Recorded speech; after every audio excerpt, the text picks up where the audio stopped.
Good morning, Mr. Musigidi. Good morning, Chair. Good morning, Commissioners. Good morning, Mr. Phiri. I don't know your rank. Morning, Commissioners. Should I'm I use okay. Mr. What rank, or should I use your rank? If so, what is it? My Rank. rank is Major. Major. Major. Major. Major. Yes. Oh. You have that in the TMPD? Yes, we have that. Oh, okay. All right. Thank you. In fact, Chair, previously it was called superintendent. Oh, yeah. Okay. Yeah, so in line, when they aligned with subs, it is called Major. Major. All right. Yes. Thank you. Thank you. Please place your full names on record. My full names will appear on the files as Lebogang Phiri, but in actual fact, it's Lebogang Phiri. But due to... No, let's use what you go by. Okay. Lebogang Phiri. Lebogang Phiri. All right. Will you be swearing or will you be affirming? I will be swearing.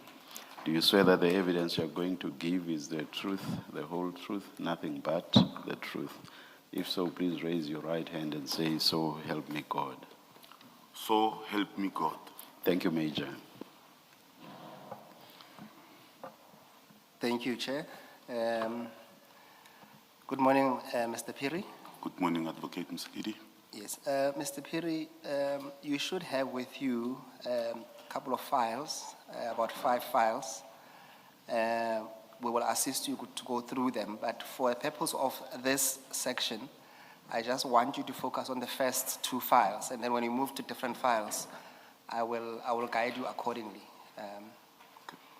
So would you pick up the very first file? That's file I don't 1. have, sorry for interjecting, I don't have 5 files, I have 4 here. It's But, fine. Let's work with that. Let's start the with first file 1. files. Yes. And you will see that on file 1, when you open it, Yes. it will refer to a statement of Lebogang Phiri. That's on the index. And then if you page over, you will see the actual statement. Are you there? I page 2, page 7. That's 1 to 7 years. Yes. Can you confirm that is your statement, Mr. Phiri? Yes, this is my signature and this is my statement. Yes. And the signature appears on the very last page, which is page 7. Yes, Yes. that's my signature. And you confirm the contents thereof as well, of your statement?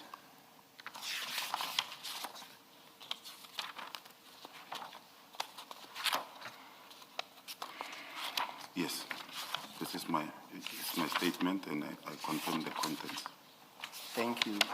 Mr. Phiri, you submitted a second statement, Yes. which appears, you will see right at the end of the file, towards the end of the file, it's a 3-page statement.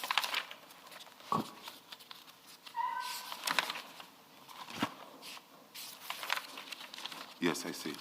Yes. Do you also confirm the contents of that? Yes, I do.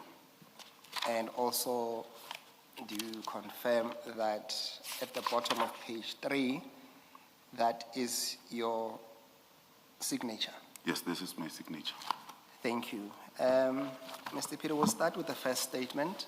Yes. So the idea is that you go through your statement and read it into the record, but also feel free to expand or explain where it needs to be. We will try not to disrupt you, and there might be clarity-seeking questions here and there. And then only once we've done going through your statement, then we'll ask some probing questions. So that's the theme that you want to follow. So let's start with paragraph 1 on the very first statement that we just dealt with, the one with 7 pages. Okay. Just a clarity, Advocate. When I read this statement, do I have to refer to annexures? Yes, you can tell us if you want us to go to those annexures as well, which there might be a need, and if there's no need, you tell us that there's an annexure. I don't want to go through it, but if you want us to go there and go through that annexure, feel free to do so. Okay, because Yes. I think it will be helpful so that I read the statement, go to the annexure, As we and go. then we move on. Yes, no, that Okay. makes sense. Thank you. Can I begin? You may. Okay, thanks. I'm an adult male residing in Pretoria, employed by the City of Tshwane Metropolitan Department as a major in road policing, Region 3, Sector 2 of the City of Tshwane. Save where otherwise stated or where it appears from the context to the contrary, the facts contained herein are within my personal knowledge, are to the best of my knowledge and belief, both true and correct, and I do swear positively thereto. I deposed to this statement to assist the Judicial Commission of Inquiry into criminality, political interference, and corruption in the criminal justice system arising from the specific allegation made public by Lieutenant General Nhlanhla Mkhwanazi on the 6th of July 2025. As well as in response to the notices issued in terms of Rule 3 of the Rules of Commission dated 27 March 2026 and Regulation 1, subsection 6 of the Regulation of the Commission dated 2nd April 2026. I wish to place it on record that I am currently suspended from my official duties. The statement is therefore not intended to exhaustive, but promised on providing responses to the questions raised in the notice, That should be premised. or premised Yeah. on providing responses to the questions raised in the notices. To the extent that further detail is required, I will accordingly submit supplementary statement to the Commission. B, appointment. I have been employed by the municipality since 2008. For the past 15 years, I've been responsible for handling security deployments without any prior disciplinary issues. Initially, my duties were executed within the city manager's office prior to my current position. C, your authority to issue instruction for the provision of ad hoc security services under TMPD 02-2016/2017, in particular Gubis 85 Solutions, Pty Ltd. Firstly, I wish to categorically place on record that I derive my authority to issue instructions for ad hoc security deployments directly from Director Chukudu Malachi, and the instruction to run the process and handling of ad hoc for water and sanitation was issued on the 9th January 2025 via email annexure LA01 and LA02. I would like to go to annexure Yes. LA01. Yes, that appears, if you flip over, it will be on top, it will say page 1, on top right. You'll see there are little flags there, says LA01, and then it says 1 on top. Are you there? I'm there. Thank you, Mr. Phiri. The email should be read from the beginning, at the end, wherein Mr. Herman's You are referring to page 2. page 2, yes. Thank you. Wherein Mr. Herman Sekholela, who is the engineer consultant within the water and sanitation business unit or department in the city of Tshwane, says, attached find updated list of security deployment need. I hope to hear from you soon. This is in the middle of conversations that started in November, but this one clearly gives me, Chair, the authority and the instruction at the very same time. On page 1, Sorry. This is from Mr. Herman Sekgole. Herman Sekgole, and it's addressed to Mr. Malachi. It is addressed to Mr. Malachi, Yes. but Chair, if I can take my time and say, I want to indicate when it started.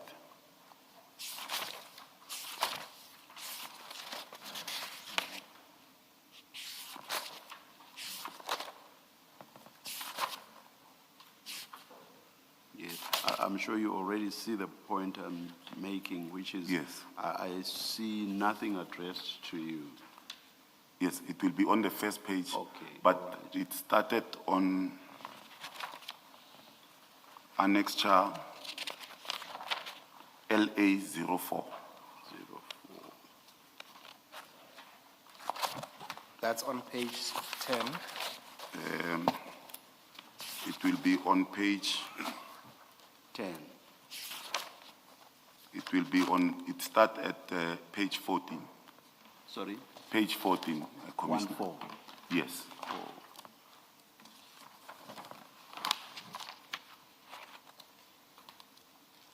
Thank you. Please take us through it. Yes, here at page 14 is the signature of, we call it a signature in the city of Tshwane when you send an email, of Herman Sekgole, engineer consultant. On the 25th of November 2024, Mr. Sekgole sent Mr. Chukudu P. Malachi an email, and he goes through, he says, "Good day, kindly agently assist with the provision and placement of security personnel at Klapperkop Pump Station and Brickfield Pump Station."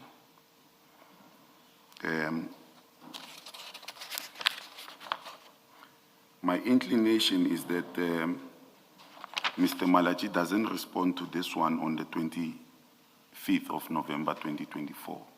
Mr. Herman Sekgole, engineer consultant, follows up on the 27th and says, "Good day, kindly receive below email that was sent to you on your work email. I was not aware that your email has a problem receiving messages." And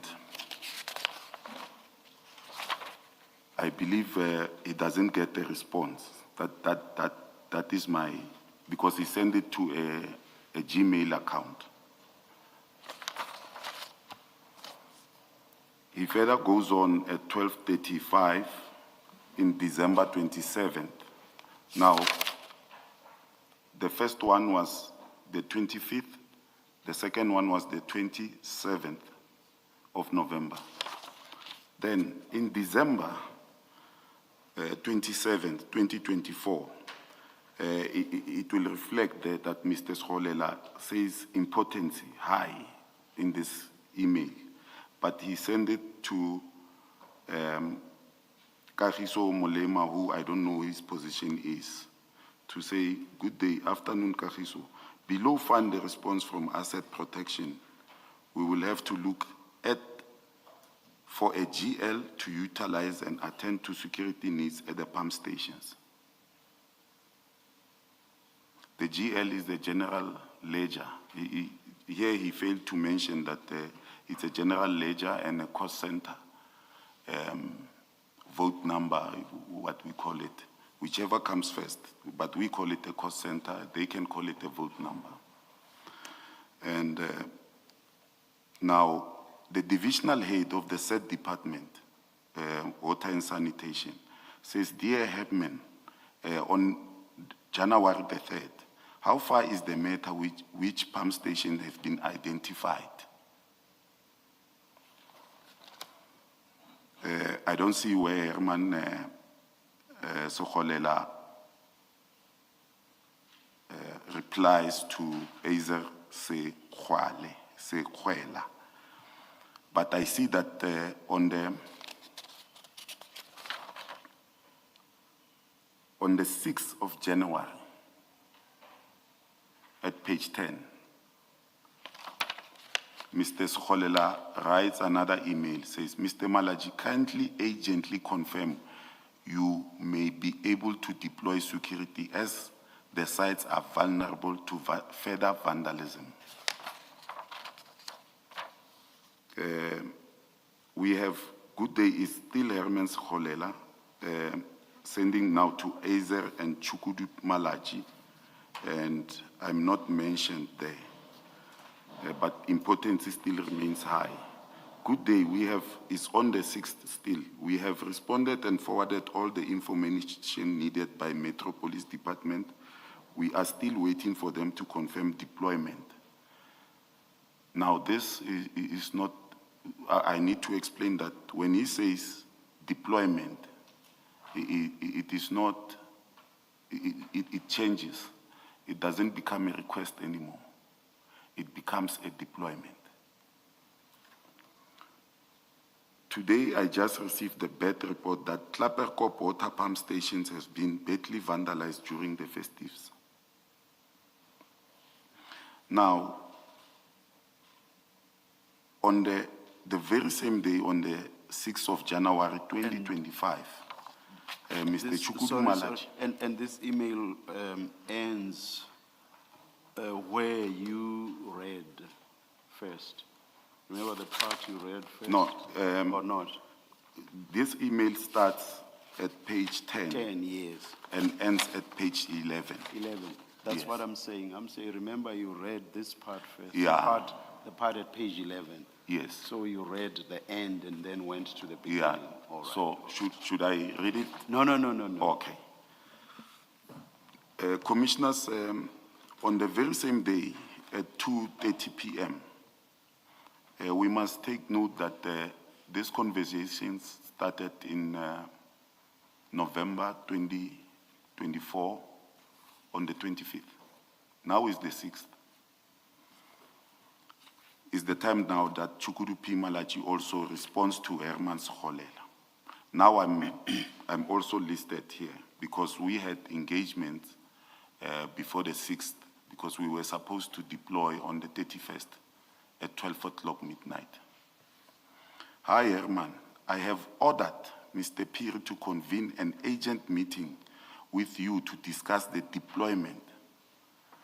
I also want to make sure that we underline the word deployment because I will be asked about the processes.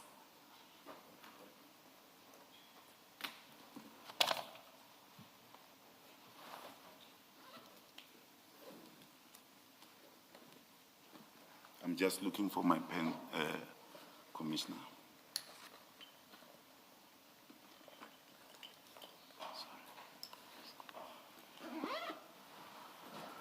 The reason I'm underlining deployment is that we will discuss deployment when we go further. He says, I've ordered Mr. Phiri to convene an agent meeting with you to discuss the deployment and findings prior to the deployment of security, wanted to say of security, on the 31st December 2024. But the date here says January the 6th.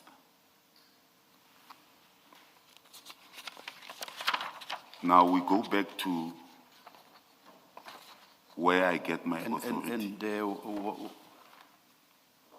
On the 6th of January, reference is made to the 31st of December. Yes. This is January 2025. So Yes. reference is made to 31 December 2024. Deployment of security on that date, 31 December.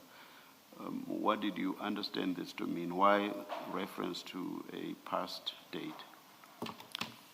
Commissioners, I would like to mention that on the 31st, when I received the call, I think it was on the 30th, I can't recall clearly, from Mr. Herman Skholela, we didn't agree because I said to him I needed to see what you are talking about. So he was saying deploy. Yes, he was. In fact, he had already made arrangements for Gubis to deploy. Okay. And now And had deployment taken place already or not? I stopped it Oh, you, okay. on the 31st, and I said, I'm not around, and I cannot do it. Okay. Yes, and then I cannot do it even on the 1st, No, that happened on the deployment on the 31st? on the 31st. All right, okay. Now, commissioners, you will see that we are speaking about the 31st, but we are already in January 2025 on the 6th. Oh, so effectively then, Mr. Malachi was saying a meeting should be arranged between you and Mr. Herman Sekholela to discuss a deployment that had already taken place on 31 December 2024. Yeah, which I did not effect. Yes. All right, okay. Yeah. Okay. All right, okay. Please continue. Can I just understand, when you say a deployment that had already taken place, are you agreeing with the chair that on the 31st of December, there was in fact a deployment? There was a deployment, the guards were there, Okay. and But you stopped it, I stopped it. and they Yes, went because- off-site. And they withdrew? Yeah, they withdrew. Okay. Okay. Was it a verbal instruction that they deploy? When you say there was a deployment, somebody must have told them where to go and what to do. Yes, So it was verbal. when they talked to me, it was a WhatsApp message and then a call from Herman Sekholela. So it shows that Mr. Herman Sekholela had spoken to Gobis commissioners that you will deploy at this site where there is vandalism. Yes. But then remember this thing started in November. I'm not privy to what they were saying at that time. I only come in at the stage when is the 31st. In fact, when I say the 31st, is that they must start at 12 p.m. That will be the 1st. So I'm saying if they deploy, I must be there and see them. So it shows that they had an agreement and they went in and deployed. But in essence, they realized because Director Malachi was not answering them. He started answering them at the end. Then I was supposed to be there, or my subordinates were supposed to be there. But in essence, I must be there. It's a rule of delegation. I cannot delegate to another delegate. So I was not there, and I said stop. But I'm not writing an email. I've locked my laptop in the safe. It's festive seasons. Everyone is up and down, and it's the 31st. I cannot do that because I didn't see them. But then this question, the trail that I'm giving is to show how we got to the 9th of January. So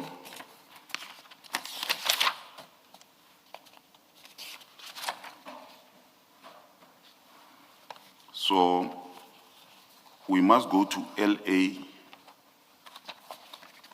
01 again. Now, in 01, the most important email will be dated Thursday, 09 January 2025 at 9:45, 2045, from a Gmail account of Director Chukudu Malachi. He is sending the email to Dr. Kwapeng Maditlaba via again Gmail. Who is Dr. Kwapeng Maditlaba? Dr. Elvis Kwapeng Maditlaba Yeah, who is he? is my direct supervisor. I see. Yes. He says to him, "Good evening. Kindly find request from Mr. Herman from the Department of Water and Sanitation for further handling. please get Phiri to run with the process and let's monitor the progress.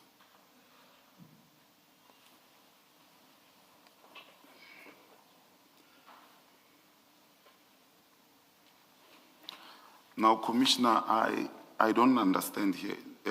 When you say, please get Phiri to run with the process and let's monitor progress, it is explicit. It And gives- more than that, I'm not querying you, I'm actually supporting you on this. More than that, on page 2, Yes. the preceding email from Mr. Herman Mkhwanazi addressed to Mr. Malachi says, attached, find the updated list of security deployment need. So I emphasize need there. Yes. And then Mr. Malachi says, you must run with the process. I must In run. context, in context, it must mean that you are running with a process that relates to the deployment of security need. Yes. Yeah, all right, continue. Yes. The emphasis must be always on deployment. Now, if we say, please get Phiri to run with the process and let's monitor the progress, I need to further explain that at that moment, we are at TMPD, but initially we were at City Manager's office. Now, if commissioners will allow me, I would like to go to LA02.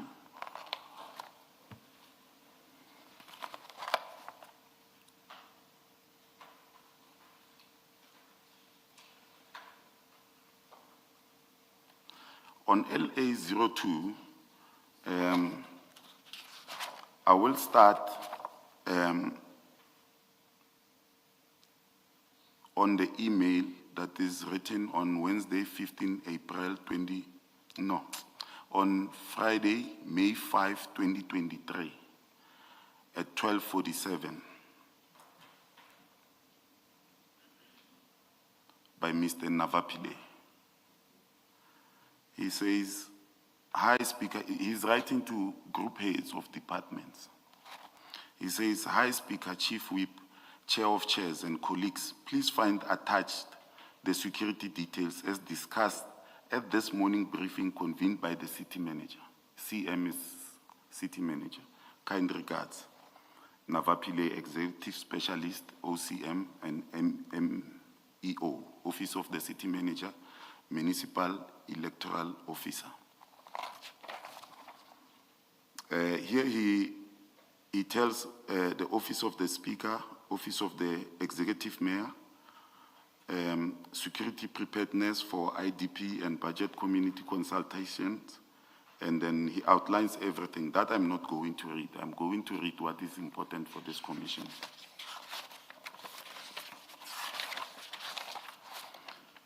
He says to them on that page 4,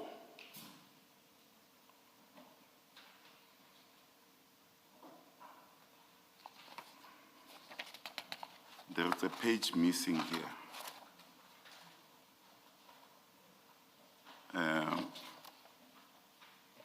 I Mr. Msigiri, are anticipated you that in a it can position to assist, or you or the attorneys? Chair, this is what we received from Mr. Phiri himself. So this is all we have, unfortunately.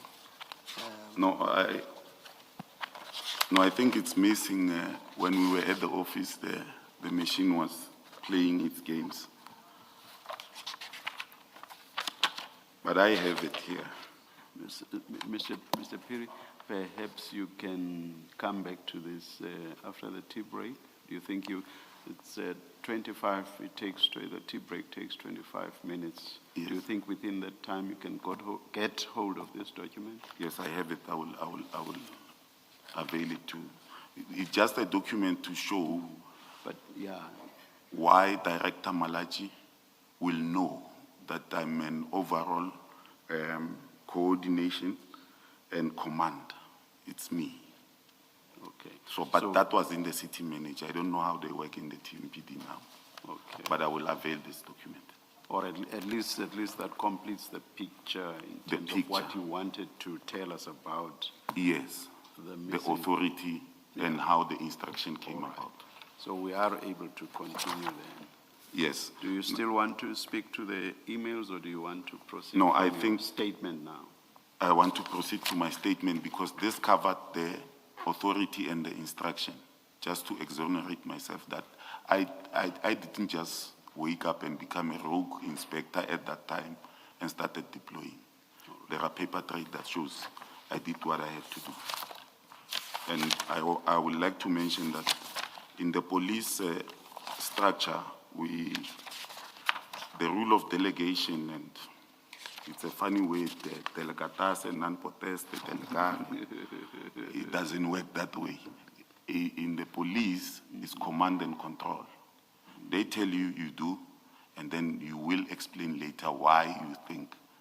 So it's another thing. Unless it's an unlawful instruction, of course. Yes, when it's an I'm not suggesting that this one was. yes. Yes. Okay. I'm on paragraph 7. My designated role was akin to security coordinator for municipal departments experiencing security vulnerabilities. The establishment procedure was that when a user department required security assistance, Director Malaji will provide me with an instruction, which was often through email, to timeously facilitate the necessary deployment. On the 10th of January 20, I received an email from Mr. Herman Mkhwanazi for updated list of sites for deployment. Now, in this annexure LA03,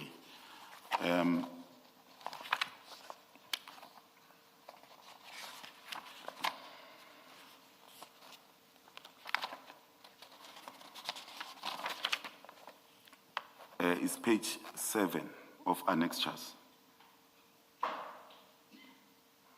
He says on the 10th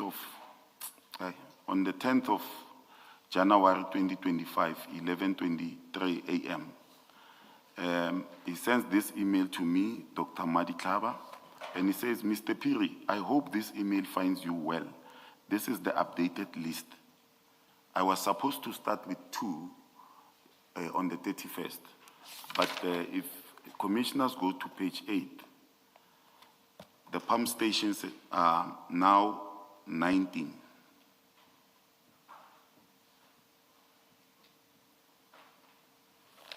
So this is what I must confirm.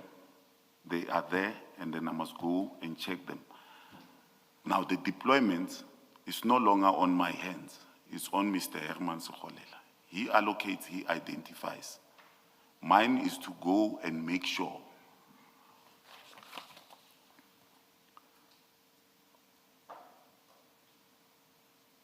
Yes, now I'm on D, deployment for water and sanitation of my statement, page 3, where it reads, during late December 2024 and early January 2025, an emergency arose regarding severally sabotaged and vandalized reservoir and pump station, including infrastructure situated in all 7 regions of the city of Tshwane. The context of this vandalism is critical to understand. The destruction was not random. There is an established modus operandi whereby criminals intentionally vandalize the reservoirs and pump stations to halt the flow of water. Once the municipal water supply is stopped, illicit operators utilizing water tankers illegally draw water directly from municipal hydrants to sell. Paragraph 9, on or about 30 December 2024, I received communication from engineer consultant Mr. Herman Mkhwanazi within the Water and Sanitation Department requesting security at 2 specific pump stations. I actively resisted deploying guards at that time and instructed the service provider to halt my deployments by 31st December 2024. As I was out of Pretoria and had not yet physically verified the locations or extent of the vandalism. On this paragraph 10, on 6 January 2025, a meeting was convened involving Director Chukudu Malachi, Herman Nkholela, Dr. Kwapeng Madiklaba, and myself. During this meeting, Mr. Nkholela formally complained that my delay to deploy security blindly had cost the department an estimation accounting to millions of rands in damages due to theft and vandalism. I reiterated to Director Malachi that I could not authorize deployments without conducting physical site inspections. And the minutes of the meeting is with Director Malachi.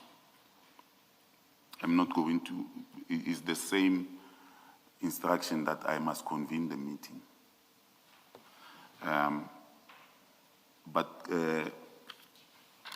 Commissioners, I would like to say here, on paragraph 10, the last sentence, where I say I reiterated to Director Malachi that I could not authorize it without conducting physical site inspections. Physical site inspections. Now I'm doing physical site inspections because already the department has already identified their company. They've already identified their risks. They have already allocated. But I stopped it. But I know now I'm going to check. It's already done. Mine is to satisfy myself that indeed this pump station or reservoir is vandalized and there must be people who are guarding the place. So it is no longer, in a normal circumstance, what I will do is I will do a security risk assessment and say to them, this is what I think. But in this regard, I'm doing physical site inspections. Was this the first act of vandalism of this nature, that is of reservoirs and water pumps? No, sir. I'm asking this to understand why you would want to first go and see if there has indeed been vandalism. So you basically say vandalize first before we deploy security. I'll come check if there has indeed been vandalism, an act of vandalism. Commissioners, I would like to say this. Reservoirs and pump stations located in areas that are far from the communities. They will be in areas that are imaginable. Now, what happens is it will be a reservoir and a pump station. So criminals will vandalize the pump station, and the department, because now the community needs water, will replace the pumps. And within 7 days, they will be stolen again. So in areas like that, what a normal practice is that before they replace, we put security first, so that when they replace, security is already there, now is guarding the place. But in a normal circumstance, your reservoir will be around many kilometers. I don't know how these engineers work, but the pump station will be very far. So criminals will come, they will not be able to identify where is the pump station. So they will go to a reservoir and not find the pump that they want or materials that they want. And when we say a pump station, we are talking about a pump that is a GVM of a vehicle will be 1320. So that one will be more than that. So to avoid that, we put security at that and then they replace after. Yeah, it takes a longer time. That's why you will find communities having uprising, because it won't take, they have to order it, they have to wait, but security will be there, and then when they put it, the security will remain there. And when the department deems maybe the place is safe now, and then they will say discontinue the services of the security. That's why the need for ad hoc security. Oh, all right, thanks. Something else that I think is relevant to the vandalism. You earlier said criminals will vandalize and then get water from municipal water hydrants. And Yes. you said sell the water.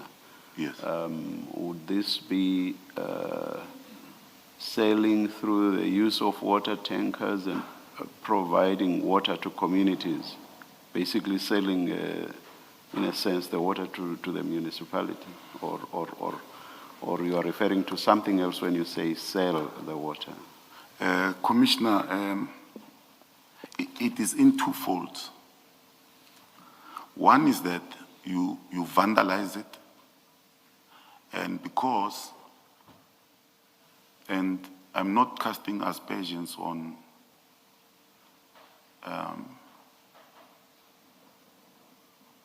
people businesses. I'm just saying, when I say in two folds, I mean in the city there is a tender of supplying water through water tankers. Now, that tender is not like the security tender. The security tender is fixed for 3 years. That one is also 3 years, but as and when. So you might get the tender, and for 3 years you might not get the business. So if pump stations are vandalized and sabotaged, now the communities need water. Water tankers must start working.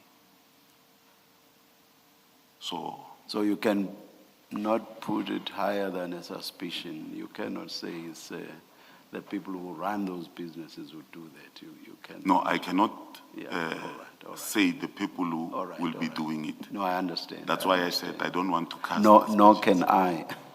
Yes. Please go back to your statement. Yeah, I'm on paragraph 11. Regarding the specific allocation of these protective services to the service provider known as Gubi's 85 Solutions, I must state unequivocally that the company was chosen by the management of Water and Sanitation Department and not me. As when I followed the commission, I had people saying it was not like that. And this is the same company that had already been deployed on, was it 30 or 31 December? Yes, it's the same company. This very company? Yes. So you stopped this company? Yes, I stopped them, but I did not stop them. No, that's all I okay, want. That's all I want.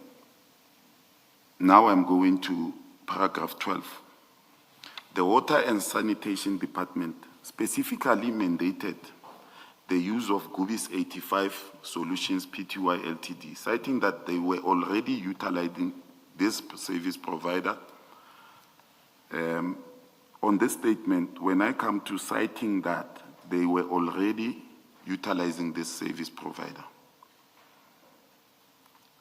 I need to read the whole statement and then I will come back to citing to that sentence, or must I explain it? Chair. Mr. Msigidi? Do whatever makes you feel comfortable. Okay. To make sense to what you are trying to convey. Thank you. Okay. While following the proceedings, there were assertions that in May 2024, this company was deployed to a certain site somewhere, and I was involved. And I will just say it's incorrect. People were just shifting the blame to me. These questions of why they were using it, I was not involved. I started being involved in January. So I was not involved from May up until December. So I want to put it clear that if Mr. Herman Sekgolela or his bosses come here, they will have to explain why they were using it without the knowledge of APSS. So I was not involved in that one. Without your knowledge, because you are the coordinator according to that Yeah. 2023. Yes, city coordinator manager and document. command, Coordinator. overall coordinator and command. In fact, they wanted to say overall coordinator and commander. Yes. Let me start again. The Water and Sanitation Department specifically mandated the use of GUBI's 85 Solution Pty Ltd, citing that they were already utilizing this service provider services and refused to engage multiple different service providers for budgetary and administrative reasons.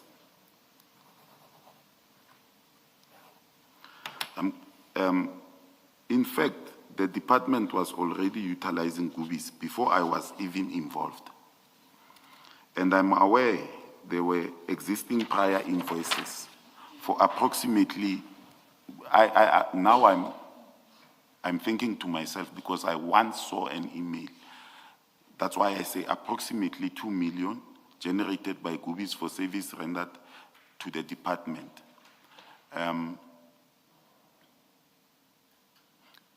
What I'm explaining here is that they were using it and the services were not paid. Hence, when I listened to the CFO, the owner or Andrew Kwadi wrote an email about it. And from May to now they are talking around November or December. They are talking about this. What I'm saying, they are utilizing. And I think the CFO outlined it very clear that the department instructed, we were not involved, the APSS were not involved at this stage. Is then that they are not paid for, I think, 7 months, that they start talking about it. But now they include it to the next year, but I will explain further. You're referring to the CFO's evidence in this commission? In this commission. Mr. Mnisis' evidence in this commission? Yes, of which he was talking about financial years and accruals and that May could not be paid because the new financial year came in and then it was already on the new financial year. Yes, we have that evidence. Yes. I just wanted to be clear that it's not something that happened in the city. You are referring to evidence. I'm in this referring to the commission. commission evidence that was given by the CFO. Now I'm going to paragraph 13. Furthermore, the Water and Sanitation Department had already made promises to GUBIs that they will commence work on the night of 31st December 2024. GUBIs personnel were essentially already working and deployed to sites prior to me issuing the official deployment letter. As the paying end user department, the department dictated their preferred service provider and mandate was strictly limited to facilitating the base of their operational instruction. The basis, I wanted to say the basis of their operational instruction. I see I said annexure 4 here. Can I look at it? And, oh, this is where Mr. Herman sent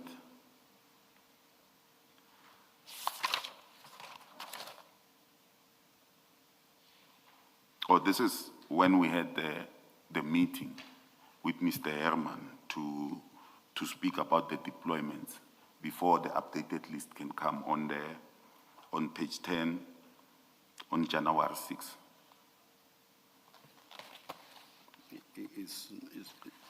It's about you being ordered to convene that meeting. Yes, and then knowing that GUBIs will be working in those sites.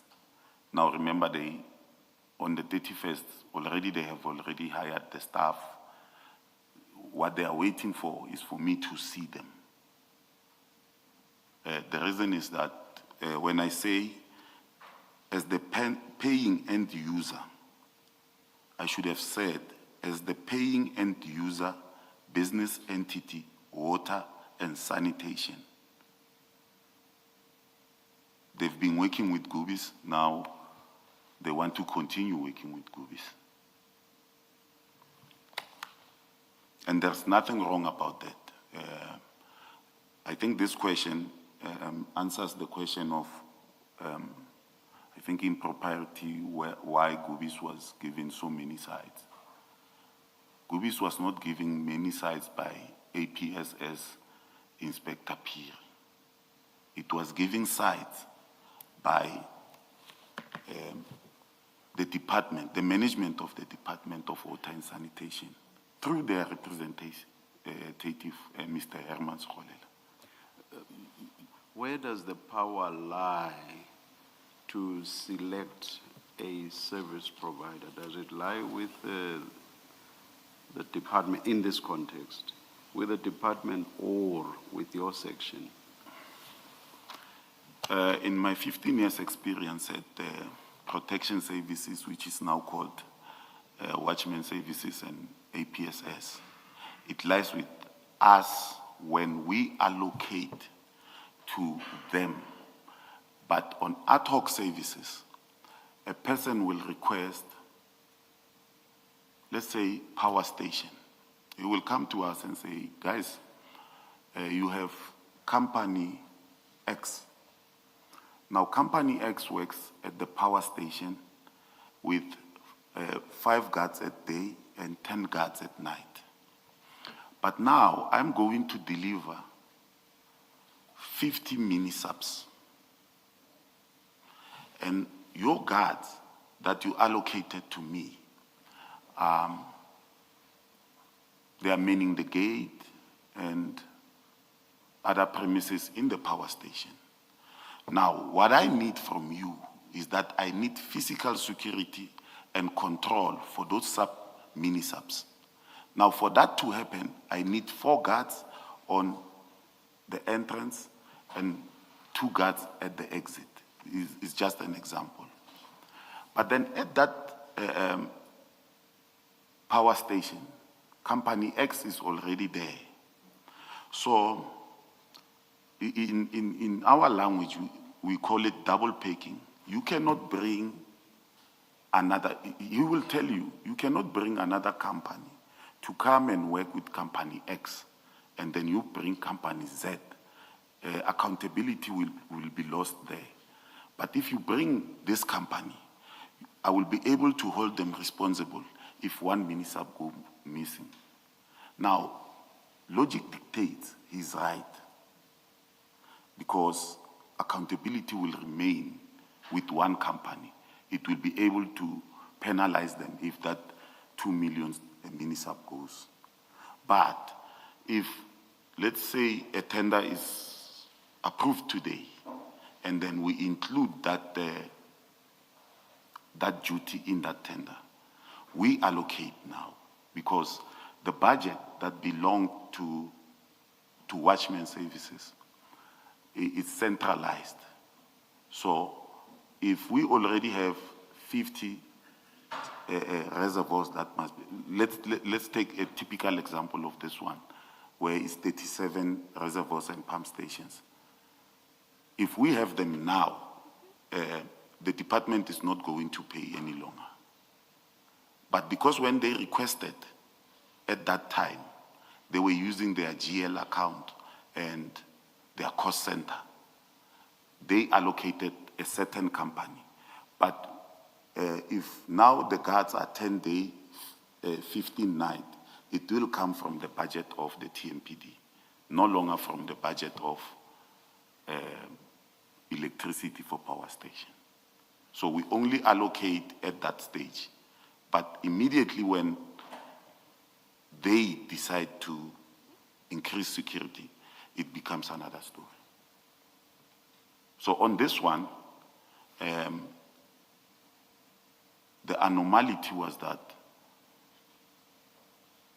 the reservoirs and pump stations were scattered all over 7 regions. But water and sanitation decided to use only Gubis. And for their reasons, which are unknown to me, but I can think that they are competent. Just to make sure I understand the response, when I asked my question earlier, I put it in general terms. Yes. Let me be more direct now and ask whether water and sanitation had the power to select Gubis. Could they say Gubis and no other entity deploy Gubis? Did they have the power to do that?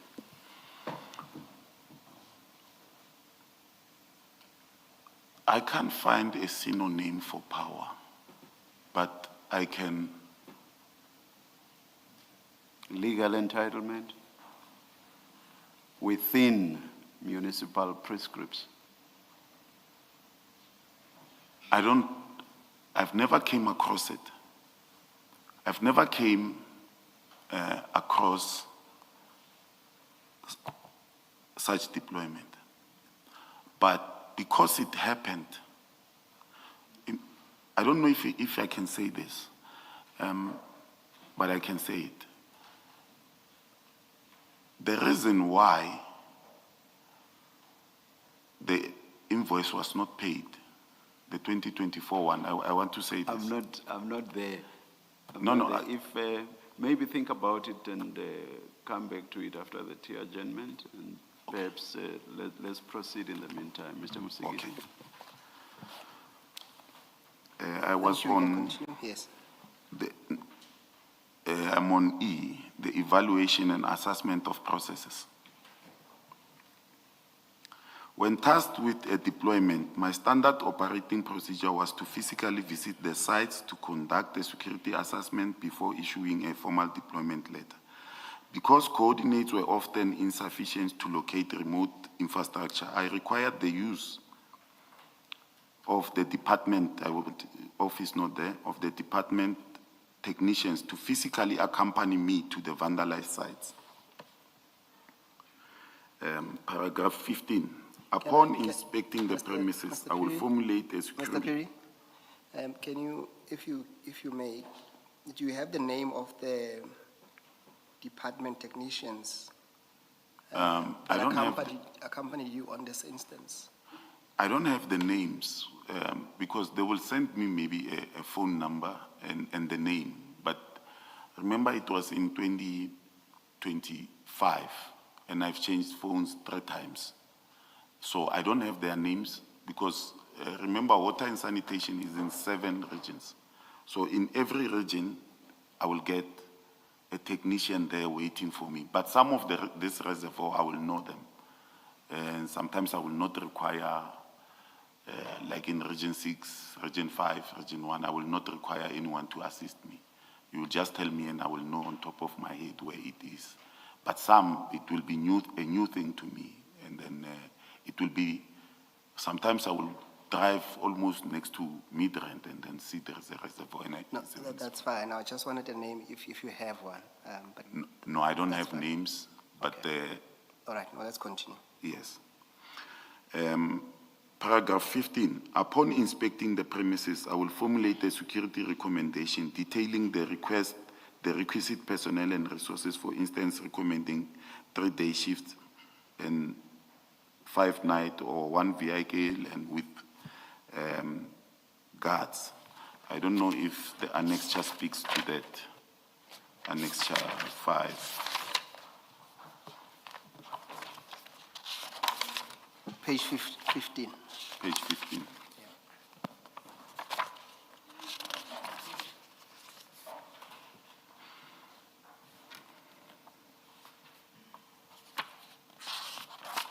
Look at 18, page 18. Yeah, it started page page 18.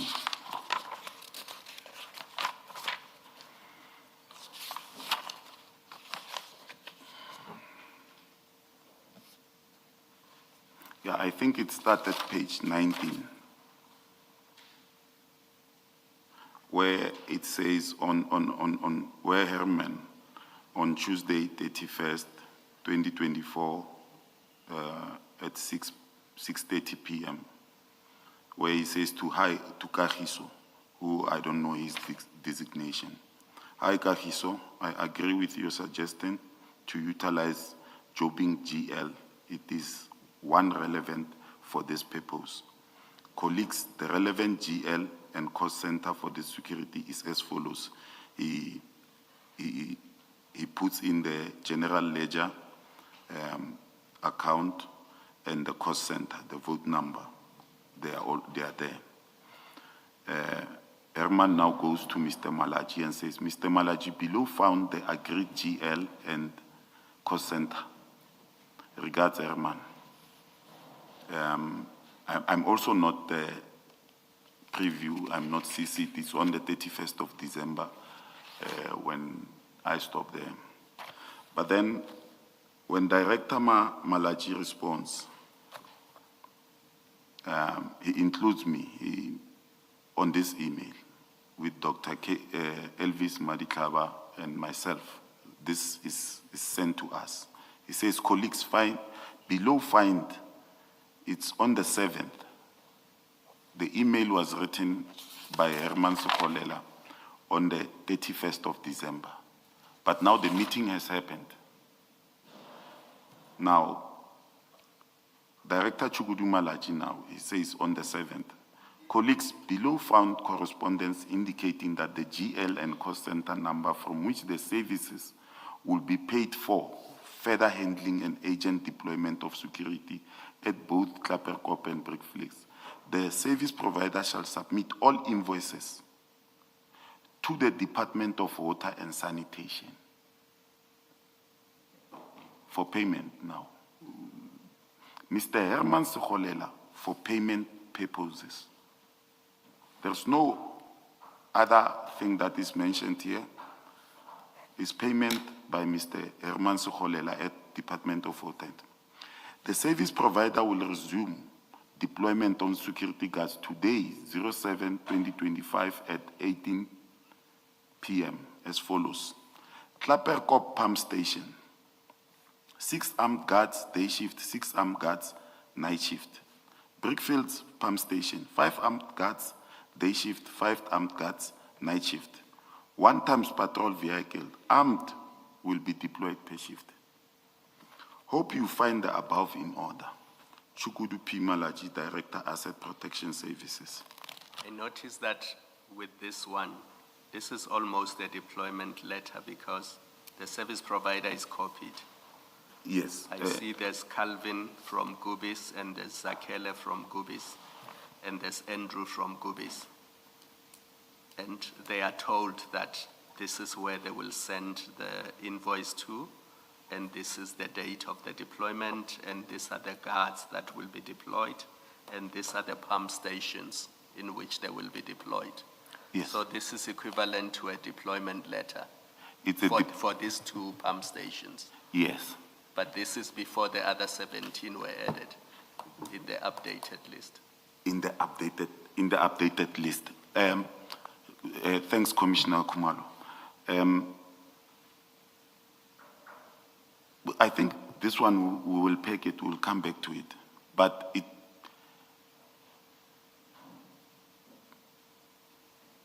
an impression is created now that mine is to go and see this, but the standard guards have already been discussed. Mine now, through my supervisor, Elvis K. Madiklaba. Well, the email says to Elvis K. Madiklaba, but I know it's intended to me. It's because we had a meeting the previous day. But remember now, I'm busy checking. The reason I went to that page 18 is because Upon inspecting in paragraph 15, I'm saying, upon inspecting the premises, I will formulate a security recommendation detailing the requisite personnel and resources. For instance, recommending 3 day shifts, 5 night shifts, or 1 vehicle with 8 guards. But then, I want to highlight that here, even if I recommend, the recommendations have already made. They were already made. I don't know if the commissioners understand me. It means mine now is go and see if there's 6 day, 6 night. So this shows that I'm not acting ultra vires. Someone is acting ultra vires. And command and control says, go and say, make sure it's 6 day, 6 night, and a vehicle with armed guards. And I get there, I fight 6 day, and I send the monitoring team, go and check at night, is it 6 day and 1 vehicle? They say, hey, Ndona is 6 day, 6 night. Mine is done. You're not being asked for a recommendation in 18. It's already done because It's already they are done. saying the deployment will happen 1800 hours as follows. Yes, So it will happen. it will happen. You're not being asked to recommend whether it's necessary. No. And perhaps to round off the point, you would not have been involved in the assessment and the recommendation of this particular one, No. because you came after. Yes, I came after, and then it was clear to me. Remember, people, when they refer to me, they say I'm a junior member. And I'm sitting here with my supervisor, the director, and I don't know what position is an engineering consultant. I cannot assume anything. But when they say that, you understand what they are saying. You must just go and see that this happens. But that I will outline again later. No, that makes sense. Let's continue. Thank you. Let's continue. I'm on paragraph 16 now. It was only after satisfying myself that this infrastructure size existed and had been verified that I signed off approximately the first batch of deployment notices on the 14th January 2025, which officially became effective on the 15th January 2025. The purpose of this ad hoc deployment was to secure the premises adequately so that water and sanitation could safely execute repairs and reinstall infrastructure. Sorry, Mr. Peter, can you just explain so that I understand? So in this paragraph 16, are you describing a process that applies to the instruction in page 18, LA05? Are you saying that following that Malachi email, which tells you and Goobies about the deployments, you then issued the deployment letters? Is that the relationship between the two documents? May I kindly ask the commissioner to repeat the question? Okay, what I'm trying to determine is, or to understand is, in paragraph 16, are you explaining a process that normal, this is what happens and this is what I did? Or are you saying in 16, in paragraph 16, that you issued those deployment letters on the 14th in relation to page 18 instruction from Malachi, Klapperkop pump station, Brickfield, and 1 patrol vehicle? Okay. It's just a clarification. I'm not fighting with you. I just want to No, make no. sure I understand the sequence. No, thanks, Commissioner Baloyi. Here I'm explaining my duties. My mistake is that I didn't go further to say my recommendation were already disregarded. So I had to work with what they give me. If they say at reservoir in Easteres, already they have given me the numbers. Mine is to verify and make sure that the deployment letter speaks to what is written on page 18. What's confusing me is in 16, in your paragraph 16. Yes. You say the notice, your first batch of deployment notices was on the 14th of January. Yes. And officially became effective on the 15th of January, 2025. That's what you say in 16. Yes. But Director Malachi's email Yes. at page 18 Yes. says the deployment starts on the 7th Yes. of January. So I'm trying to understand the relationship between this page 18 email Yes. and you're saying the deployment notices became effective on the 15th of January. Commissioner, I also saw that after my statement, but to be clear, I remember that on the 14th, the thing is, I don't have the actual invoice. I might have said effective 15th, and they have started on the 7th. But already on the 7th, I knew that they were on site. Yeah, but because I was going around, remember it's no longer 2. It's a first batch, which is about, I can't remember, 15 or 17 or something. Now I'm still going around checking the batch that I have. And when I write this, if I have seen the actual invoice, I would have known that what happened there. Can I just try and summarize what I think you're saying? Yes. You're saying you issued your notice on the 14th, and, Yes. and therefore, The deployment and it becomes effective on the 15th. Yes. Right?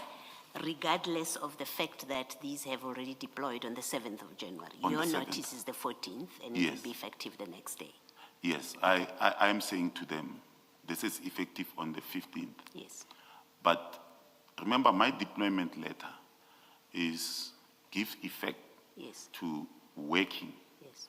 But the actual invoice, the company might dispute my Yes. I my understand. letter and say, but we started, and then bring evidence to that effect.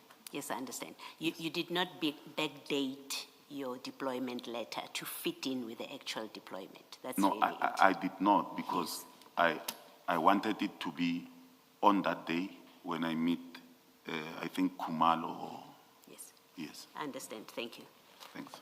And how was that to sit comfortably with what's at page 18 by Mr. Malachi, which says the guards were to be deployed with effect from 7 January? How would your stipulation that effective 15 January, how would that sit comfortably with the 7th of January in Mr. Malachi's email? Just to understand, I'm not... Yes, commissioners, remember now, they are at my mercy, and I'm telling them, I must go there. But when this question comes, I'm thinking to myself, because I didn't see the invoice, they might have deployed on the 7th, because now they are now CC'd on this email. Even if I say to them, effective from the 15th, if we check that my deployment letter, they might take it and dispute it with their evidence, because already they have the sheets that guards were there and stuff, and then they can use the date. All right, thank you. Yes. Mr. Sigidi?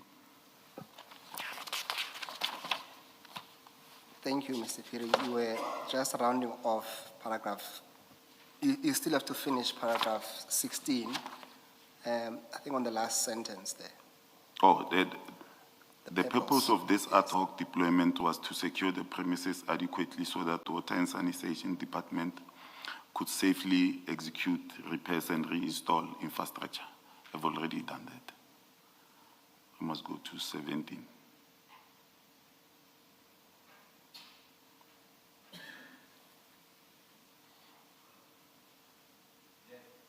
17th. Must I continue? Do continue, yes. Yes. Once, Maybe just reading that it falls under the heading oversight and allegations of impropriety. yes. Thank you. Once the guards were deployed, the monitoring and daily oversight of this personnel were entirely handed over to Water and Sanitation Department. The Tshwane Metro Police Department, TMPD, APSS monitoring team, thus supervised these ad hoc placements. So they have visit sheets, or we call them visit sheets, where they go and check if the guards are there. The paying department is also responsible for monitoring the service provider.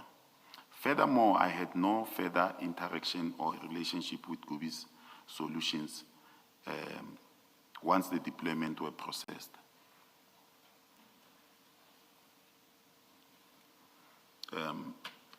You should just continue unless Mr. Musigidi. Mr. Msikidi. I'm saying you should just continue. Okay. Keep reading unless Mr. Musigidi. Paragraph 18 deals with the last question, and then I did not put it here. I don't know if Mr. Musikidi, can you read it to me so that I answer this one? Paragraph 18. Yes, I'm on paragraph 18, but there is no heading. No, continue as in your statement. As in my statement? Yes. Okay. It was asking me about generating of POs and paying off, but I'm going to 18. I'm not responsible for generation or creation of purchase orders. That is the sole responsibility. In this case, it was going to be the sole responsibility of Department of Water and Sanitation. As in 18, it was told that the invoices must go to Department of Water and Sanitation or TMPD Finance Department. And I have been made aware of inferences suggesting that I may have favored Gubi's 85 Solutions or received incentives for channeling work to them. I categorically deny this allegation. I executed my duties strictly pursuant to instruction from Director Malachi and the explicit directives of Water and Sanitation Department without any improper motive or corrupt relationship. Concluding remarks, I maintain that my actions regarding the deployment of Gubi's 85 Solutions were transparent and executed entirely within the perimeters of instruction and then handed down by my superiors and the requesting department. All right. Before we go to your second statement, Mr. Phiri, on paragraph 17, on page 6, just one page back, just to seek some clarity, when you say I had no further, so that's the last sentence. When you say I had no further interaction or relationship with Gubi Solutions once the deployments were processed, can I just understand? I understand from the email, and I think Commissioner Khumalo would have also highlighted to you that Gubi's was indeed copied on that email. Yes. So when you say no further interaction, what do you mean by that? What other interaction would you have prior to that? When I say no further interactions, I'm meaning on the ad hoc services. Okay. Remember, they are on the main tender, and I don't have any further interactions with them about ad hoc services. Mine is to, but I have a duty to interact with them on the main tender. Yeah. But for the ad hoc services, my job is done. They are supposed to send invoices to water and sanitation. Mine is to deploy. So they can come to me and say, Phiri, but we are not paid. They must go somewhere else now. So to escalate matters, they don't come to me. I've done my job. They must go somewhere else. So we don't have any further interactions about ad hoc services. Yes, no, what I'm trying to understand is that there is an email copying some of the personnel from Goobies. Yes. And then you would have gone to these sites as you were asked to go and check, Yes. as it were. Yes. So I understand the part where you say you have no further. I'm trying to understand what other interaction is there, if any, just to understand the word further. Because you would have just driven to Klapperkop and Brickfields, I understand, those two pump stations. Yes. Yes. No, I have further interactions with them because they work in regions, and if something happens in those, what you call reservoirs and pump stations, they will contact me and say, but we have a problem, we don't have a perimeter fence. But we are not speaking about any other thing other than that. All right, that's fine. We'll come back to that. Let's continue. You just finished the concluding remarks. Is there anything else you want to add before we move to your second statement? No, I have nothing to add. Okay, thank you. Can we then start with your second statement? Yes. And this statement really deals with, there were some financial transactions which were picked up from your My banking accounts. And we were asked to clarify, explain some of them that we thought would be of interest, at least to this commission. And your statement really deals with that. Can we start there then? Yes. Remember, I've already read 1 to 5.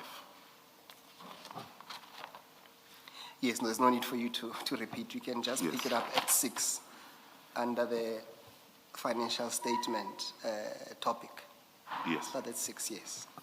The first question there is that the Standard Bank account 5366, can I read this because this is my account? Don't read the account number, please. Yes. You don't have to read the So account. just say Standard Bank account and then deal with the other things. Standard Bank account number, bond settlement amount of 1,472,776.02 cents on 11 December 2025. Here now I'm telling the nation that where I got the money. So the question really was that we picked up that your Standard Bank bond account Yes, was settled yes, on the 11th of On the December 11th. 2025 yes. with an amount of just over 1.4 million. And then in bold, you're trying to explain how did you settle your bond? We can just do this. You had received a lump sum in an amount that was more than the bond settlement, the amount for the bond settlement. And you had received that lump sum from the RAF. Yes. Yes. But I received the money in 2024. Oh, yes, yes. And then I decided I will start where after that after receiving the money, I started loaning out a portion to my friends and family, but my intentions were to settle the house immediately after payment. But I saw an opportunity to grow the money through borrowing people and investing. I wanted to say investing. An ABSA account, on the 13th of May 2025, credit transfer of 150,000. It is a loan from a friend of mine who owns businesses, and I paid it back. And the annexure is A2. And before you proceed, just to be clear, Chairperson, Annexure A2, and you will correct me, only reflects the paying of the amount, not necessarily the receipt, you receiving the amount, not the paying back, as you say. So it's only the reflection of you receiving the amount. Is that correct? Okay. In fact, if you go there on the 13th of May,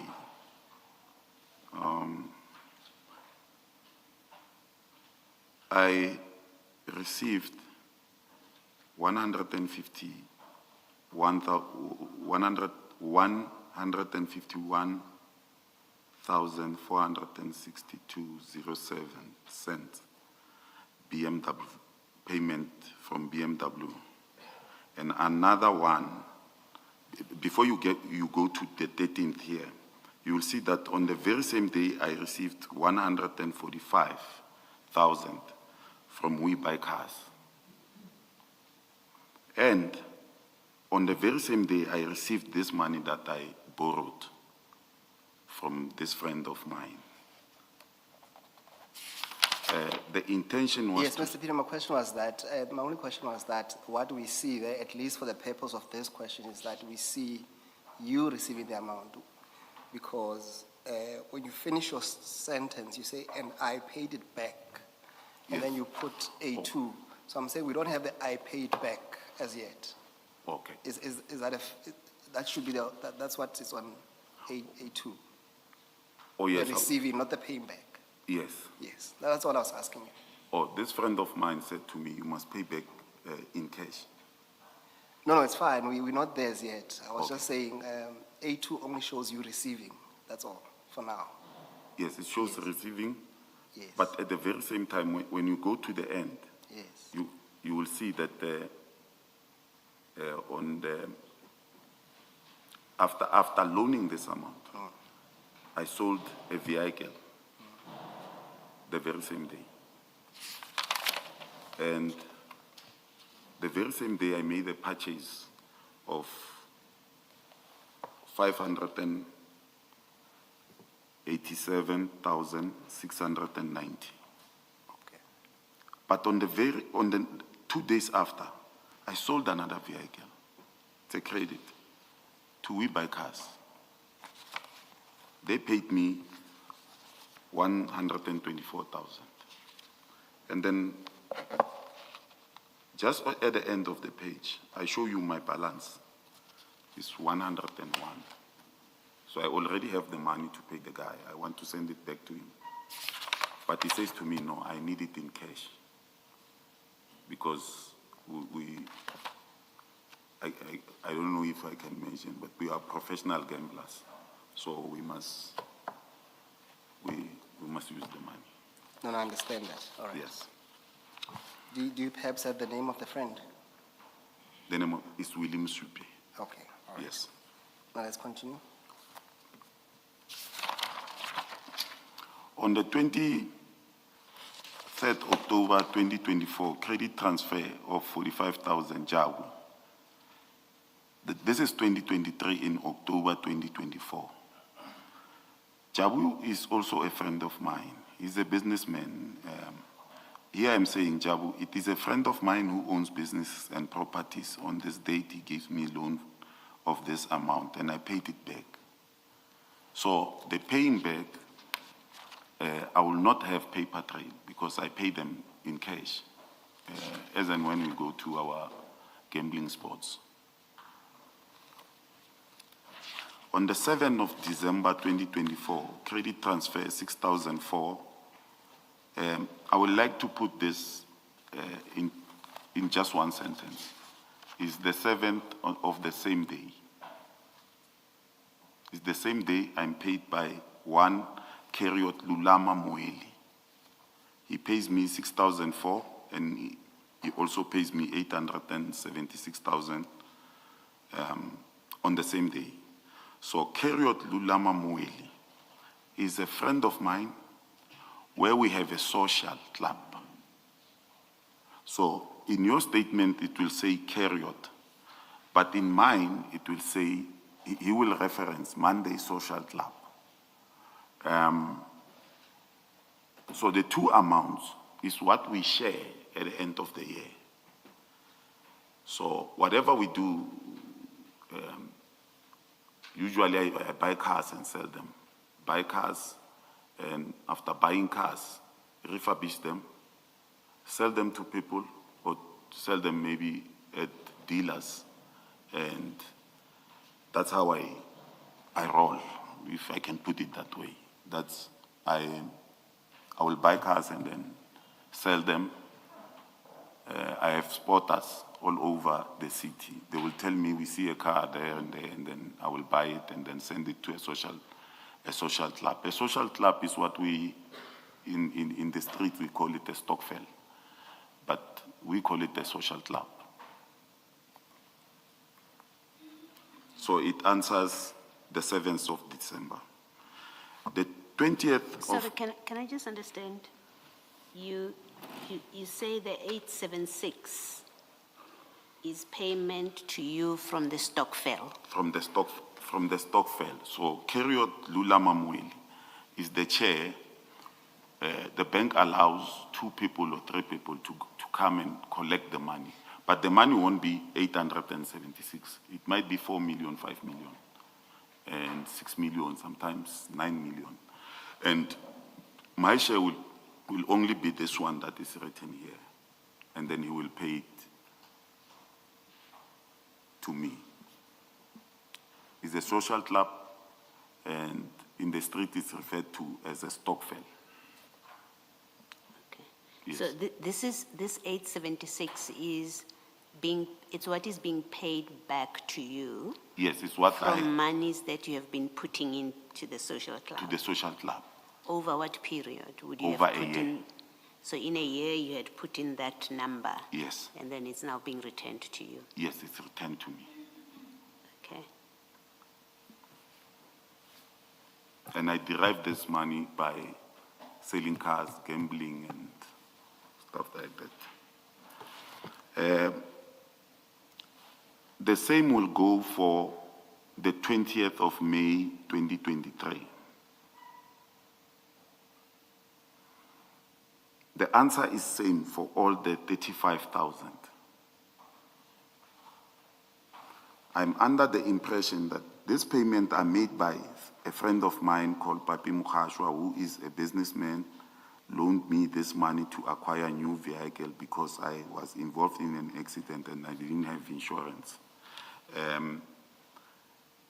So for the 20th of May, the statements will be on AA6, 7, and 8.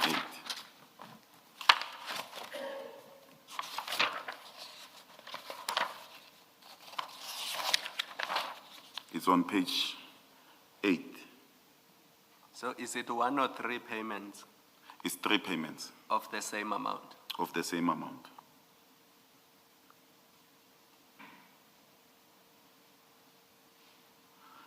Here I'm at the dealership, we buy cars.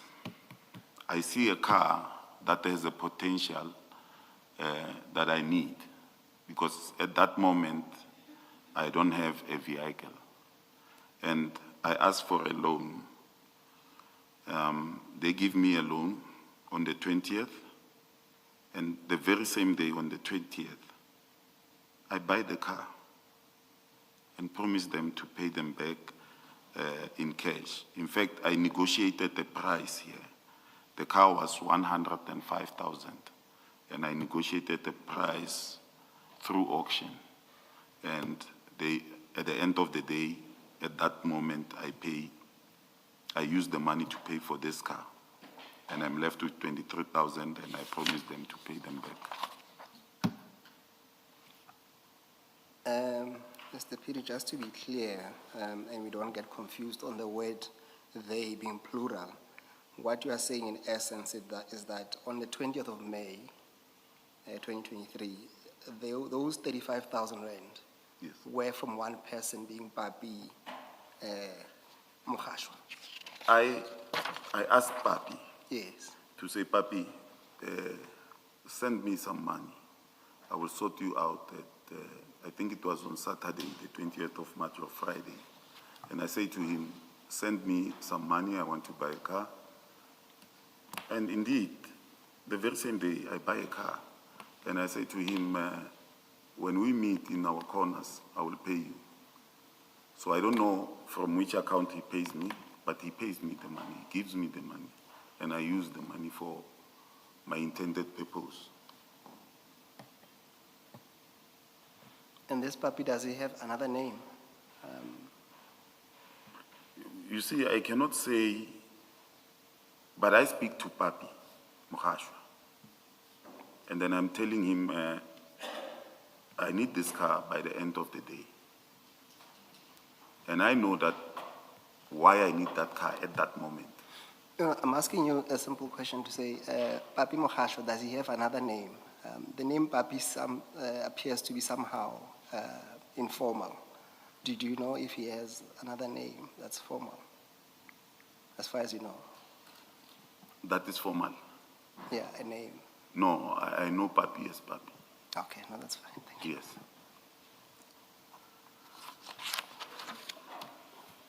All right, that should then be the end of your statement. Yes. Is there anything that you need to add or emphasize on your statement? No. All right.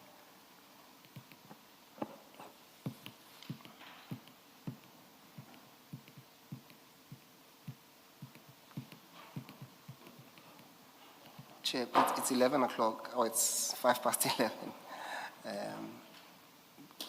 Can we take some tea then? Thank you, Mr. Musigiri. Let's adjourn and come back at 11:30.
Yes, Mr. Mosigidi. Thank you, Chair. Mr. Phiri, before we went for break, you had promised to find a part of the missing page to yes. some of your annexures. Have you been able to do that? Yes, Okay. I have. Chair, there should be a document. It's going to be part of LO2. May I beg leave for the document to be handed up? This is the document that Mr. Phiri extracted and copies were made, Chair.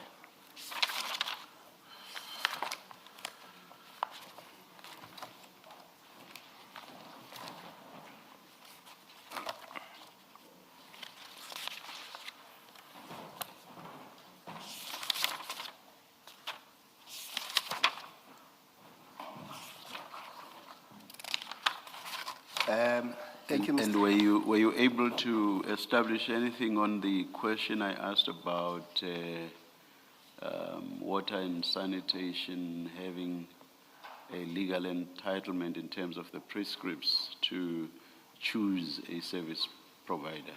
Yes, I was. Can you please answer then? Okay.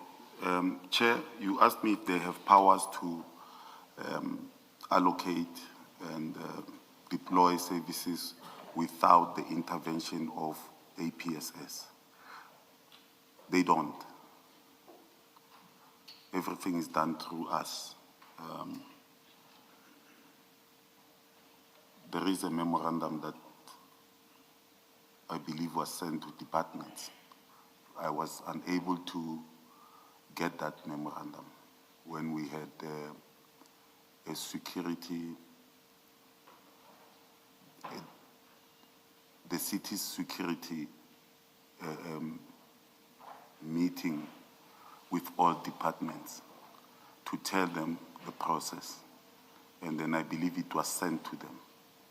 But on this occasion, that memorandum was not followed.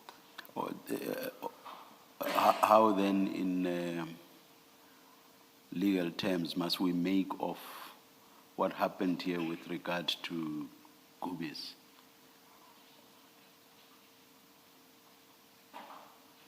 I might struggle to find a word, but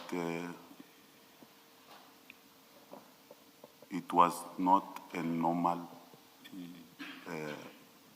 procuring of services, of security services. So it was irregular. That will be the perfect word for it, Chair.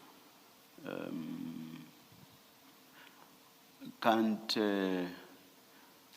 water and sanitation argue that all they did was basically to suggest on the basis that they had previously worked with Gubis and that it's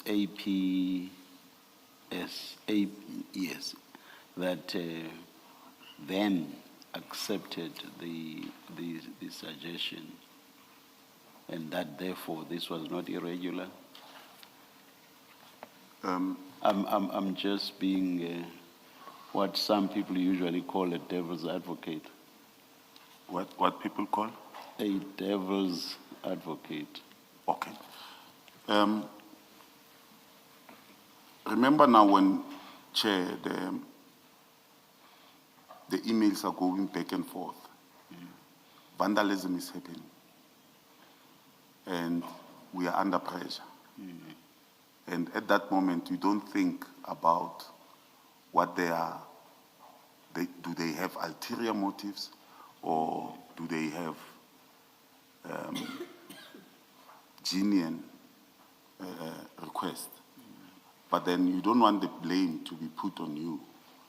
You accede and say, no, it's fine, we will do, as long as your infrastructure is protected. It's that very act of acceding that I'm basing my question on. By acceding, is the deployment not regular, or does it not become regular because you have acceded? So effectively, because you have acceded, it's a deployment by you Would that not be so? Remember now, I don't know if it is And by you, I don't necessarily mean. Oh, you mean, yes, Major Phiri, I mean your section. the department. Yeah.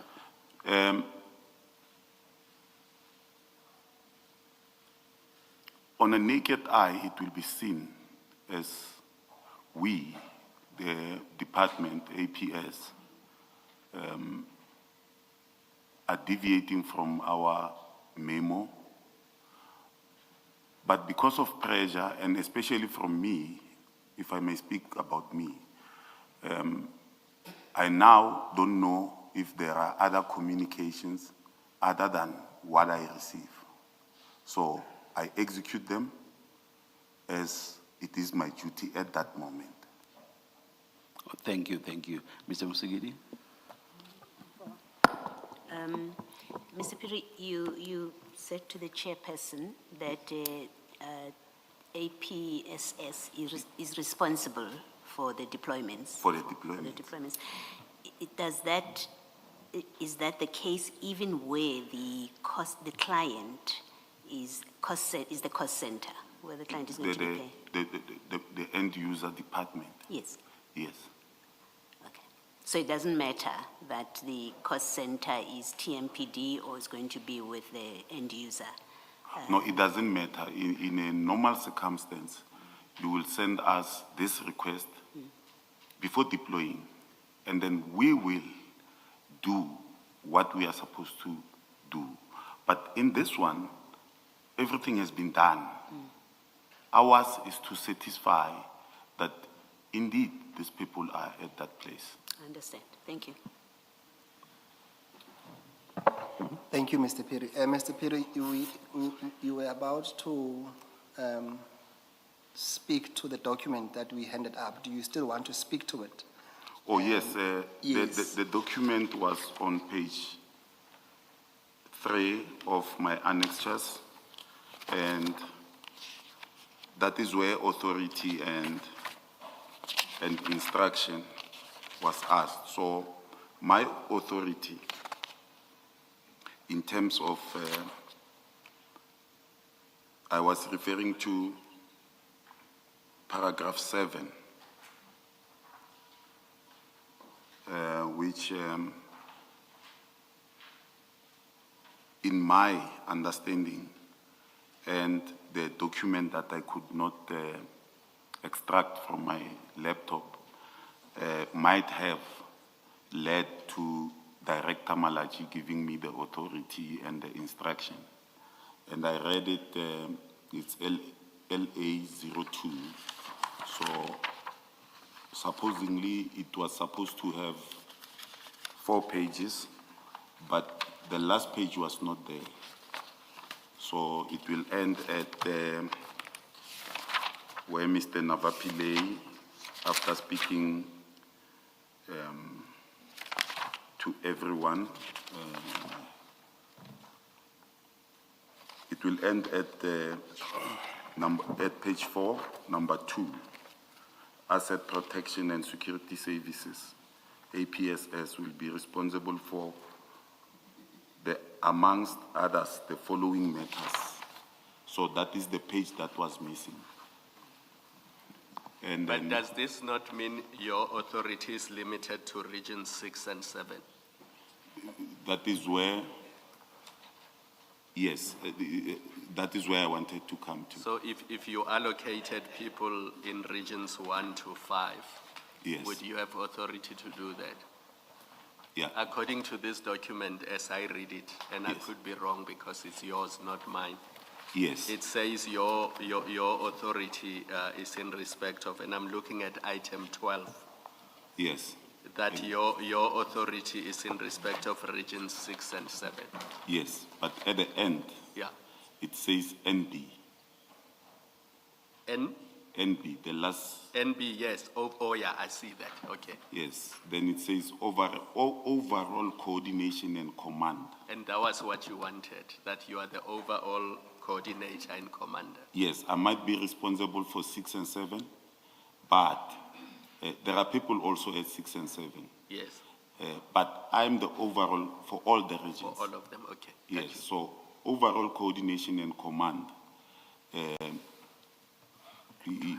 Supposedly it was supposed to say overall coordination and commander.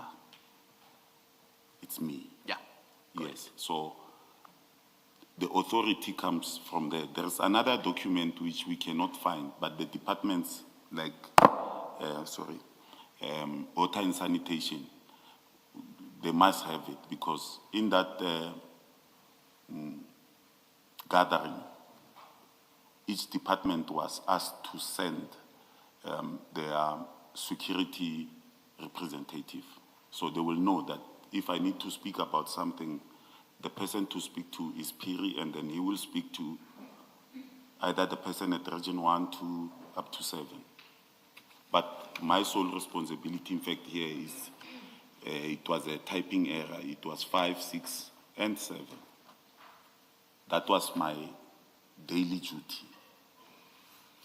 So beside that, I had to take care of everything. So I'm bringing this because you will find that I've signed. Remember I said I could not delegate to these people because this duty was already delegated. And the Latin maxim that I use suggested that I could not.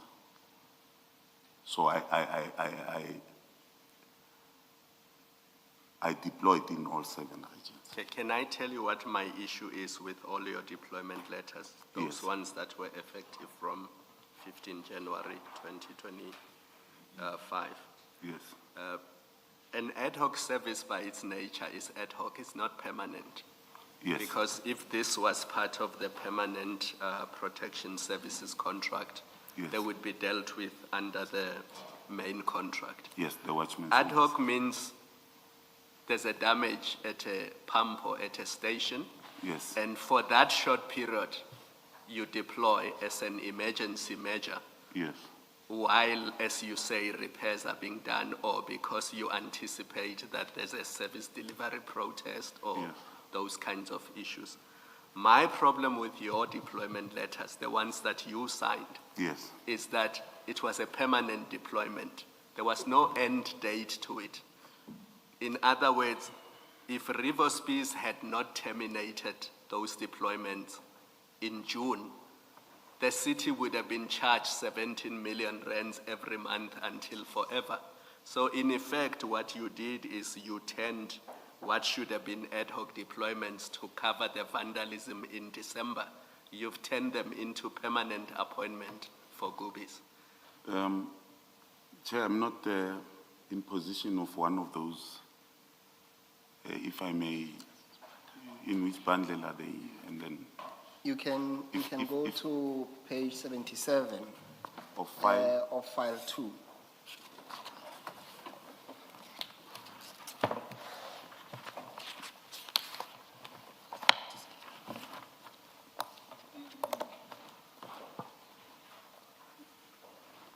Tell me once you are there. Yeah, I'm there. Are you on page 77? Yes, I'm on So page just 77. look at that deployment letter for Goobies. It gives the Mureleta Reservoir pump stations, and then it says effective date, and it says 15 January 2025. Do you see that? Yes. And then it sets out amount per guard is 20,925 rands. Yes. And then the grand total is 406,000. Yes. But it does not say when this deployment ends, which means according to this deployment letter, unless somebody terminates this, Goobies could be deployed for 3 years at that Mureleta Reservoir Power Station. But that's not the point of an ad hoc security service. Yes. Ad hoc is you pick up that there's vandalism.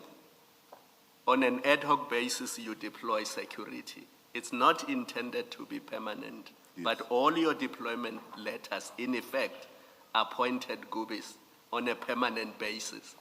And if Riverspies had not terminated this in June, they would have been entitled to this 14 million forever. Do you see my problem?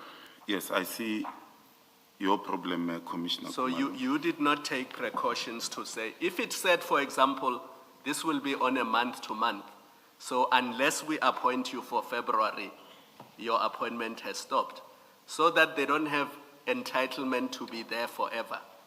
And your deployment letters gave them entitlement to be there forever until the deployment is stopped. And it goes back to your response to Advocate Msikidi when you said, what then is your involvement once you issued the deployment letters?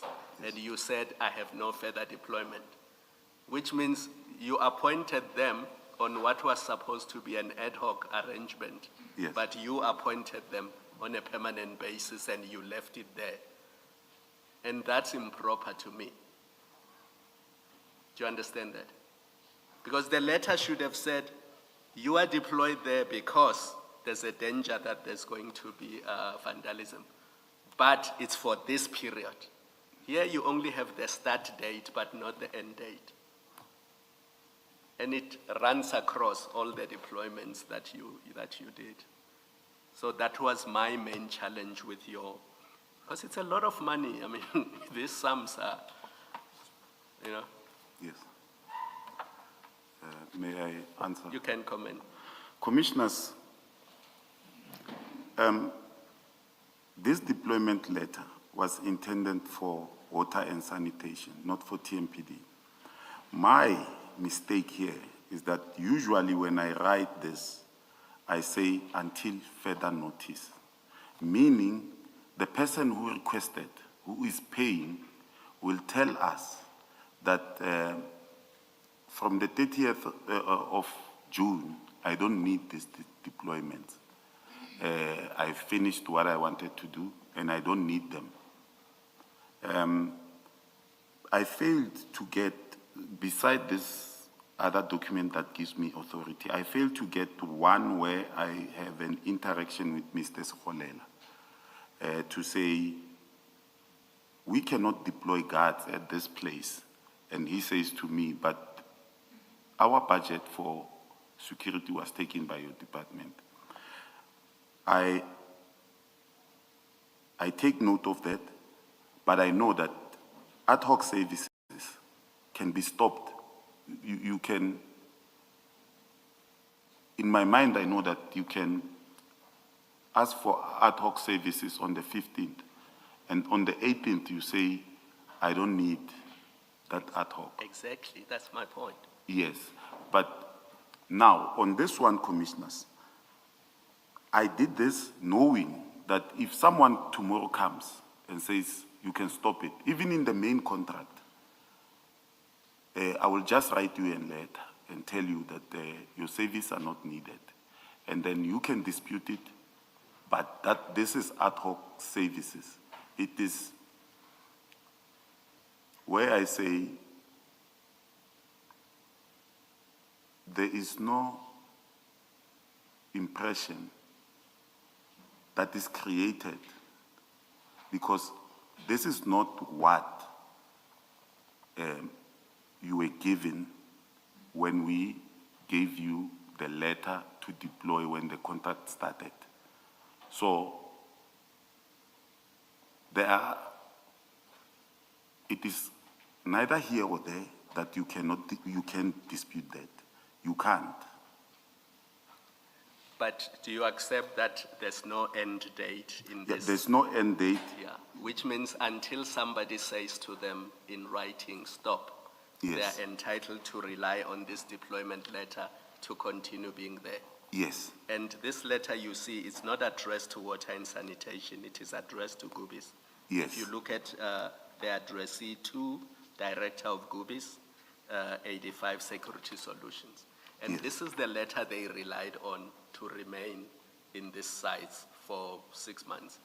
Yes, but Commissioners, what I'm saying is, let's say I gave this letter on the 14th, and my superior says to me, they tell me, verbally or tacitly, and say, Phiri, tomorrow this thing stops.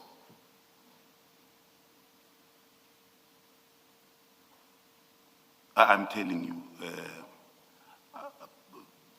I fought with a lot of them because I will stop it that day and then you will not invoice the next day. You are the coordinator and they don't have authority. So I don't think it's right to say, because they didn't say anything to me, I'll let it run forever. I don't think that is right. I will leave it there with you. Can I just understand on this discussion how it works? Yes, You've got Director Malachi, yes, and we know from that earlier message that we saw that he writes and he says deployment will happen from tonight Yes. on the 7th of January, Yes. right, at 1800 hours. yes, And then you subsequently issue a deployment letter. yes, Now, there are these three players. There's Director Malachi. yes, There's the Water and Sanitation Department, which is Yes. the client Yes. department. And then there's you.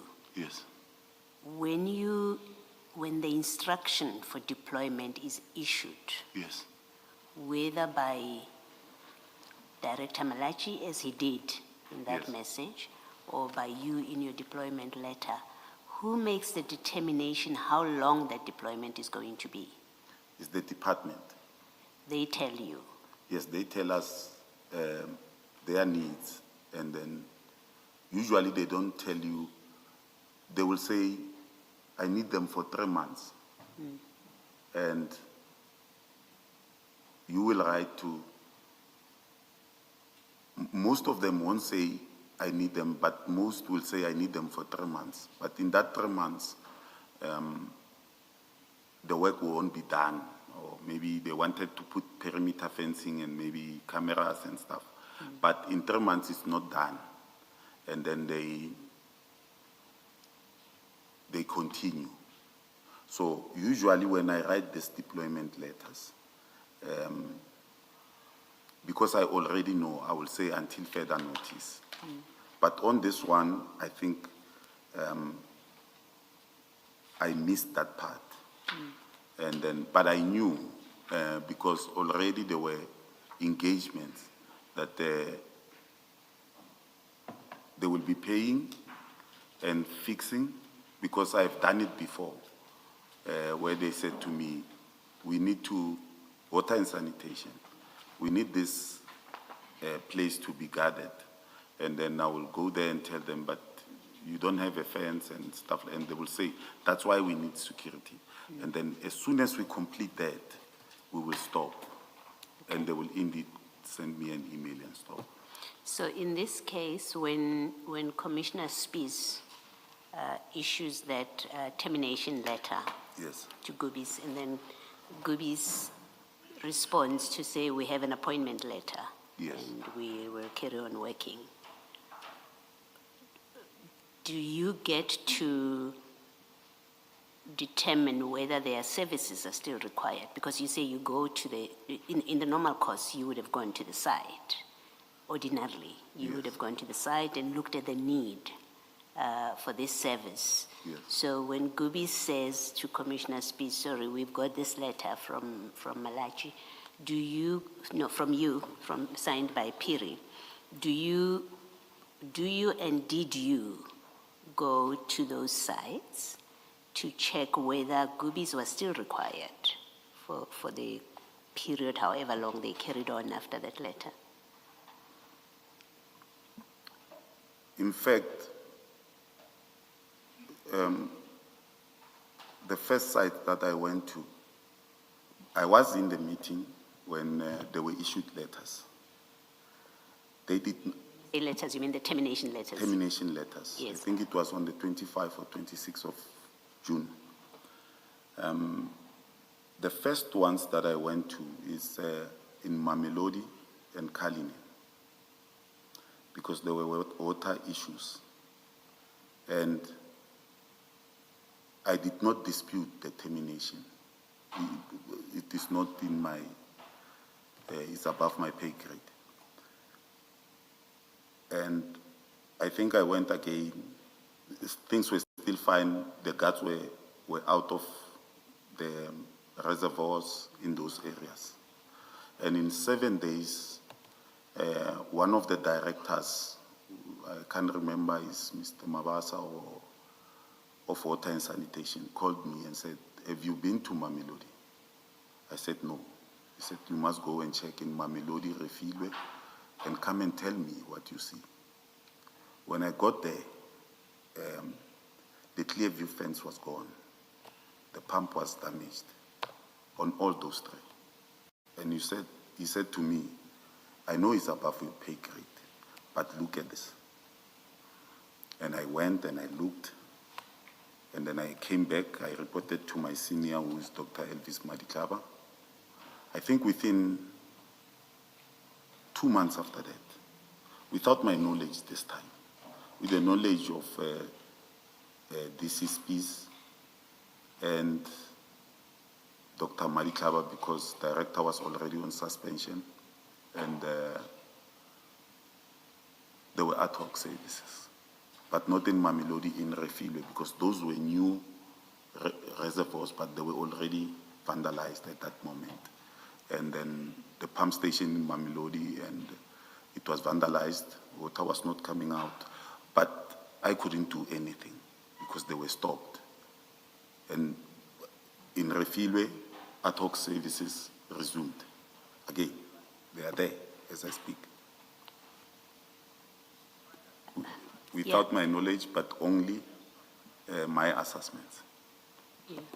I'm not sure that you've answered my question. I think what I'm trying to understand is you, in explaining your role, your functions, Yes, I understood you to say it includes a risk assessment. Yes. You analyze whether the service is required. So when the client department says we require security Yes. at this site, Yes. if things proceed regularly or normally, you would do the risk assessment yes, and then come back and say you need 4 guards, or no, you actually don't need Yes. guards. That Yes. is all secure. There's no problem there.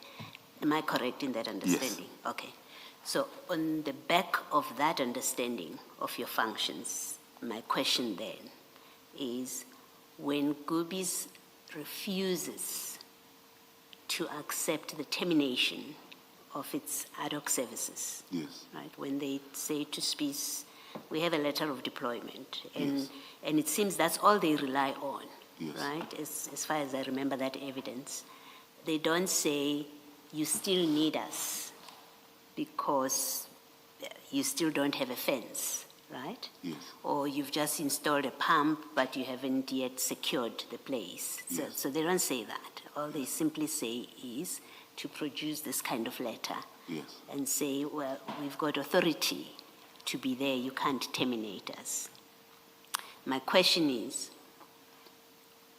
it not part of your functions at that point to go and do that assessment, Yes. whether their services are still required at those sites? Because the way you explain the letter of the problem that Commissioner Khumalo is raising with you, where your letter is for an indefinite period, you say, well, if the client comes to me tomorrow and say we no longer need the service, I withdraw. That's it.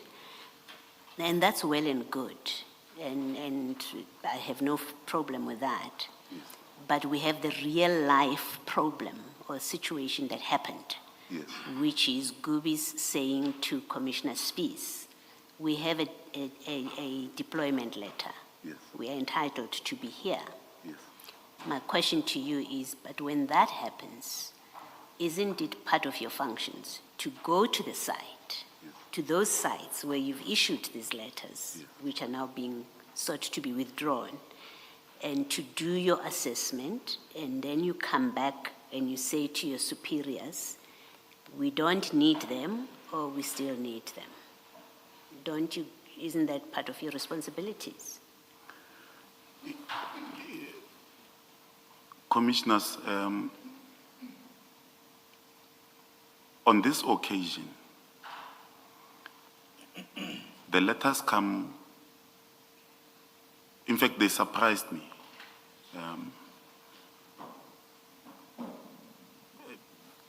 Surprise, in fact, is not a word that I can use. I can say I was flabbergasted. The termination letters, Yeah, when they come. yes? And the Department of Water and Sanitation, I didn't even notify them. It is the duty of the director to notify Herman now, Scholela, to say, remember, you don't have that. Now, Gubis comes to us. I'm not even aware of, I think I was copied on that email that they say we have deployment letters the next day. And then we tell them, but this is ad hoc services. You stop there and there. And they stopped. But when that department calls me now and says, Phiri, we don't have security. I say, no, but we terminated, Director Malachi will tell you. It is now the department that must adduce evidence to say, you terminating the security, the problem is, we are sitting with this problem. Immediately after terminating, we don't do any other assessment after that. The department tells us, no guys, we want to continue. But the reason why the department left those substations to be vandalized is because they provided a GL account and a cost center. They cannot come to us and say, guys, come back and do a risk assessment, because they are not paying for the services. We are. Now, if they were paying for the services, they would have came to us and said, but what you are doing, guys, is malicious compliance. But on this one, they couldn't, because they had nefarious intentions of telling us that they have a budget, and at the end of the day, they didn't have the budget. So when DCSP stops this, it's something that should have been done immediately in January when the first invoices come, when they realized that the department don't have money. So I cannot go back to them, to their side, and recommend to my seniors that no, we need security there. Although it is the right thing to do, Commissioner Baloyi. At that moment, it is not. The situation is volatile. But I'm not privy to what is happening above me. But I'm aware that by leaving this site, we might have a problem. But I cannot say, let's keep security there. It will show interest on my side. No, I think maybe you misunderstand my question. Let me ask it differently. Why did you not, when Gubi said to Commissioner Spies, Yes, we have letters, deployment letters, yes, issued by Phiri. We have a right to be here. yes. Why did you not say to Gubis and to Spies that they should be removed? Those letters doesn't give them the right to be there indefinitely. Because you're telling us the letter doesn't, even though it doesn't fix a period, your letter, Yes. it doesn't entitle a service provider to be there indefinitely. Yes. It is up to when you tell them. You would ordinarily say that's enough, okay? Because the Yes. client department has told you that. Now we have the situation here where Gubis relies solely on your letter Yes, to say this letter gives us a right to be here. Yes. And they remain there for a longer period. And my question is, at that point when Spies says to them, leave site, you need to leave site, and they say, no, Phiri has given us the right to be here, here's a letter. Why do you not say to Gubis, leave site? I'm now instructing you to leave site. You're no longer required. Because you are the one that does that, right? You Yes. tell them on and off the way that it works. Yes. Why, in this case, did you not back up Spies by giving the instruction to Gubis that I gave you my letter, yes, that entitled you to be there, but now you must move off? okay. In actual fact, I must explain what happened. I'm not aware of everything, It happens on the 25, 26, and I see the email. I can't remember the day, what day was it. But then when I see the email, because we have management meetings, we call GUBIS. Not only GUBIS, all other ad hoc services that are cancelled, that are specified to be cancelled. And then we say to them, you received a letter. It means today, the day you received a letter, the date that is written there, it means you stop services. Hence, there is no invoice for July because they stopped. I think there were strong arming DCSPs just to test if my letter can go beyond the cancellation date. And if I may say it,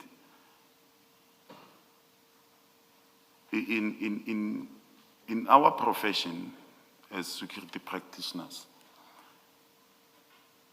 even if I tell you verbally or with the WhatsApp, you stop and then you dispute by following the court procedures. We had many of those, and then they know that this is, we will tell you today and say tomorrow you must come to the office and receive a letter.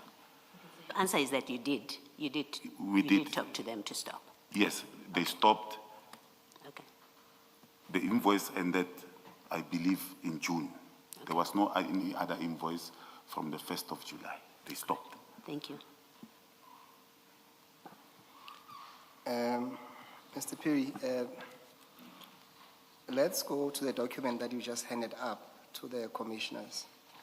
It's LA2, and this is the document that you allege it gives you authority to act in a manner that you did in 2025.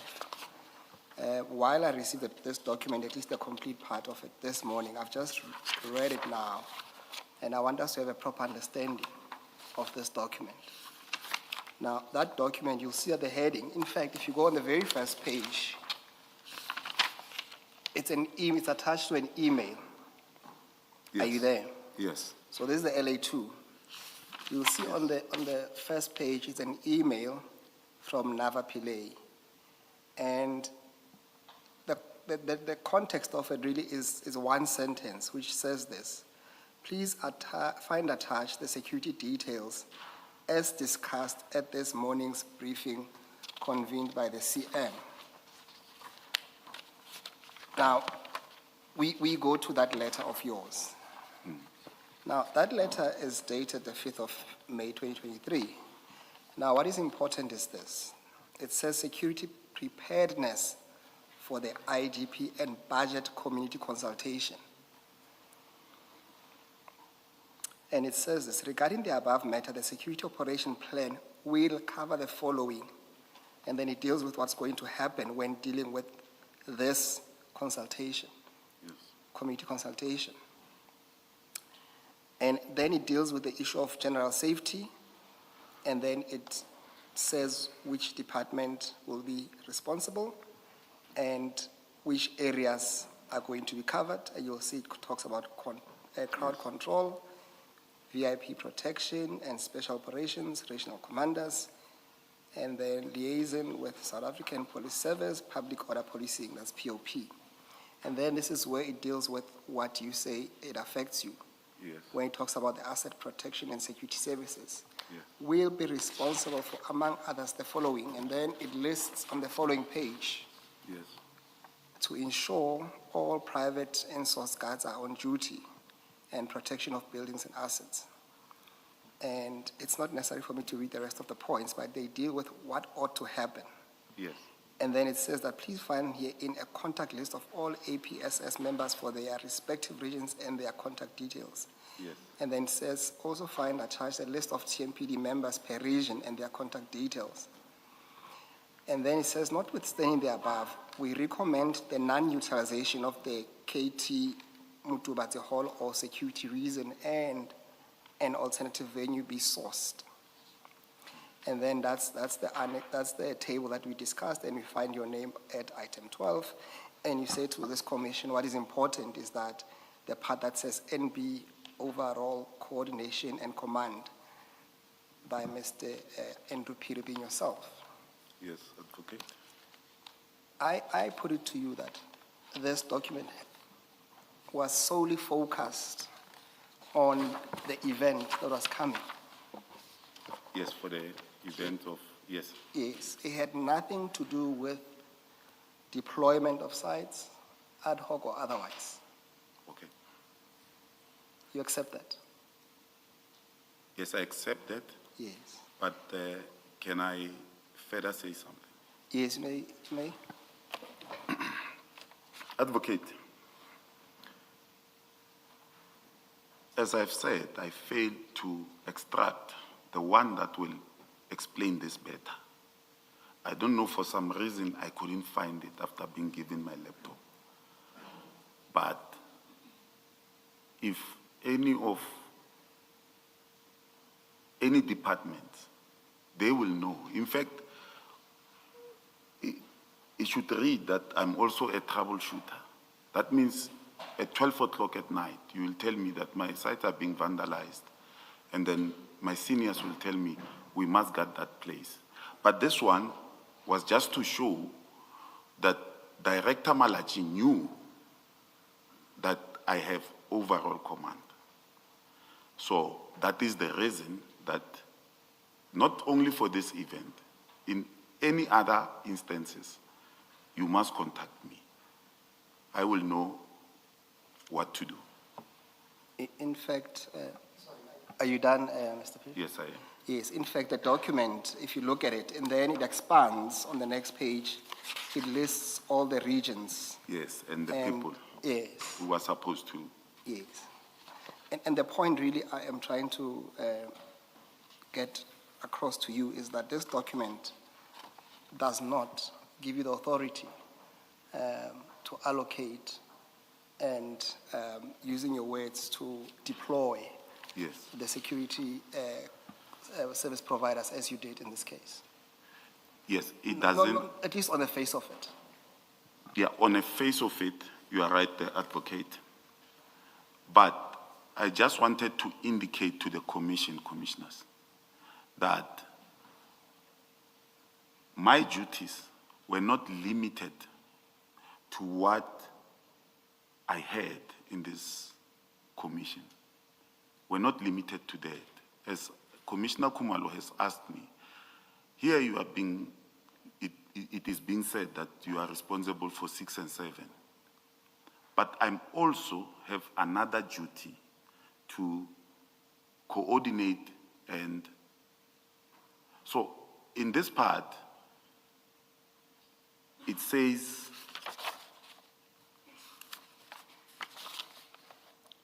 ensuring all private and in-source guards are on duty and the protection of buildings and assets. Now, commissioners, so it will happen that we have a site in Soshanguve and Jugulane, and at that moment, there is no security. The management of community services, and I can't remember where they fall, they will have to call me at that moment and say, they will write an email to Mr. Nava and Director Chukudu, and then they will arrange and tell them that the person who must come to your place at this moment to see that security is deployed is the guy that is called Phiri. The number is there.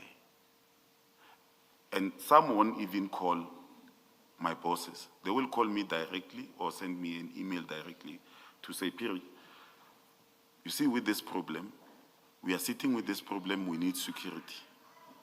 The reason I'm referring to this is because it has happened before.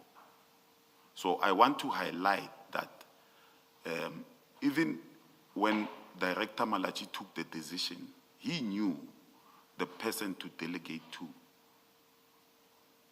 So it comes to, on my statement, where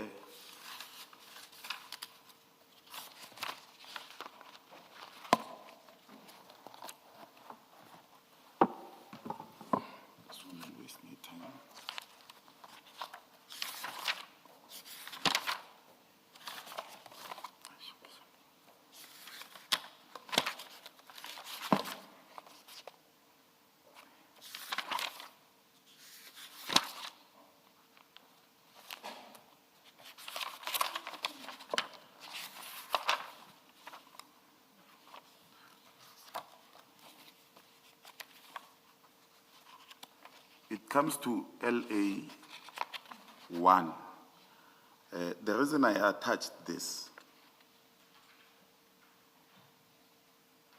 is because on LA 1, page 1 of my annexures, where Director Malachi says, please get Phiri to run with the process and let's monitor the progress. So I'm indicating that he knew that I have authority. So in essence, what I'm saying is I derive that authority because there are many instances where this is where I'm referred to take care of the problem. So this was just one to show you that if a building is not guarded, and the management of that building says it must be guarded at that time, at IDPs or whatever, I had to make sure that there are security guards, either way on ad hoc services or on my own discretion, taking guards somewhere, putting them there. So I had that right. I could take guards from Tshwane Market, put them in Mabopane at that moment. Sorry to interrupt you. I accept that. Yes. The only proposition which I think I have accepted your answer is to at least agree that that document really only related to one event, and that's all there is to it. I understand the further explanation, but for now, the question was really confined to that document, that it related to a specific event. That's all I was saying to you. I accept that, Advocate, but I must say to you, Commissioners, had I known that this letter will not suffice, I would have extracted other emails that shows that authority was given to me. But authority and instruction, I understand, are two different things. But at the very same time, I'm saying authority I had from Director Malachi and then others at the back. So this was just to indicate that I did not act ultra vires. I was not a rogue inspector, as I'm made to be seen. I was following instructions. All right, let's move to page 18 of your statement. It's annexure LA05. Page 18, Yes. file It's the first file, file 1. File 1, Yes. page 18. 1-8, yes.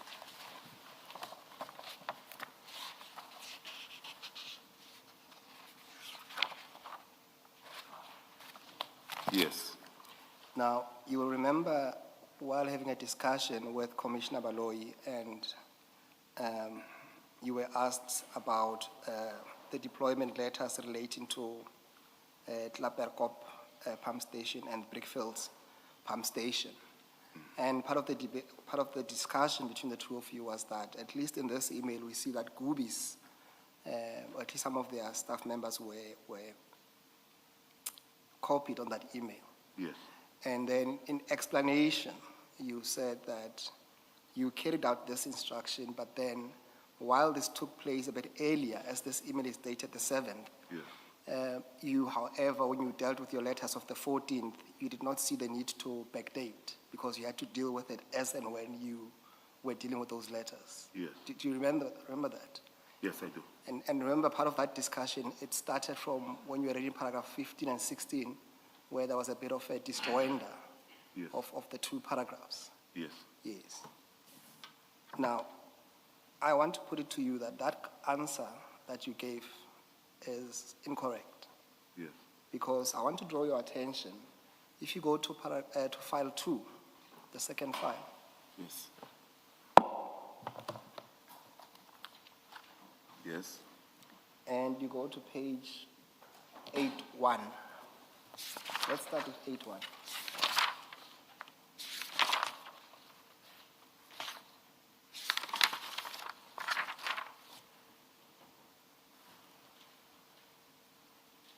Yes. Yes, you will see that, remember, this is where you say, well, the reason why you gave this instruction to Gubis is because you were told to do so, and you acted according to that, and you made sure that that is done. But when you look at page 81, you will see that that letter is dated the 1st of January, and you will see that your signature appears at the bottom, and there's a date to it, says 0701, Yes. 2025.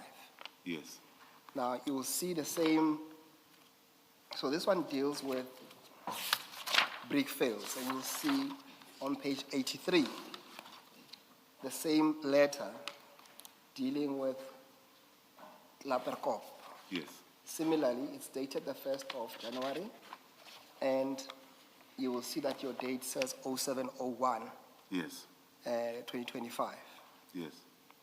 And you will see the number of the armed guards, the number of the patrol personnel in the vehicle, they accord with what's on the email. You accept that as well? Yes. Yes. The 7th, remember when Commissioner Baloyi asked me the question, he was referring to page 77. No, I'm saying to you, I'm putting it to you to say that answer of yours could not have been correct. Yes, was incorrect. Yes. You accept that? Yes, I do. It doesn't speak to the 14th. It doesn't speak to the 14th Yes. of this letter. So we cannot rely then on that email to say that gave you authority with regard to the letters of the 14th. At least you have to accept that. This email refers to the 7th, and your letters also refer to the 7th. So we'll come and deal with the 14th, but at least let's accept that. I accept that. Yes. In fact, I remember that I did it on the 7th. Yes. Yes. Yes. Now we still have to deal with the issue of the 14th to say where did you obtain your instructions, and also not just the instructions or authority, but also to specifically allocate to groupies. But at least we have to put that aside, that those letters of the 14th had nothing to do with what Director Malachi had written on that email, because separate letters exist for that allocation.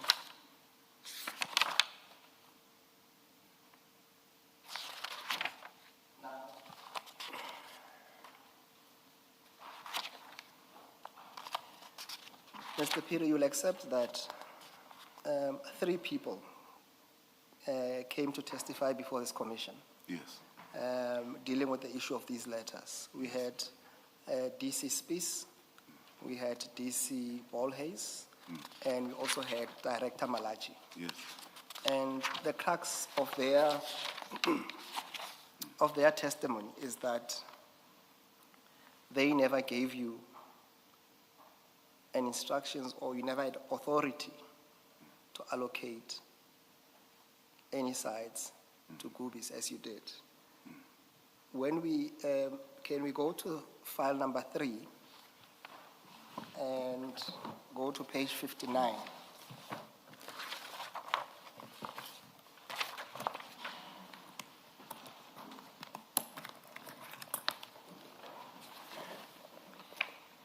In fact, go to 69 to get to the point. 69. 69, yes.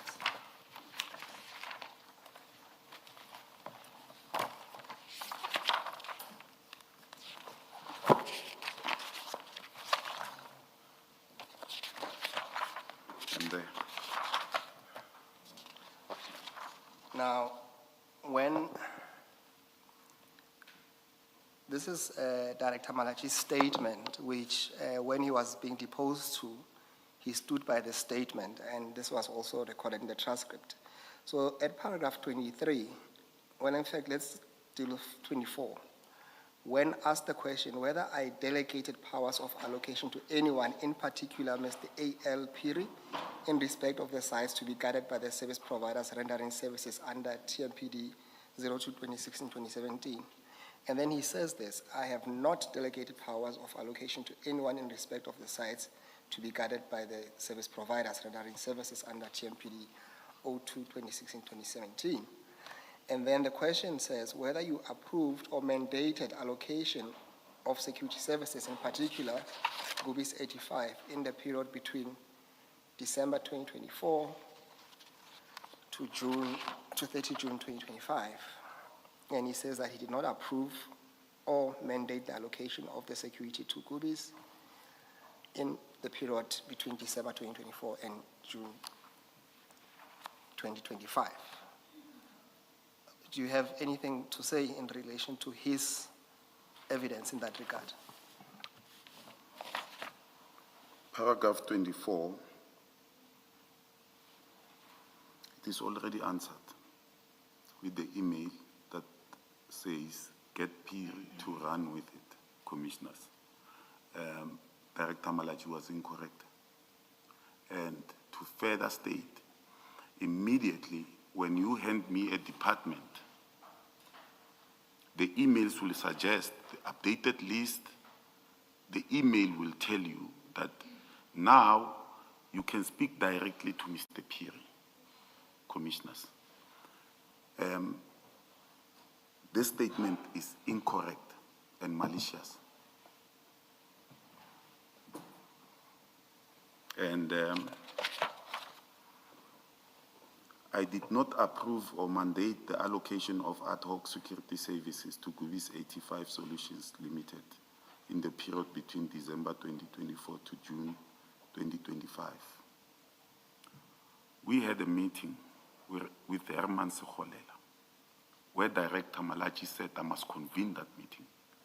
And in saying that, in that meeting, I don't have the minutes, but his secretary was there, must have that minutes.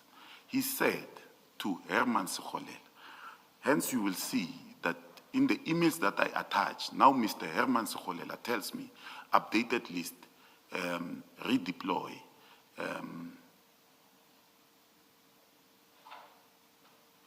cancel this one, send to this one.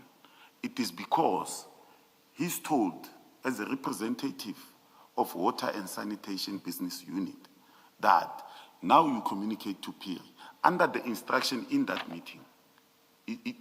It's unfortunate I don't have those minutes. Now, Advocate Msikidi, let me tell you something that you were not told in this commission. My letter of deployment doesn't give SCM or creditors to pay. And you can dispute that letter. Now, how things work in Tshwane is that you get an invoice.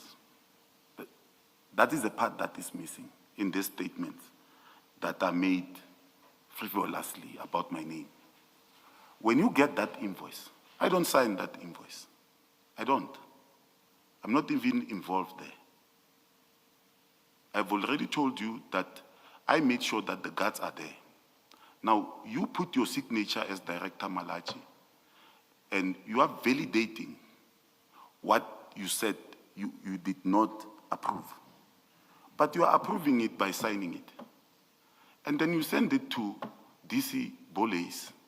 He signs it at that amount. Then it goes to Finance or Department of Water. They take it at face value. Is that possible?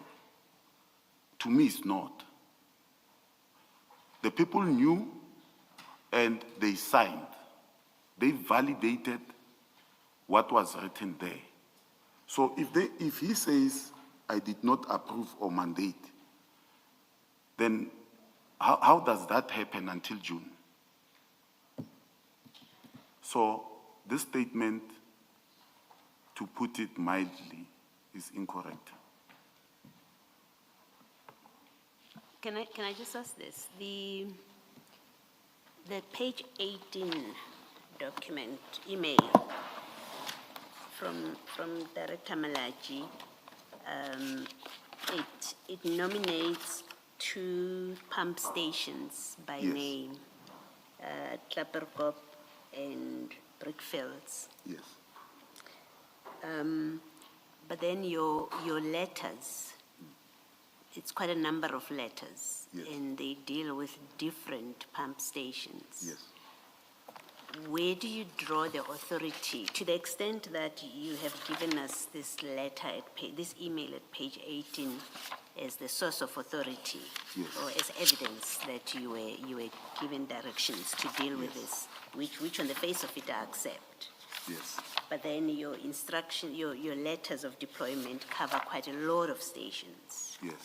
or facilities, if you like. Yes. Where does that power, your power to have given in respect of the many others, where do you say that comes from?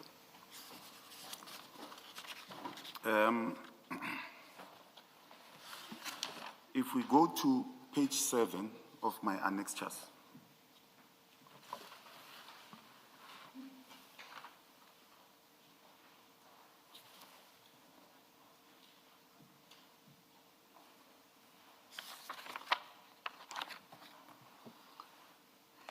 it is Friday, January 10th, 2025.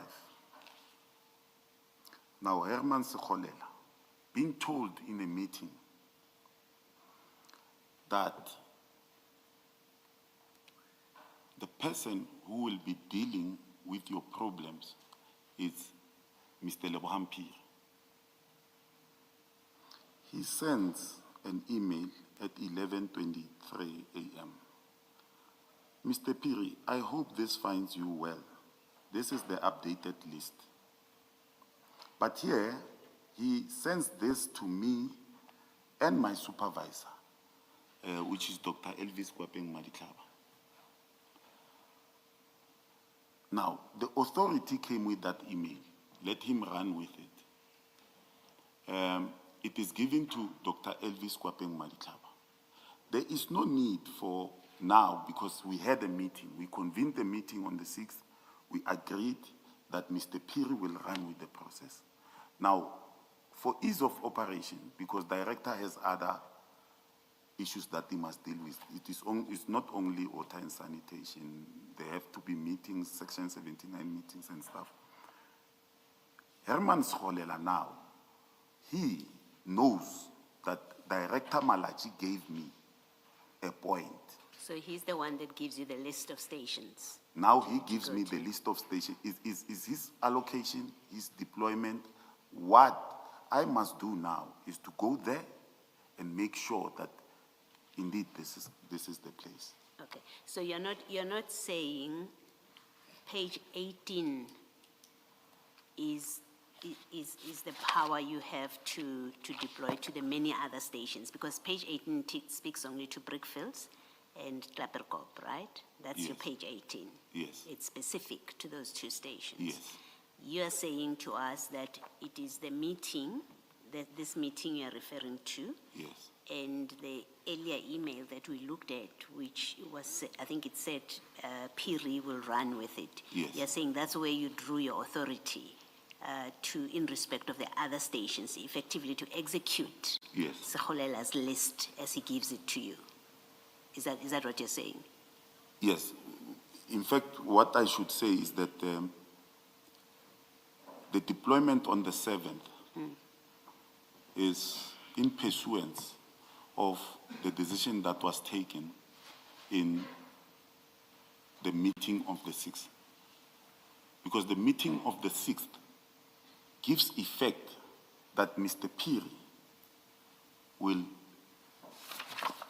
in fact, let me read it so that I don't. It says,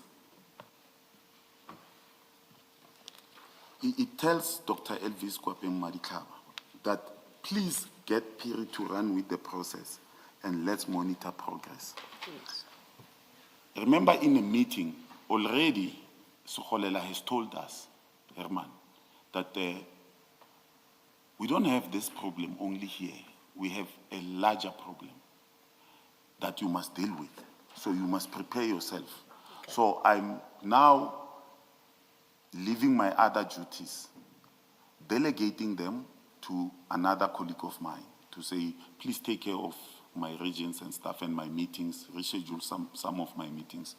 And now I'm going to see what is happening. So they come in as they come to say, Mr. Phiri, because I've already given an instruction, Yes. now I must execute. Understand, thank you. Mr. Phiri, maybe to piggyback on that question, you will see that at page 7 of file 1, and then what is then referred to by Herman Sekhulela is what is called an updated list, which then appears on page 8. Yes. Now, when you look at that list and then you compare it with maybe go to file number 4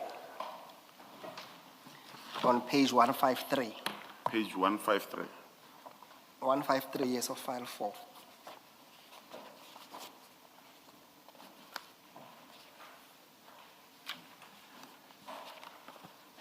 One five three. 153, yes, file 4.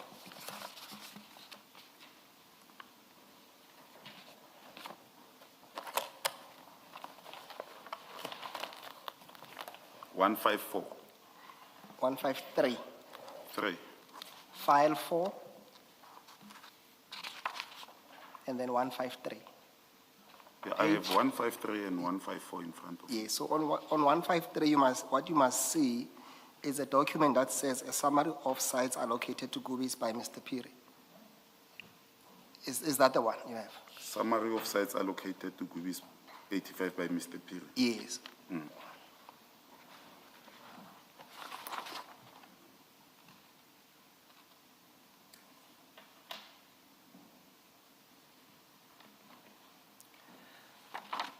Now, this document, it's populated from the letters that you signed. Yes. Yes. And really the part of the question that Commissioner Baloyi was asking you was that, at the very least, accepting that even if for a moment that Herman Sekhulela had the authority to dictate to you, as you put in your statement, who to allocate and which sites in question. The question really at the heart of it is that on page 8 you have 19 sites that are identified, and then on your letters, on the summary of what we have here, you have 38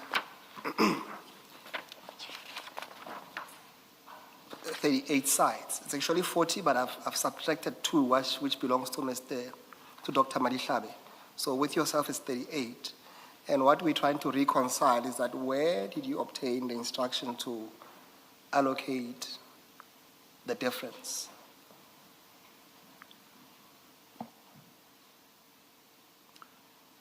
Just the last question so that I can give you a proper answer. Yes, you have on page 8 what you referred us to is a list of sites, which is a total of 19 sites. But when you look at page 153, you have a total of 38 sites. So Yes. there's a whole difference of sites that don't accord to what you are telling us in terms of your email. So the question I'm asking you is that, how do you account for the remainder of the sites for a moment? Okay. Remember the questions that were sent to me is authority, instruction, process, and generation and paying of POs. Now, I had to prove, commissioners, that I had authority from Director Malaji. I got an instruction from Director Malaji. Water and sanitation got their own people to work. I'm not responsible for, I'm answering those questions. But should have the question came and said, we need evidence to show that Mr. Sekhulela is sending you this list, and then I would have put the emails to show that I did not just go and identify site. He identifies sites, he allocates Gubis, and then mine is to go. There are emails to that effect. I am not just going around doing, even there are emails where he says, I have seen that I'm done maybe in Waverley. Please redeploy these guards to Sunderland Reach. Because now he is in control. He's telling us where his problems are. And then we are going where he tells us. I don't identify these sites. He identifies them, but the question from the commission did not say, Phiri, show us how did you arrive at 38. I would have showed you that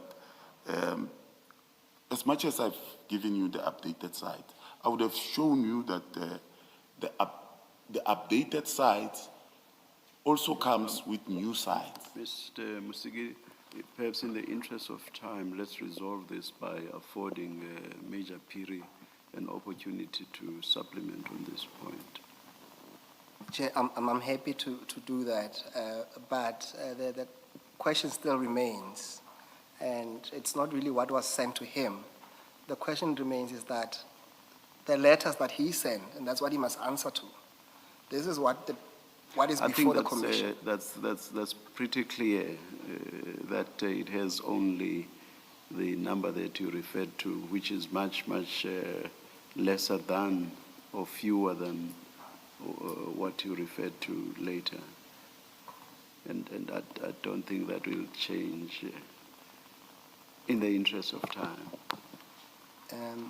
I think you've made your point. You've made your point with regard to that. And then that's what Major Phiri says he would have addressed had his mind been directed to that specifically. And it's on that I think, in fairness, we should afford him an opportunity to supplement. You are free to respond to me. Yes, Chair.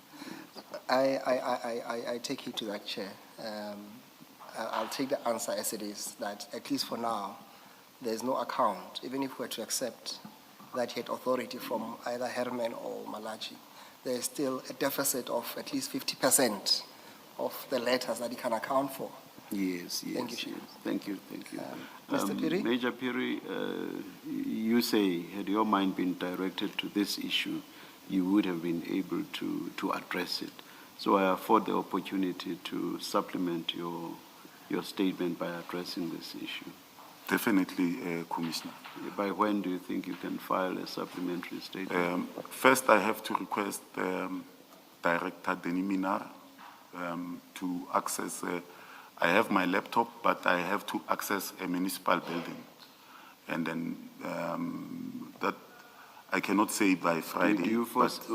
Okay. But the commission can give me a deadline, but I think by Wednesday, because I will definitely send them the request and the update. Must I say Wednesday or Friday? What should I give you? Wednesday. Wednesday is fine. Yes, Wednesday. All right, then you are directed to file that. Yes, I will work it over the weekend, and then I will send them. Yes. To file it by Wednesday. Thank you. Thank you. Thank you, Chair. Yes, Mr. Musigiri. Mr. Musigiri, I hope you don't feel that I curtailed your cross-examination on this.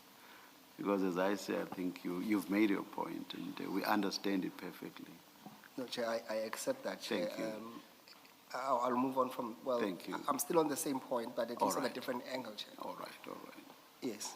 Mr. Phiri, you testified that when you received, so the question is, when you received the instruction, finally, on the on the 10th of January, that will be the email on page 1, LA01, from Mr. Herman Mkhwanazi. Page 1, file 1. Page 1. Yes, so you go to your first file, then it refers to your annexure LO1 on page 1. LO1. Yes. Yes. You see that. On top there is an email from Herman. Page 1. Yes. From Herman. Yes, On so what's page your 1 is- annexures It's LA01. Chukudu Malachi on page 1. Yes, no, go to the very top of the email. Yes. You see that? Yeah. Now, that's an email addressed to you. Yes. Yes. And that is the email that gives you the go-ahead. Is that correct? Yes. Yes. So the question is that, how many sites did you then visit on the day? On the day. Yes. There are no sites attached here on the 10th. Yes. Let me see this sites. Remember your testimony is this, Mr. Phiri. Let me assist you. You say that finally you received the final go-ahead on the 10th, Yes. having taken into account all these developments between Mr. Hellman, Mr. Malachi. Yes. And you say on the 10th is what triggered you to start doing your job. And then obviously on the 14th you signed those letters. So the question is that, how many areas did you visit? If you take out number 7 and number 10, because they are already done, and it's 19 sites.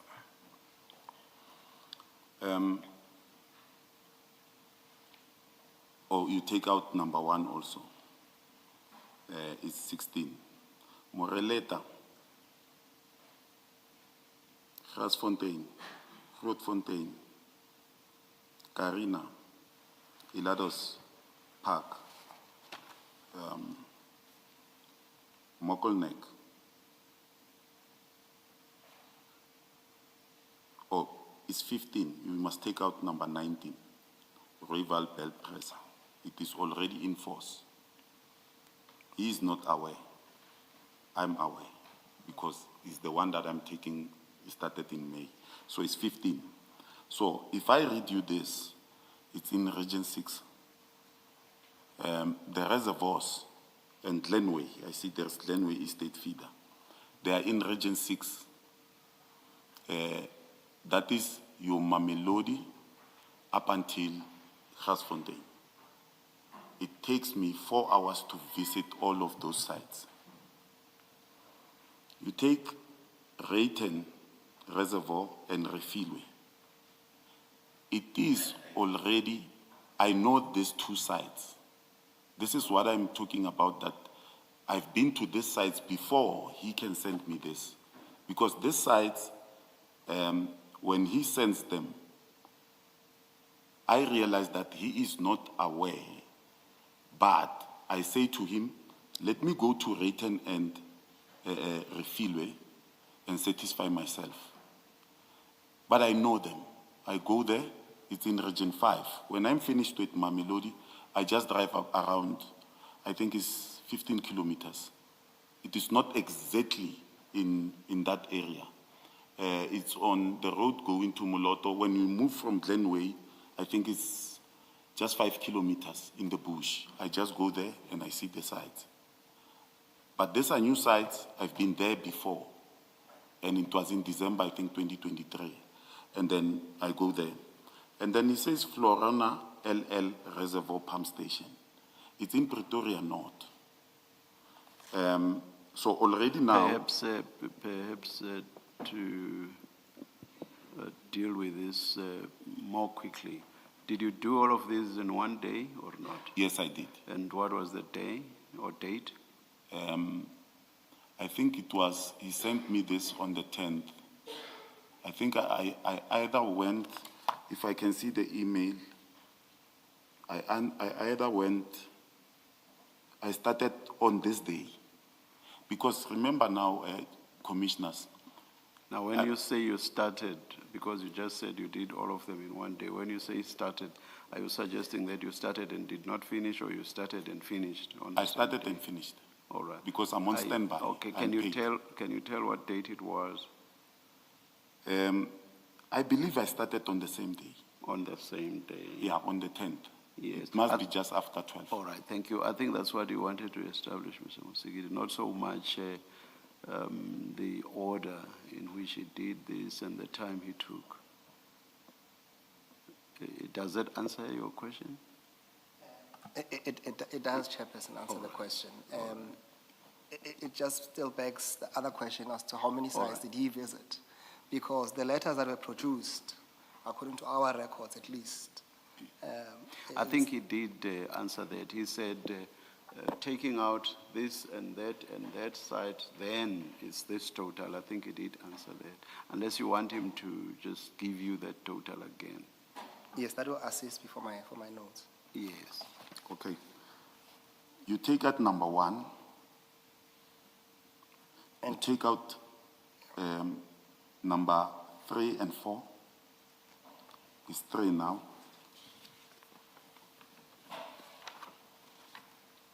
You take out number 7.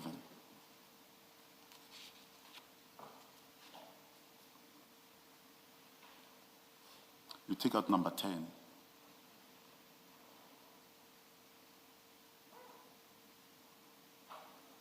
You take out number 14, Glenway.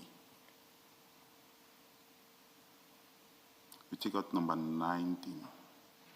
So I visited, it's 5 or 6. I visited 14 on that day. The nature of my work, advocate, I'm one person. I can start work at 6 and finish at 2 o'clock. All that's wanted now is just the total. Oh, it's 14. Yes. Yes, thank you, Mr. Phiri. Can we then deal with the last subtopic before we go to the next stream? And this relates to the question that was posed probably earlier to you, and definitely it was canvassed with the CFO when he came here, Mr. Mkhwanazi, as to the processes that ought to be followed. And that's something that I realize that you're also itchy to explain relating to purchase orders. Can you go to page 111 on file 4? File 4. Yes. 111, file 4. Yes.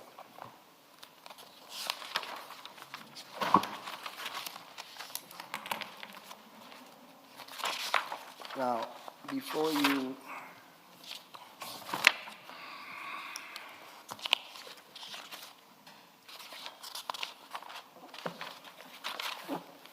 Bow. thank you. You assist me. Now, before you get into okay.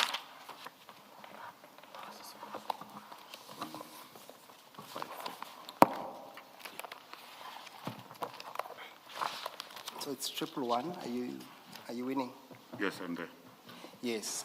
So there was much huff and puffing about the processes that relates to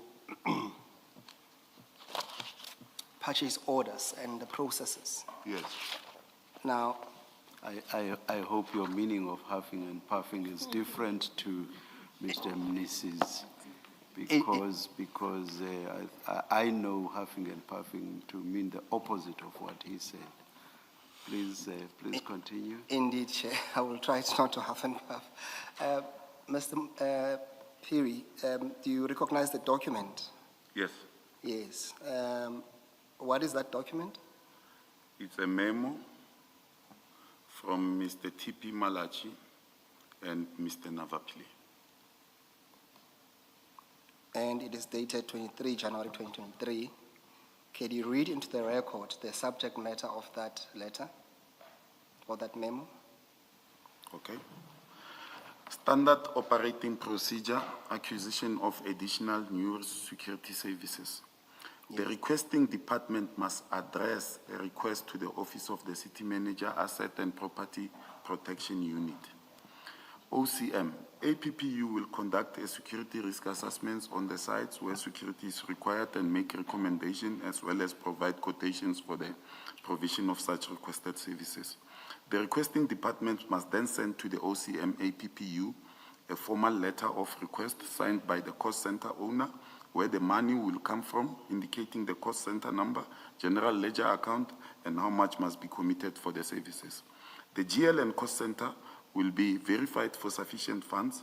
Upon funds being available, a purchase order will be created and sent to the cost center owner for release. Once a PO has been released, the OCM APPU will then go ahead and provide the services and monitor such services. Mr. TP Malachi signs it on the 23rd 01/2023, and Mr. Navapile approves. We're not the city officials. Can you explain to us what's your fair understanding of the process here, Mr. Phiri, just to assist the commission? To assist the commission, I would say there's, in the office of the city manager, it's a memo outlining the standard operating procedure. It indicates what must happen. But advocate commissioners, this was not followed on this instance. The reason is there were already services that were provided without our intervention, which were irregular, from the Department of Water. We come to realize when they have a problem. No, I get that. Before you get there, I was just saying on what the document, the process that it prescribes. Yes. Then we can come to this instance where it was followed or not. I think you did say for whatever reasons. Yes, Just it to was not understand followed. how it works. How it works? Yes, in terms of when you, in an ideal situation. Yes. And when would a purchase order be produced? What it says here, it's true. A purchase order must be produced before work is done. But the systems in the city of Tshwane now, as we speak, as we are here, doesn't allow that. Because they don't rely on the quotation. They rely on an invoice. Remember now, here they are talking about the quotation. Creditors say, and SCM, we cannot produce a PO without an invoice. Hence I said to advocate commissioners, a quotation is as much as a deployment letter. Doesn't give effect for SCM or creditors to pay.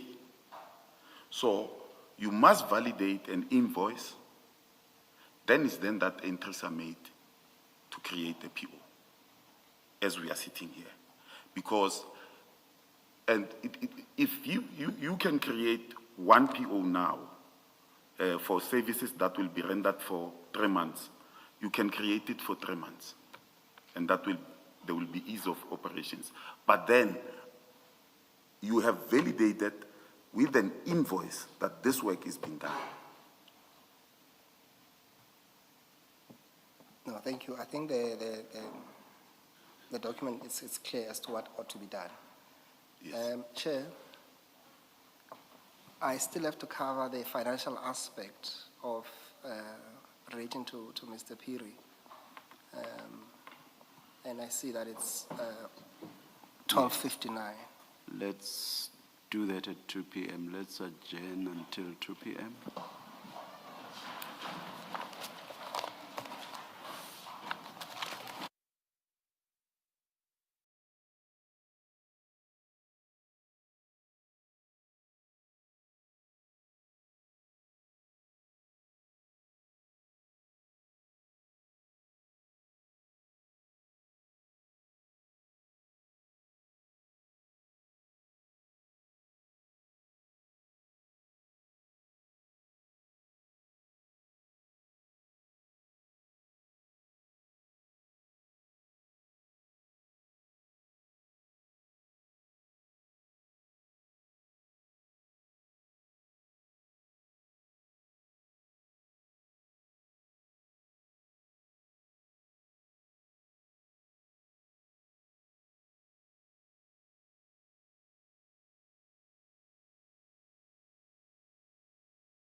Yes, Mr. Mosegedi.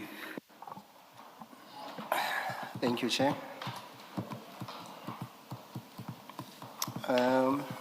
Mr. Phiri, please go to file 2.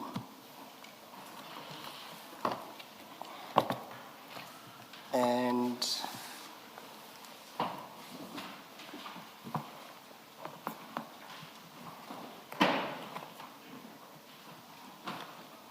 I refer you to page 152 of that file. 152.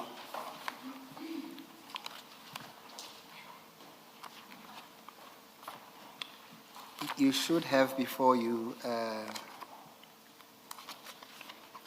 Mr. Phiri, a bank statement. When you get there, it's a Standard Bank statement. Yes, I do have it. Yes. And I think this statement, part of the statement is also duplicated in your own annexures anyway. Yes, it's not a Standard Bank, it's a ABSA Bank. Thank you, yes. On 5.1, that's where the Standard Bank ends and we start with ABSA, that's correct. Yes. Yes. I want us to focus on, there's a payment. Maybe for the record, you confirm it is his bank account. Yes, Mr. Phiri, can you confirm that that's your bank statement? Yes, it is. Thank you. And for now, Commissioners, I want us only to confine ourselves to the payment made on the 13th of May, 2025 of 150,000 rand. There are other payments that we can deal with later. You will see that the reference to that payment is stationary refund. Chair, this transaction is recorded on Mr. Phiri's statement as well. And he explained that when he was in chief, that was a loan from a friend. And when I asked him the name of the friend, he said to us the name of the friend was one Willie Mashupie. Mr. Phiri, can you confirm that? Yes, I did so. I did say that. Thank you, Chair. Now, Chair, we had to go and try and find out and subpoena the banks to find out the source of the transaction. And Chair, I will refer you on file 4 to page 150 of file 4, 150.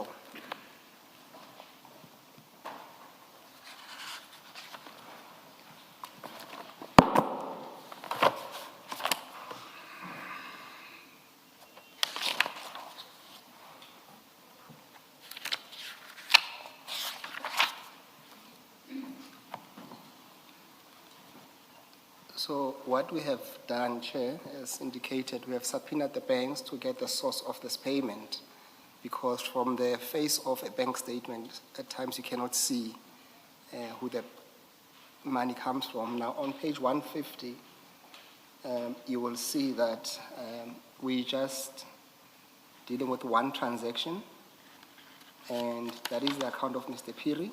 And you will see on the third column the amount of 150. The third column, the date of the payment, and that accords with the cross-reference of stationery when it says cross-reference to. And you will see that there's also what you call a matching account number.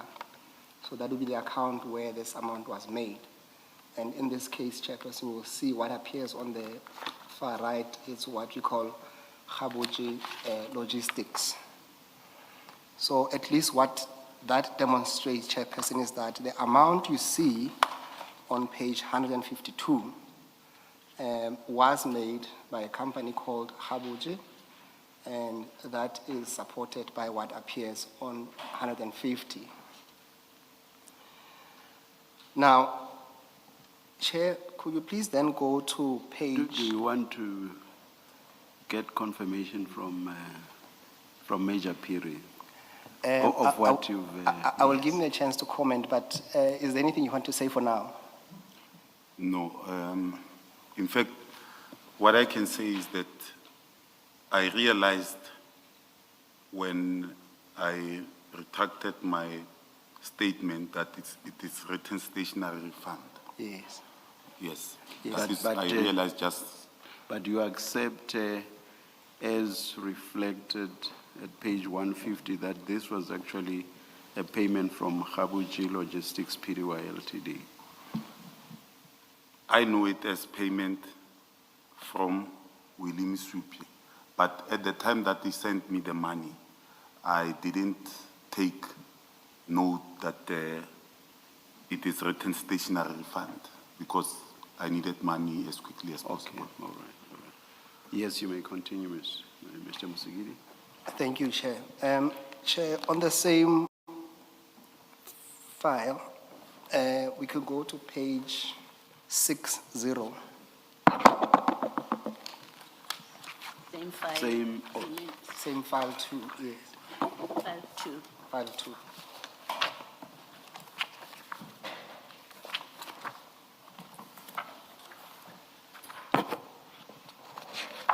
Now, 60, Chair.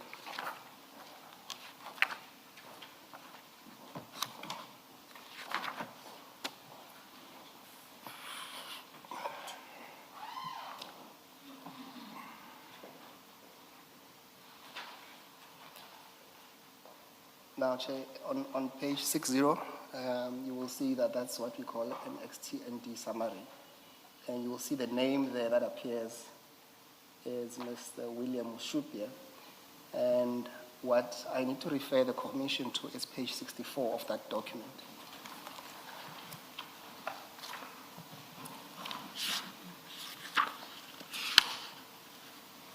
So for the purpose of this Sorry, Chair. exercise, On page 64, 64, 60, you said you referred to something. 60 is the name of William Mushupia right on top there. Do you see that? On top, Yes. on 60. Yes. Can you just make sure? Yes, on file 2. On file 2, I'm on file 4, Okay. 60, 2, Hey,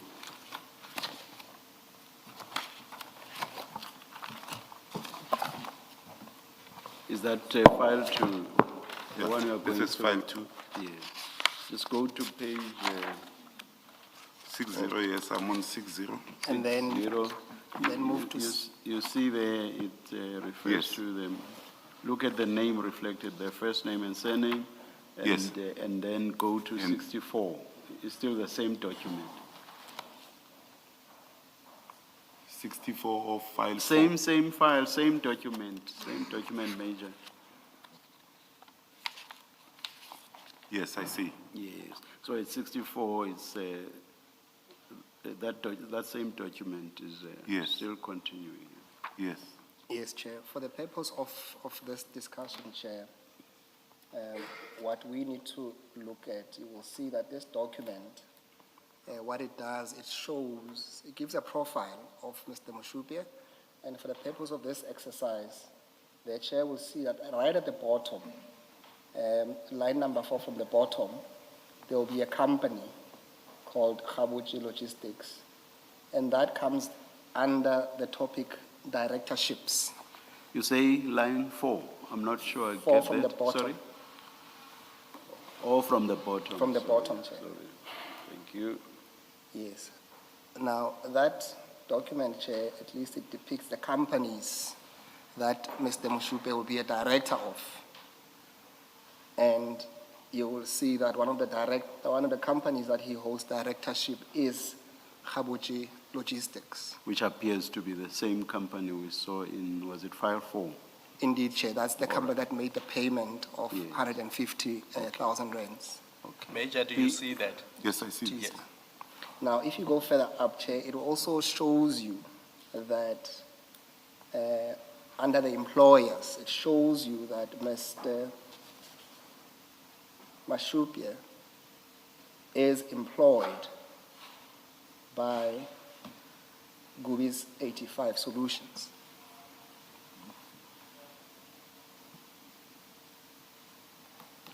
Do you see that, Mr. Phiri? Yes. Yes. Now, part of the questions that was posed to you to answer to this commission was that whether you have received any incentives or benefits from Gubi's. Yes. And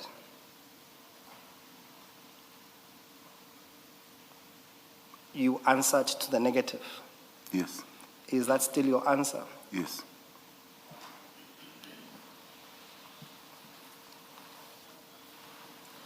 Chair, What is the nature of your relationship with Mr. Masupia? I've known Mr. Masupe from when I completed my matric in 1996. He was staying at Dube in Soweto, and I was staying at my aunt's in Naledi. And we met through the pastor's child. At that time, we were still youngsters. I was working in Santen, and then I came to know him in 1998. Okay. And then we went on, but went on and off, not knowing we were doing our things at that moment, until we met again, I think in 2005, when I was working for a trekking company, trekking vehicles, and my duties were in Soweto. So I met him so that I knew where vehicles were taken when they were stolen. Okay. So he's a friend. He's a friend. Yes. Do you know that he's a director of Habuki Logistics? Yeah, when I'm working, I was doing lots of stuff, and we met again just around 2017 again, and then he was doing well, and our friendship grew again. Okay. But it was not a friendship that I would say was sustainable. It was a friendship when maybe I need something from him or he needs something from me. We will call each other and do whatever we wanted to do. Okay, so it's not a, would you describe it as a close friendship? It is not a close friendship. It was not a close friendship then. It became serious just around 2000 during COVID, and we came to know each other Okay. And better. did you know that he's employed by Gubi's 85? I came to realize that when Gubi's 85 started working in 2022, but he didn't say that I'm working for Gubi's. He just said I'm in business relationship with Gubi's. Okay, but you became aware that he's doing work for Gubi's? Yes, partnerships somewhere in Mpumalanga. Okay, thank you. thank you. And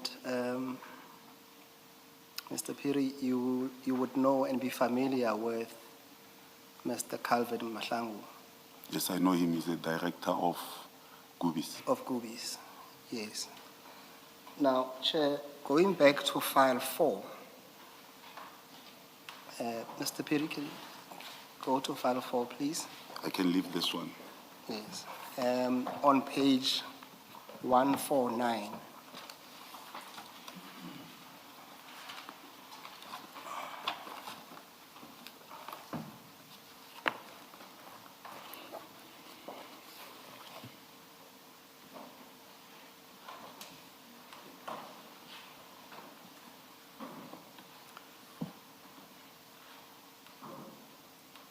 Chair, you will see there, those are transactions or financial transactions that were made by Mr. Calvin Mahlangu But obviously, they are not made to this witness, so we'll not canvass that with him. But what I need to demonstrate for the purpose of this exercise, Chair, is that you will see that from the 23rd of February 2025 all the way to the 18th of October, that's just a sample, Chair, of him paying monies into Khabuchi Logistics, Chair.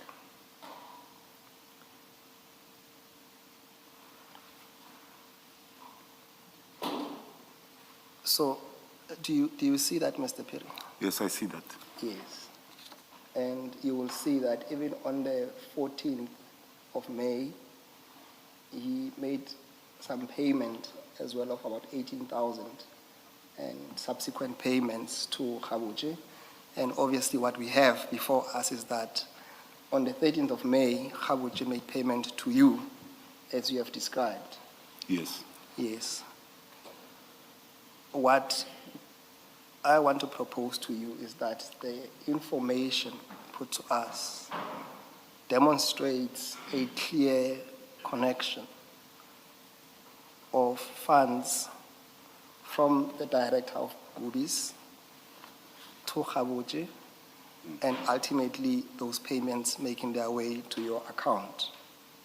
Do you accept that? Well, I need to answer this in a very...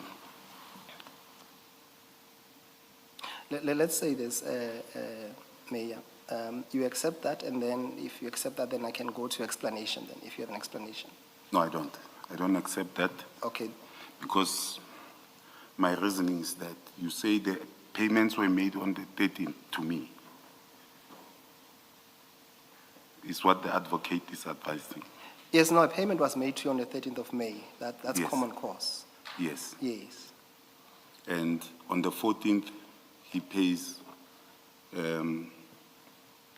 Calvin pays Khabutsile 18,000. Yes, no, that's not the question. Yes. It's what I'm asking you is this. Don't confuse yourself with the transaction on the 14th. I'm saying what we're looking here accumulatively is that Gubis, or Mr. Nhlanhla on behalf of Gubis, is making payments to Khabuchi. Forget Yes. about the dates. Yes. Yes, that's what is depleted there at least. And I'm saying somehow those payments through Khabuchi, they make their way to your account. Is that accurate though, Mr. Musigidi? When, for example, we take the payment of what date? The 18,000 rand? The date is not even the same. You base your question suggests that there will be corresponding deposits from Khabuchi to Major Phiri's account, unless you want to reformulate your question. No, Chair, that's not the suggestion at all, Chair. Please reformulate your because that's question not- then, because yes. That's not what that's is- how I understood it, and I suspect that's how Commissioner Balwe understood it as well, because I heard her. No, Chair, we are not putting it any higher than this. Just reformulate the Yes, question though, because as is, it may be conveying something that I doubt you want to convey. Yes, Chair. Because as presently formulated, it suggests that the payments correspond even in terms of amounts. Yes, Chair, no, that's not the suggestion. No, I hear you. Let me try and deal with the question differently. Yes, please, Yes, please, yes. And Mr. Phiri, understand me, I'm not saying there's a corresponding payment, for example, in your case of 150,000 rand, that came from Gubis directly to your account via Khabuchi. That's not the proposition I'm putting to you. The proposition is simply this, is that what is put in front of you is that you have payment from Khabuchi. And what we also know is that Khabuchi also receives monies Yes. from Mr. Calvin. Yes. That's as high as I'm putting it. Yes. Yes. Is there any comment to that? Yes. Thank you. Advocate, first, you are saying to me that, commissioners, it must be clear, he paid me on the 13th. And I agree. I say I requested the loan he gave me. Now, when I look at your documents, it says there's no way that where it shows the 13th that Calvin Mahlangu paid him on the 13th to pay me. But you are telling me that he paid me, and from the 23rd of February 2025 up until 18 October 2025, he's paying this company. And there's no evidence that on the 13th, 150,000 came from Calvin Ponso Mahlangu to Kabuchi Logistics, and then it went out and came to me. Remember now, I'm talking about my friend that commissioners, I'm loaning money from, knowingly that he told me that I know the guy, I sometimes work with him. And he loans me the money. But I don't see the money here on the 13th. So I don't know what are the relations in relation to the 150,000. Yes, no. I think, let me be fair to you. I'm not putting, and I'm trying my best here. I'm not saying to you, you'll find a 150 amount Yes. transaction from Gubis to you or to Kabuchi and yourself. Yes. And remember, I prefaced my question by saying the transactions on page 149 is Yes. just a sample of the transactions between Calvin Mahlangu and Kabuchi. And I said to you, I would not invite you to make comment on those because those has nothing to do with you. Okay. That Remember I that. accept. And you'll see those transactions, they add up to 194,000 Yes. on the sample. And I said to you, that had nothing to do with you. Okay. Yes. If you say so, they have nothing to do with me, I accept. Yes. What we wanted to demonstrate is that Kabuchi does receive money from Gubis, Yes. and then we can deal with the rest. Can I? No, I'm saying then we can move on and deal with Okay. with the others. Yes. Yes.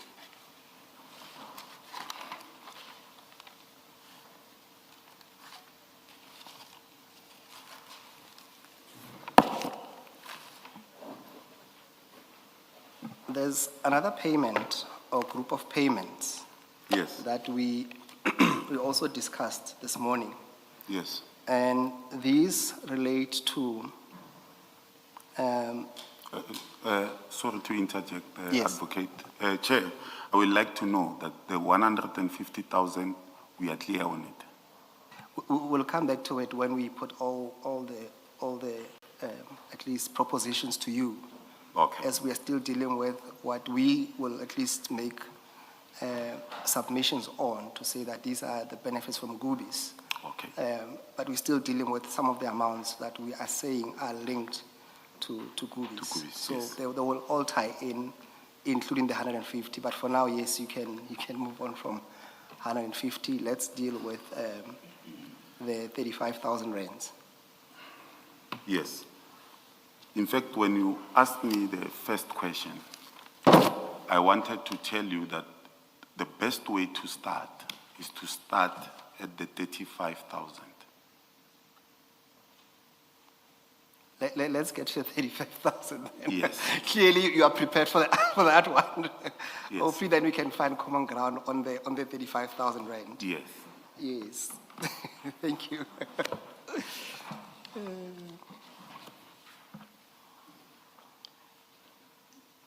Chair, Chair would have seen on file 1,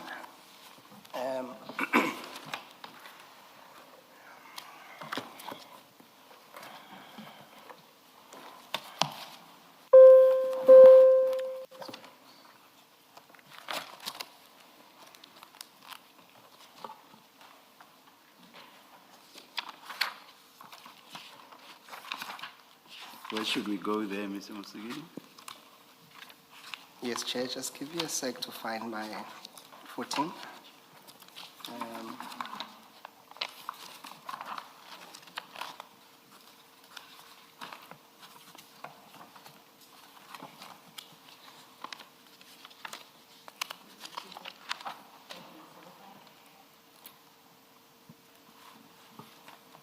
At page Chair, 1. you will find those at, if you go to file 1, on page 8. It should be the very last document on that.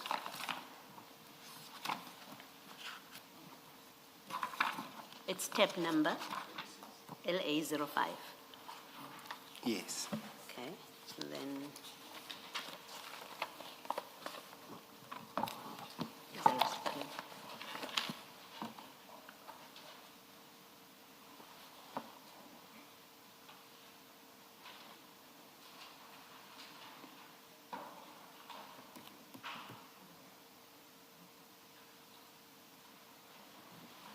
Brigadier Musigidi, you said page 8. Yes, Commissioners. So this is file 1, Yes. The bank statement. the bank statement, Yes. yes.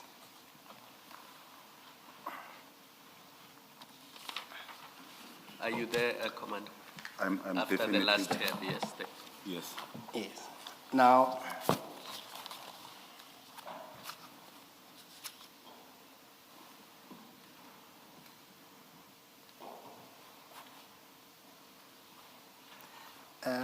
these three amounts, Yes. in your statement, when you explained, I think you said, well, you said that these were the amounts from amounts from one person in relation to a loan as well. Is that correct? It's correct. Yes. What bank account is this? Is this It's ABSA ABSA. Standard Bank? ABSA. Okay. Please, I'm sorry, which date are you looking at and what amount? Thank you, Chair. I haven't gotten there, Chair. Yes, we were just speaking to what he confirmed is in his own statement. Just identity, okay, Yes. all right. Now, Chair, while we are there, you will see on top there, Mr. Phiri, you'll confirm on the top right, the account number there, that's your account number? That's my account number. Yes. And now, Chair, we're looking at the transactions almost right at the bottom, on the 20th of May 2023.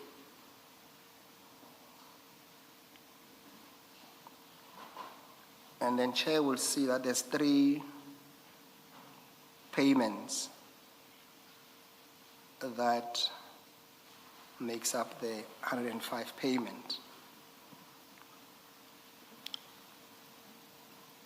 Now, you will see, Chair, that the first reference, it says that it's for services,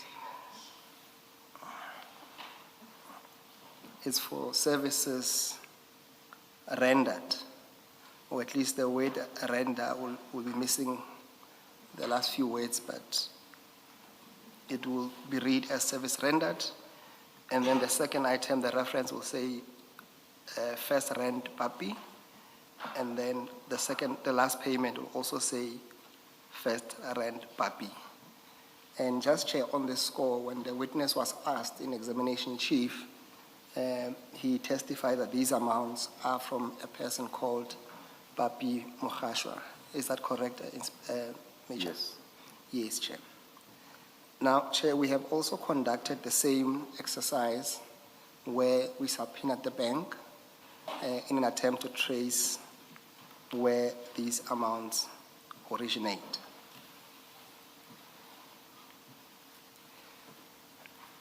Chair, on that score, you can go to page 151 of file 4.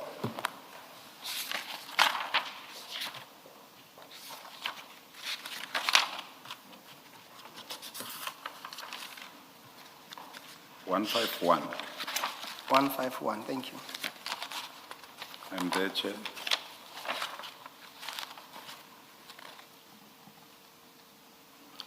Chair, you will see that those transactions are there with the reference that we alluded to earlier, which the first reference. First of all, the amount are 35,000 rand, and the date being the 20th of May, and then the reference they accord with what we identified, which is the services rendered, PAPI and PAPI. And then you will see, Chairperson, there will be the account numbers where that amount originated from.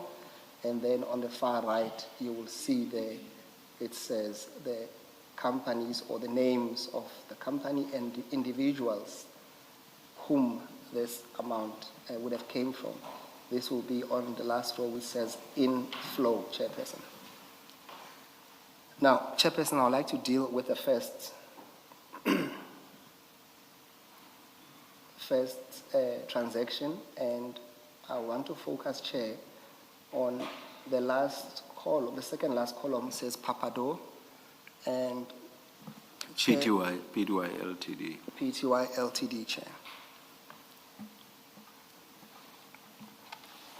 Chair, for that, we'll have to go back to page, on file 2, page 64.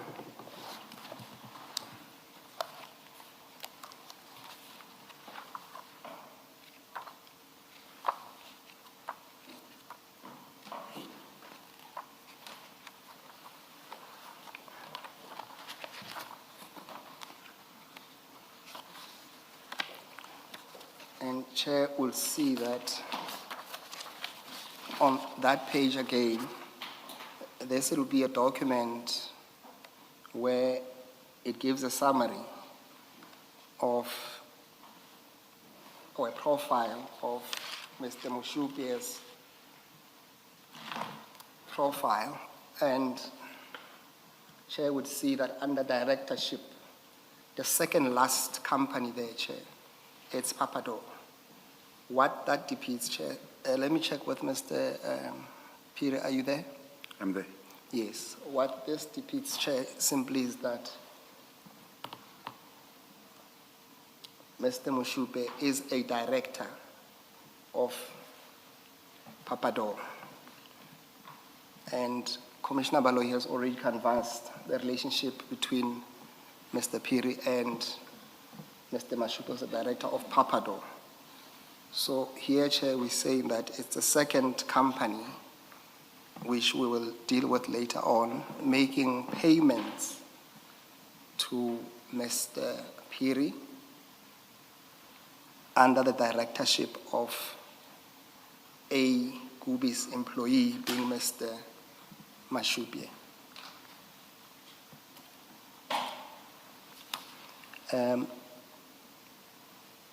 Major Phiri, do you have any comment to that?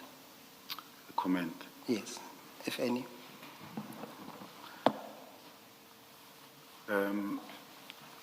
Commissioners, hence I said we must start at the payment in 2023. I think it was in May the 20th. The reasoning is that I realized that I speak to Papi Mohasha. Papi then gives me the money on that date. It's 2023. After giving me the money, I realized that the accounts are different. But I realized after using the money the very same day, just in a couple of minutes, I buy a vehicle at We Buy Cars. I realized that no, but these amounts, they come from different accounts. Then I call Papi, ask him, I asked you for money, but I see people who paid me are different people, because I said I wanted 100,000 from you as a loan. And he says, hey, Phiri, unfortunately, I didn't have the money. Then I asked our friend, our common friend, Willie Misupi to give me the money. Then I took the money knowingly that it comes from Papi. It's then that I engaged Willie Misupi and said to Willie, is it true that this amount comes from you? And he said, yes. And I said, Papi said he will charge me 20% if I don't bring it the 20th of next month. And I don't believe I will have that money at that time. So if it comes from you, can you tell him that the interests are off the limits? That gives effect now that if I need something, I don't have to speak to Papi. I need to speak to Willie. So ultimately, the money came from William Mashupi and not Papi, not Papi Mkhwanazi. Yes. That's how I knew that in future, I don't need to go through Papi to get money because his businesses are not running. He is charging me, but the money comes from my friend.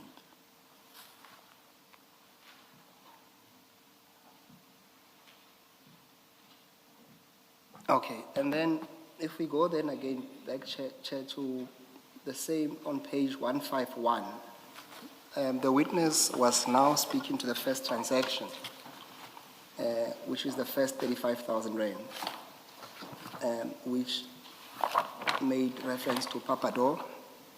And then we have two other transactions, Chair, which we had to follow those account numbers to see where those amounts. 151. 151. We're still on file 4. In file 4. Sorry, 151, file 4. Yes, I'm on 154.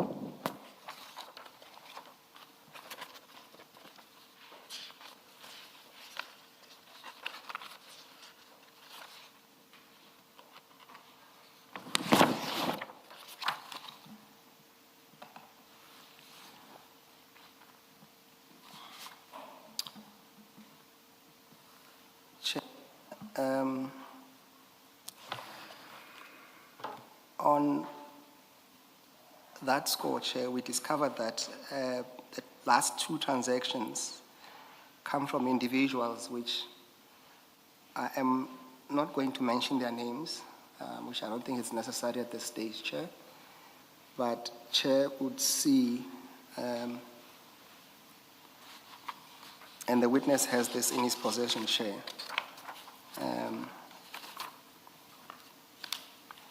There is a document, Chair, that was handed up. I'm informed that it was inserted right at the back of the commissioner's files. That will be file 4.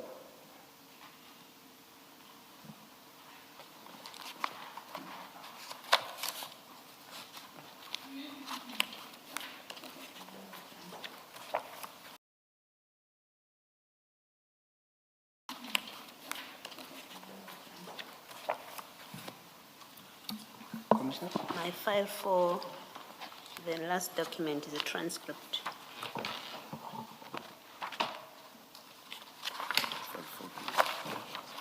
That will be file 3, I think, Commissioner Lolo. And file 4 is page 161. And then after that, there should be a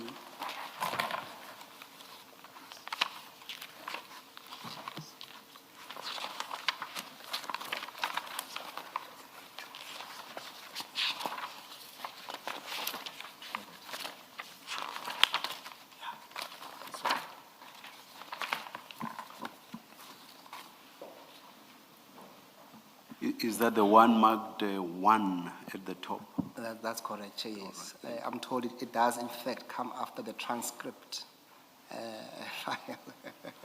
No, it's before. It's before. Yes, before.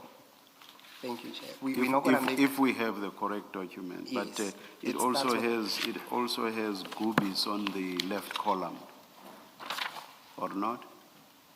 That's correct, Chair. All right, all right. It will say payments from Gubis to William Mashupia and Khabuchi Logistics. And we just need to make reference to the very last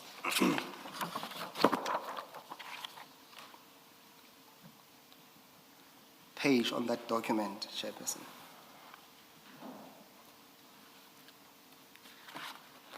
And Chair, you will see that in the middle of the page, at least right in the middle of the page, there is a table, and there is a name there, Mr. HGM, and the second name is Mr. KSM. I will not pronounce those names, Chair.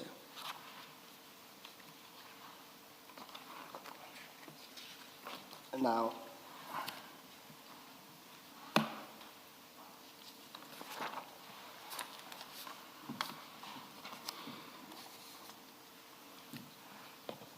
what then, Chair, we have at least done is that when you look at, are you there, Mr. Phiri? Are you following, Major? Yes, I have. Yes. Okay, all right. The one that is written 1. Yes, so go to the last page of that. It's Mark page 4. 4, Mark 4 at the top, Major. Yes. And Yes. Yes. Now, Chair, you will see that the account number of the first person with the surname M, that account number is ending with 825. I don't want to read the rest of it into the record, Chair. And the other person's account number, also Mr. M, his account is ending with 192. Now, Chair, if you cast your eyes on page 151, of which bundle? on bundle 4, Yes.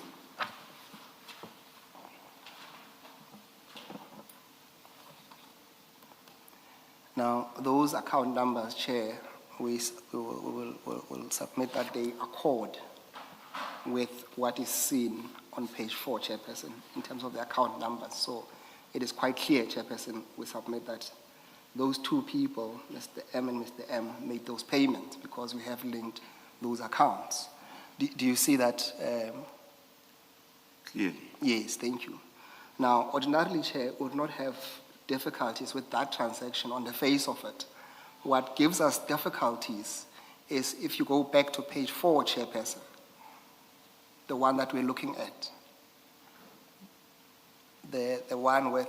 Yes, towards the end of the file, yeah. Yes, the difficulty then we have, Chairperson, for now at least, is that you will see that the company for the first person, Mr. M, it receives a substantial amount of money from Gubis.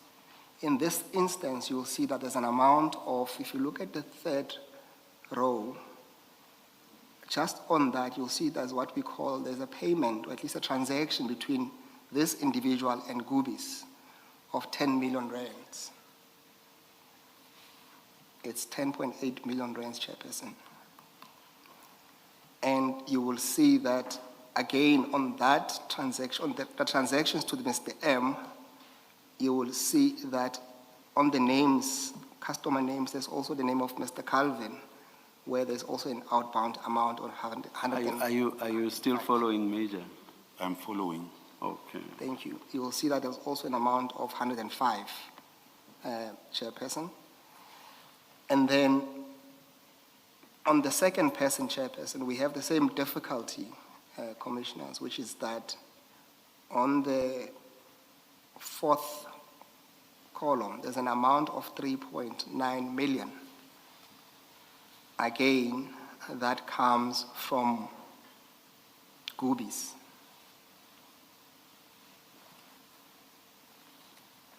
And similarly, you'll see that Mr. Calvin Mahlangu's name also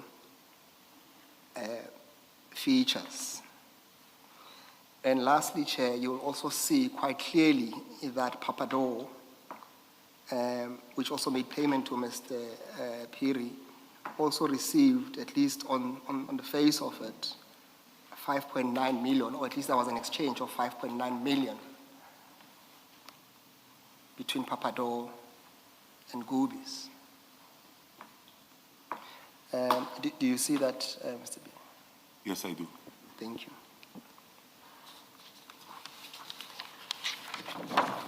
Mr. Peter, we'll make submissions at least to this commission. Before you go to your submissions, let me see, let's try to establish something. At page 151, where those, in that same bundle, Yes. where the relationship that identifies the account holders is given, the first one is Papado Yes. at 151, and then the second one has a name, and that's the person you received payment from. What is your relationship with that person? Papi, we share, I would say William is also from Soweto. But when I was living in Soweto, I didn't know Papi. I knew Papi through William. And that's why I said we must start at the payment on the 20th. Yes. Because now I asked Papi, then I realized that no, Papi doesn't have money. He's asking money from William, knowing that William knows me. Now we are almost closed. Yeah, the second name is not William. It's a completely different person. The first one is Papado, and then a relationship has been shown to exist between Papado and William. William is a director. Yes. In Papado. But then you have a second name, you have a second person. Yes. Who makes payment to you with a reference, Papi. But that person, that account doesn't belong to Papi. It has a different name. And my Yes. question to you is, who is that person? I don't know these two gentlemen, because I see it's Mr. M and Mr. M. Mr. GM and Mr. SM. I don't want to mention, I don't know them. You don't know them? Totally, I've never met them. Okay. Thank you, Mr. Msipili. Thank you. Perhaps just lastly on this name, Papi, Chair, if you go to the document with 4 pages, on the first page of it, the only attention I want to draw the Commission's attention to is that those are the payments between Goobies to William Mushupe and Khaboji. And what you will see there, Chair, is that as part of the reference, it says Khabo, which will probably mean Khaboji, and then there's Papi, and then there's Goobies. So what we say, Chair, is that quite clearly, any payment between Goobies and Khaboji is referenced as Papi. It has nothing to do with respect with a person called Papi, but that's a reference that seems to be used, and not as Papi Mkhwanazi, as Mr. Phiri suggests. Any comment? I will respectfully ask the advocate to rephrase the question or to repeat the question. Yes. Not to rephrase, but to repeat. Okay. I used the Let's go back. On page 1 of that document you have, Yes. do you see the reference Khabo, Papi, Goobies? Yes, I do. Yes. So what I'm suggesting to you is that the word Papi is used repeatedly Yes. as part of the reference between payments between Goobies and Khaboji. Yes. Do you accept that? Yes, I At least on the face of that document. They are using the name Papi. Yes. Yes, and it's the same Papi we see on your bank statement as well. Yes. Yes. But may I comment, Chair? Yes. Yes. This payment are made in 2024.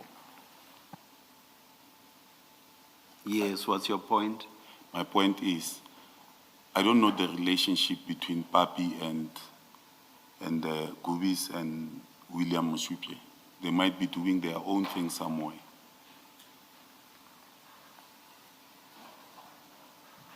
Mr. Musigidi, is the suggestion being put to the Major? Major, let me apologize. I had a slip up and I called you Commander earlier, and you nodded instead of correcting me. Well, at some point the Major said he was the coordinator and commander. Okay. So I apologize for that slip up, Major. Mr. Musigidi, is the suggestion being put to the Major that there is no person called Papi? In fact, Papi is the payment reference. Just so that he understands and can comment on the suggestion that is being put to him. Well, it's twofold, and at best I can say to you, yes, there's no person called Papi. It's just a reference being used to trace the payments so that it's known who they come from. Or at the very least, if there is a person called Papi, then that Papi is always linked to Mr. Mushupye. Do you follow that? Commissioners, I will reply to the advocate that we can spend the whole day opining about this matter. But I'm not a forensic investigator.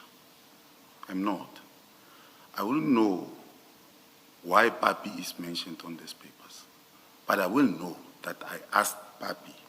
So sometimes maybe these payments, if you look at them on page 1, in accordance with your assertion, advocate, and sorry, Chair, for not replying through you, they are made in 2024. They are not made to me. So it might be happening. We are talking about 2,000, 4,000. It might be that Papi, it's a go-between between William Mushupye and other people. And then for him, maybe, it's an assumption. And I say it's an assumption on my side because in my line of work, an assumption will kill you faster than a bullet. So using Papi might be another thing for him to remember that Papi wanted this. I'm not sure, but maybe Papi, when asking money from William must remember that Papi is, this amount were paid to Papi. Mr. Musigidi, can the proposition be higher than the proposition to make to the witness that he received payments from people that have received payments from Gubis or that have a financial link to Gubis? Is that the proposition you're wanting to make? And if so, why don't you just make that? Indeed, thank you, Commissioner Baloyi. And in this instance, we have also added a layer to say that at least one of those people is employed by Gubis. Yes. Do you wish to comment on that? Mr. Peter? Advocate, you were replying to Commissioner Baloyi, so you've never put the question. Please respond to what Commissioner Baloyi said. Okay. Yes. Can Commissioner Baloyi kindly repeat the question? What is being put to you, the proposition that's being made to you, is that on these financial documents, and we can for now limit it to Musupye and Papi, whatever the name is, that the proposition made to you is, on this information before us, you've received payments from people who either have received payments for whatever reason from Gubis or have a financial connection to Gubis. That's one. And one of those people is Musupye, who is also an employee of Gubis. Yes. Do you accept that that's what this financial information we've been looking at tells us? Yes. Okay. I accept that, but at this time, I'm not aware that these people are going to William Mushupye in order for me to get this money. At this time, I'm not aware. And that I can prove. But at this time, you are aware of William Musupie's association with Goobies. Yes, I become aware after these transactions, Okay. but I know that he's with Goobies. Thank you. Yes. Can I ask you a more direct question, Major? Have you ever received payment from Goobies? Directly from Goobies? Yes. Has Goobies ever paid you money? No. Has any director or owner of Goobies ever paid you money? No. Have you ever received money from somebody associated with Goobies, either an employee or a service provider, but that payment was from Goobies? In other words, there was a middleman that Goobies was paying you through. No. I will say yes. I have received payment, a loan from William Musupie, Yes.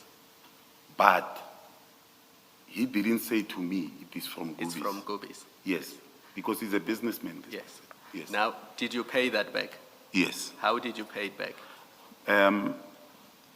When I was going through this, I need to be thorough on this one. When I was going through this, I said to him, why must I pay you in cash back? And then he said to me, this is a business. If you pay me back back into my account, it becomes a business. It will reflect as income. As and an they income. have to pay tax on it. I don't know why you No, wanted. no, I follow that. But how did you pay to him? Did you pay to him in cash? Yes, usually I will pay to him in cash because I have my own side hustles. But where did you get the 150,000 to pay him in cash? Okay. Did you withdraw it from your bank account? What will I do is that immediately, if we go to 8, where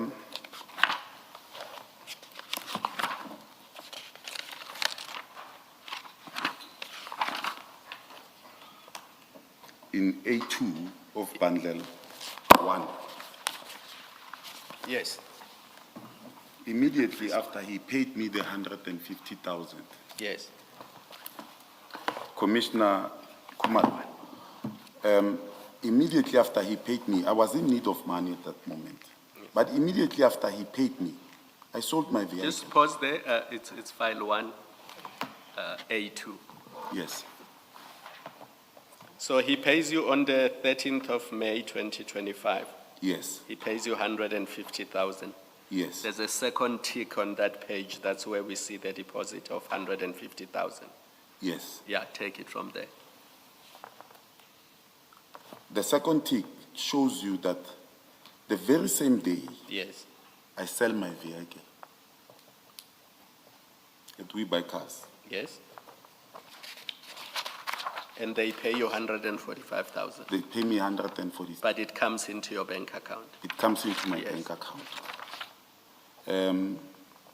I needed to buy another vehicle, but I'm struggling to sell the other vehicle. I asked him, while they are busy sorting out that vehicle, that process, I asked him, Willie, can you give me 150,000? One of my vehicles is in Limpopo, but it's coming down. When it arrives, I'm going to sell it and give back your money. He agrees. He pays me that money. Tomorrow I go and purchase a vehicle that I wanted on the 14th of May. This shows that I already have money, but I'm short of 150,000. What I'm looking for, Major, is where do you withdraw 150,000 in cash and pay to him? Does that reflect in these bank statements? No, it doesn't reflect in this bank statement. Where would it reflect? Because if you withdraw 150,000 from any bank account, there should be evidence of that. There should be paper trail. That should be Paper trail. when I withdraw 150,000. When you withdraw 150,000, whether it's from an FNB account or an ABSA account, there should be a bank statement Yes. or some paper proof that you withdrew 150,000 from your bank account? Because it doesn't come from nowhere, it has to Yes. come from a bank account. No, this one I didn't pay at once. What I did is, if I have to mention this, I'm an informal businessman. I have these small cars, your Polos and your, so I will sell them. I don't register them. I have Golfs and Tez that are doing some business for me, carrying children and stuff, but it's not in my name. So I knew that I can sell all of them and pay him in cash. So in our trade, I can sell them in Mamelodi, in Soshanguve, and then they will give me cash and then I will give him. So there is no paper trail. I will just tell him, today I'm expecting payment and then give him the money. So you're saying in one go you had 150,000 in your hand cash No. and you gave it to him? No, I didn't give him 150,000 at the go. I will just call him and say, Willie, I have 35,000 today, and then he will say, I will send someone to come and collect it. And then he's also like me. We are professional gamblers.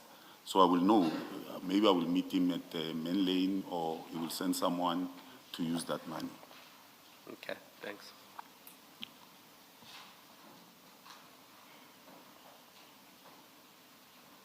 But what I'm bringing to A2 is that immediately after using the money, I sell another vehicle and I get 124. But the guy doesn't want me. My balance on the 18th, on the, Major, I don't mean to stop you, but A1 and A2 are not helpful for the purposes of what we are discussing now. We've accepted that okay, he paid 150,000 into your account yes, and you did whatever you did with that money, that Yes. is fine. What we were looking for was evidence from this document that you withdrew 150,000 and paid him. no, I And didn't. if you say withdraw. that's not here because you sold your other cars in I sold cash my other to cars. pay him, then Yes. this doesn't take us a step further. Okay, Okay. thanks. But he could have reflected the repayment if you paid from your account into his account. He could have reflected that for purposes of his books as a loan repayment and not a profit. When I'm paying him back, I'm testing what you say, which is that his reason for insisting on a cash repayment yes, was that he did not want that to reflect as profit as it would have had tax implications. I'm saying, but he could have reflected that as a loan repayment. as a loan repayment. Yes. Or in fact, while engaging him, because I knew that I will get money, the very No, same. I'm just testing your point. No, I asked. That, yes, so answer that directly. It has nothing to do with whether you would be receiving cash or not. Respectfully, Chair, if I can go further to say how I wanted to pay him. I said, can I pay you in your personal account? And he said, I said immediately, I sold the car, I can pay you in your personal account, 100,000, immediately as I speak to you now. That is the money I have. And he said, he shares his account with his wife, and they have marital problems. You cannot pay me in that account. So that's an additional reason now, as opposed to the one about tax implications. The one, yes, because I didn't want to ask him, when you are at the person's mercy, you take what he says to you. All right, And all right. knowing him, I knew that it's not those guys that you disagree with willy-nilly. Yeah. Thank you. Thank you, Mr. Phiri. Can we just move to the next payment? And this is what we call a direct payment from Mr. William Mushupe. Let's go, it's two payments actually. They appear on page, go to the second file, page 155, Second file. 155. Is this the second file? This 4. 55.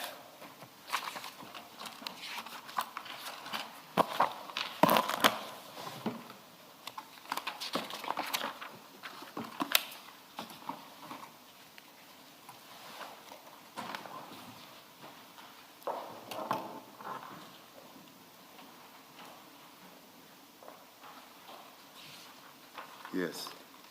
Yes, you will see there, Chair, there is a payment. It's a third transaction on the 21st of May, 2023. It's an amount of 10,000 rand. Do you see that? It's an amount of 10,000 rand. Yes.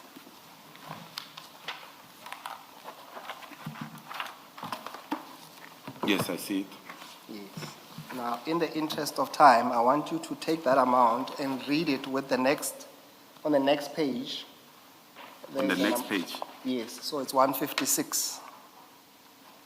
There will be an amount it's the third amount of 5,000 rand that you also receive on the 7th of July, 2023.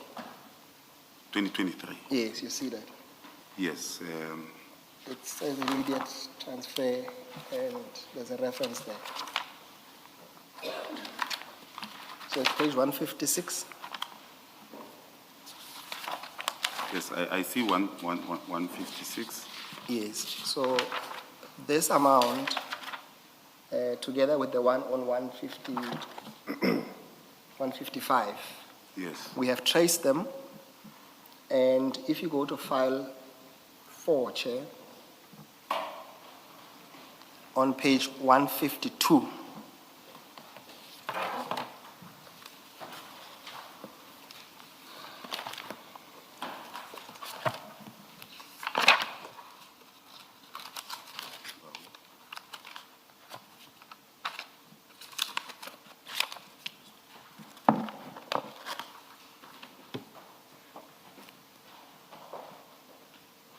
Yes, I see them.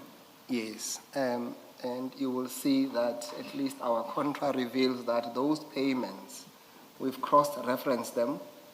They both, when you do the cross-reference of services rendered and the dates, they show that those were payments directly now from Mr.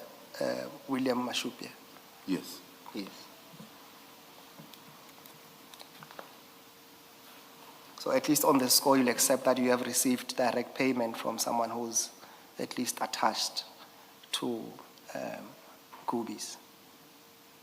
Yes. Yes, okay. May I comment? Yes, you may. Remember, I told you, I realize now that the money comes from William Mshupe. Realizing that, I tell William Mshupe, I bought a vehicle. The run flat is on the 21st of May, is the next day. The tires are not in good order. I say to him, I'm at Tiger Wheels because I already know.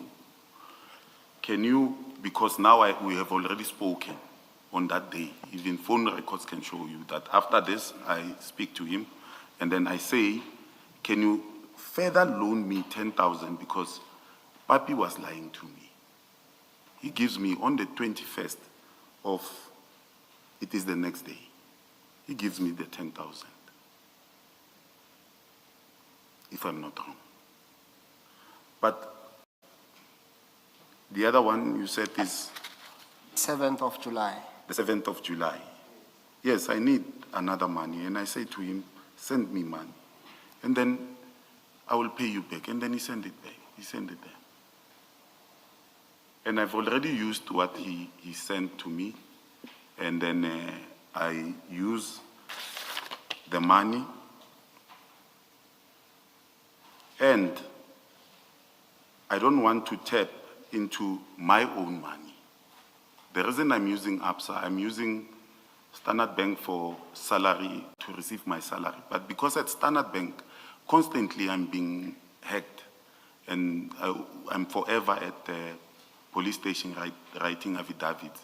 I'm saying no, all my money will go to ABSA, but it will not come here.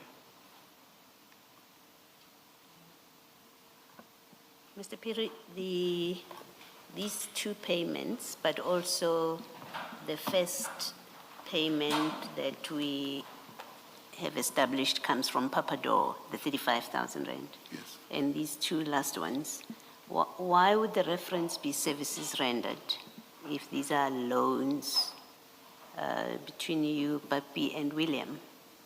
What services would have been rendered for? But more importantly, if these are simple loans, Yes. why would they be referenced services rendered? Businessmen, I don't know how their minds work. They wouldn't say loan.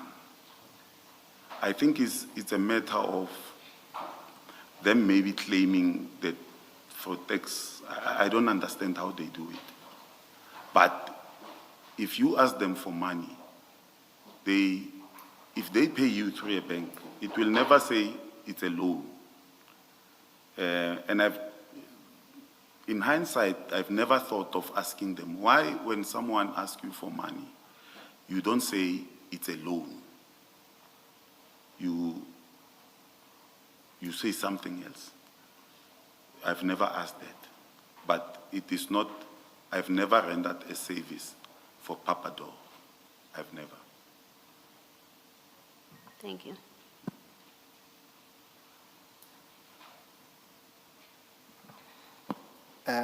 Thank you. For now, let's move away from Gubi's payments. We'll come back. Let's go to file number 4 on page 75. File number 4.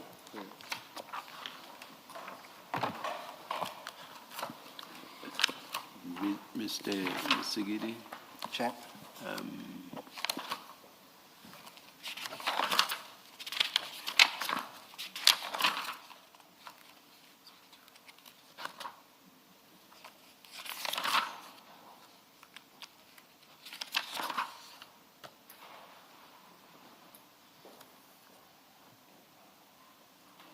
let's take a 10-minute adjournment.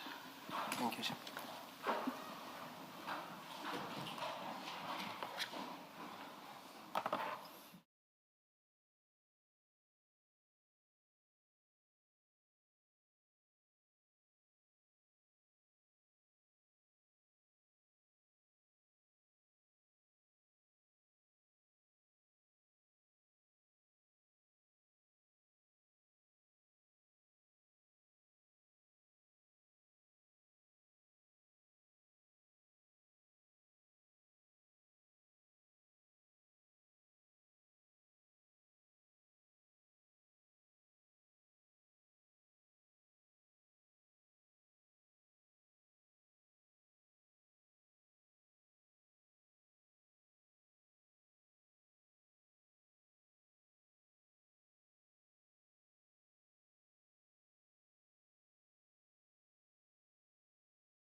Mr. Chaskalson? Thank you, Chair. Chair, Commissioners, Deputy Chief Lamini had been called to appear today. I understand we're not going to reach his evidence today, and I just asked that he be excused and warned to appear tomorrow at 9:30. Thank you, Mr. Chaskalson. Deputy Chief Lamini, the plan, and in fact what we were told by Mr. Musigidi was that we would be done by lunch with Major Phiri. We are not done. Let me apologize to you that we were not able to start at 2 p.m. and that we are not going to start at all with you today. That said, you are directed to be here at 9:30 tomorrow so that we may resume the hearing of your testimony. Mr. Chair. Yes. Good afternoon, Commissioner. Just a concern that I was given the 22nd and the 23rd. And every time I'm being called after 8 or so, yesterday I received a message 10 o'clock in the evening. Say, come today, 2 o'clock. Yes. Get a call today to come at 10 o'clock. And these are the days I was given to appear before the commission. My concern is that, sometimes I make arrangement. For instance, I moved the other thing for tomorrow. And now I must be here tomorrow. I perfectly understand that, Deputy Chief. The problem is it may be our good intention to proceed in accordance with our schedule, but it sometimes takes longer. That is the testimony of witnesses than what we had anticipated. So again, my apologies. But do make time to be here tomorrow. We'll try, Commissioner. If I can't manage to move the schedule, what will be the arrangement? Can I get another date? Or I'll have to move the things that are planned for tomorrow.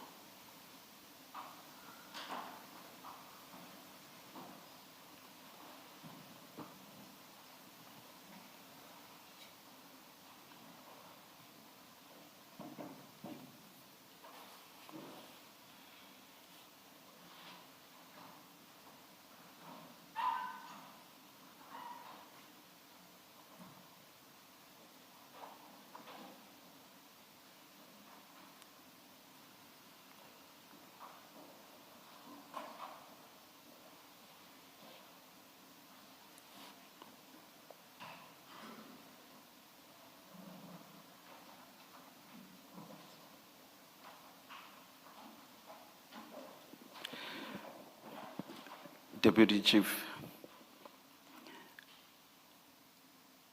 I have made the direction that you should be here tomorrow.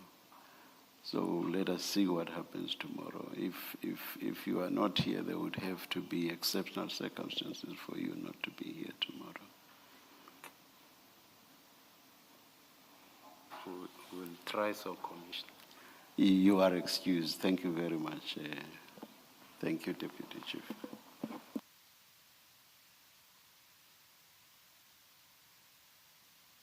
You are excused as well, Mr. Chaskalson. Thank you, Chair. Thank you, thank you.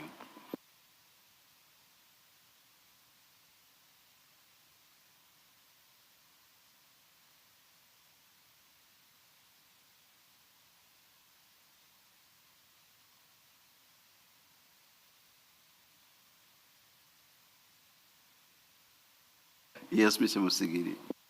Thank you, Chair. Can we just wait for the witness to take a stand again?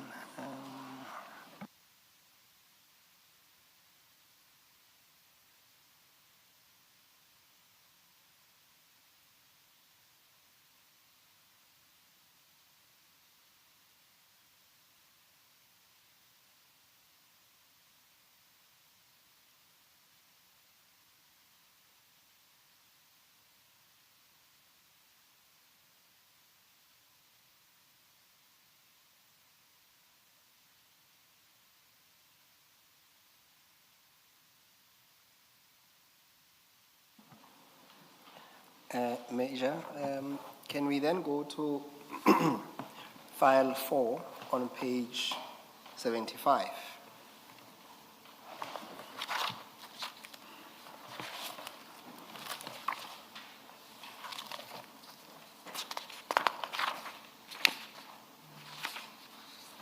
Yes, I'm on file 4, page 75.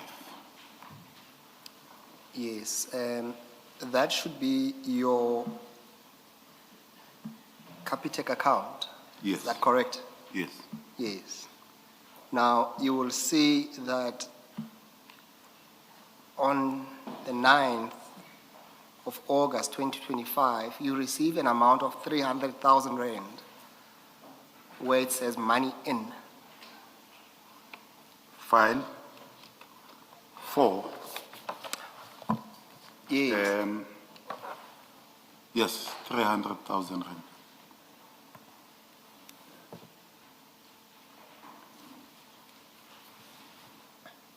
From Aluwani Makuba. Yes.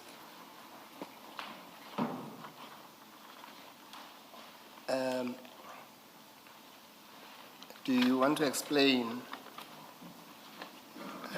that transaction for us? Before that, who is this person now that you've mentioned them by name, and what is your relationship with them? Aluwani Makuba, it's an employee. He's a businessman. Also, he's an employee of a service provider working for the city called Ramalepe Security. Thank you. But I would like to put a disclaimer and dissatisfaction at this question. My questions in my supplementary statement, advocate, that were sent to me is the one that I adduced a supplementary statement.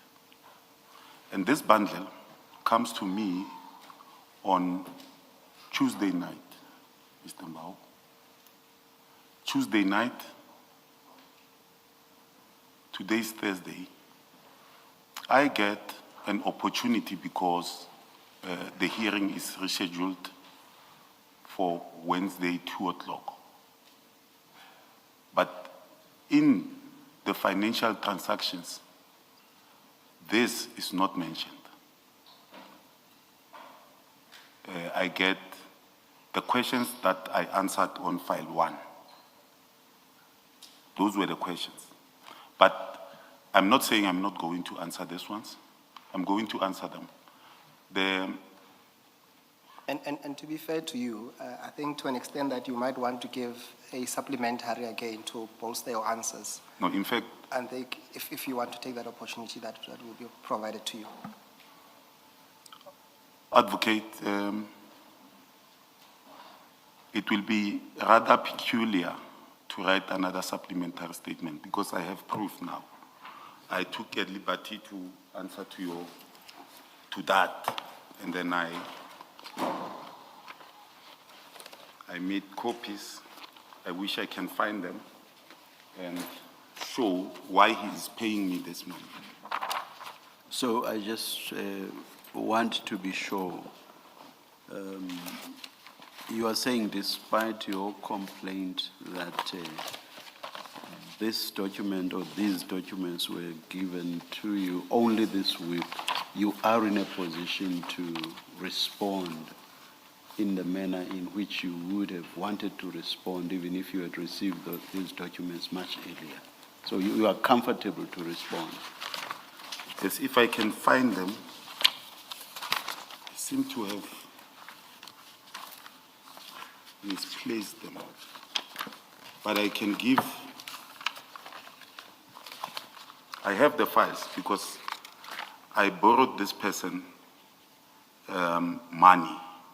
He's paying me back now. So it was you that lent money to him? Yes. Is it to them? It's to them. Yes, yes. Now they are paying back. Now they are paying back and they are struggling to pay me.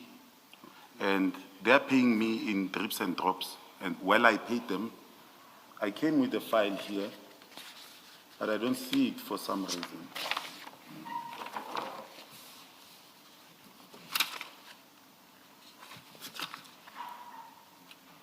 Oh, I have them. I found them, Chair. Yes. Did you share what you have with Mr. Musigidi's team? No, we never had a consultation on this one. Okay, all right. Yes, but I knew the question was coming, Yes. and I was expecting him to ask me about Keriot Lulama Moeli, of which now I see we are already at Aluwani, and then I have proof that Aluwani, I gave him money, and the quantum is very huge. Him and his colleagues who Okay. are running Perhaps another let's do it this way then. Take us through what you have, give us dates paid from this account Yes. to that account, and then you can hand the document over and copies will be made for all of us. Okay. Thank you.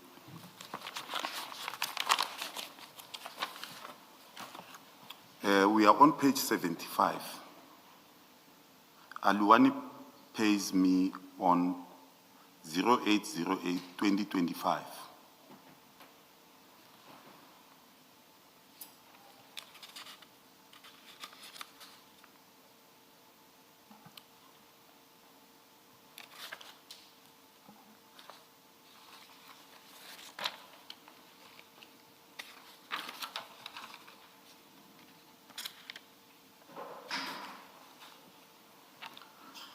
On the 27th February 2025, I withdraw 1,563,966.30 cents. On the same day, Did you say what, 1.5? 1,563,986.30 cents from my investment account, from the bank. I make a notice, and then because he told me, then I made a notice, I think a month before, that our businesses will need money.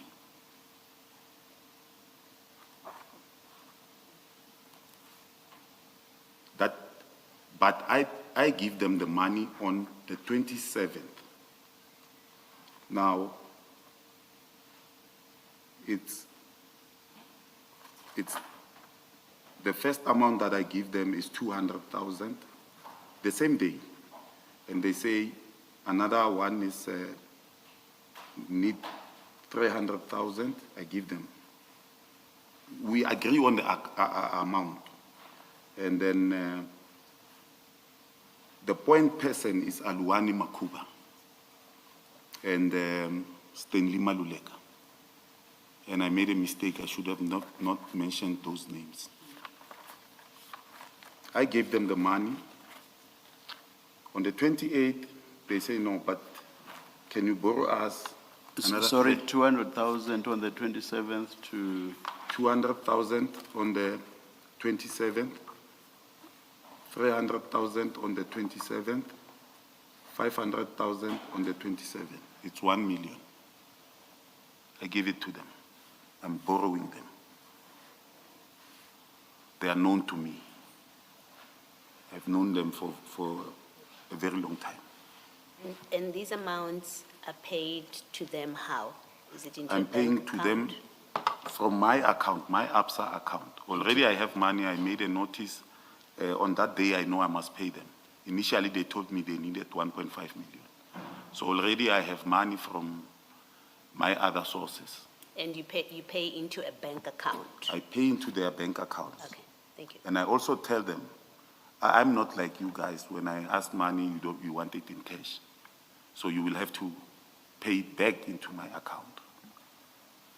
Are you And giving this money to the two individuals or to their business? You said it's Their Ramapele business, Security. I think it's two business, and it's Ramalepe Security. Ramalepe and, Security. oh. So it's the loan for their business. not Is for the the loan? individuals. No, no, they are not paying me. I'm paying them. I'm giving them a loan. Yes, I understand. They are drowning in debts, in SARS and stuff. I have the money. They are asking me. And then they know me for the past many years ago. Mr. Phiri, I think you have, you are talking about different amounts. Yes. And we'll get to that million rand. No, no. I must tell you that it was not $1 million. Because on the 28th, I paid them 300,000. Yes, the amount was 1.563, isn't it? Yes. Yes, But they decide they don't need 1.5. yes.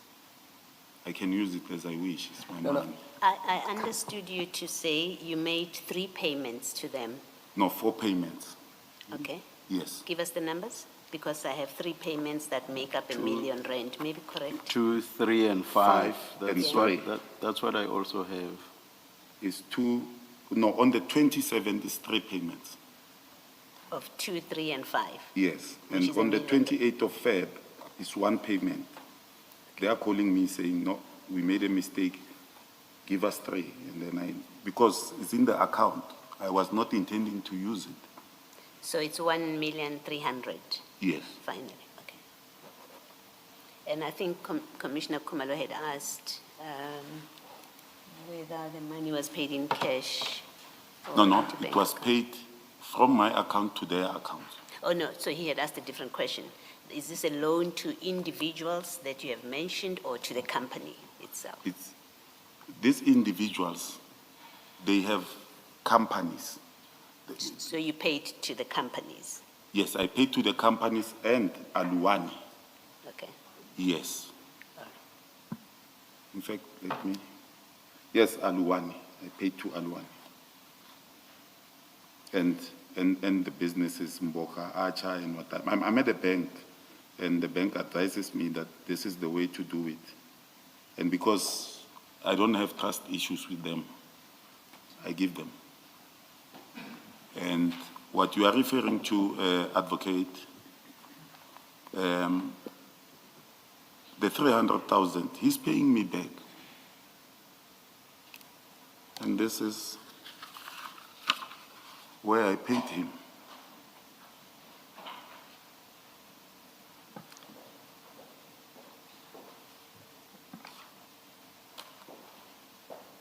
Those amounts.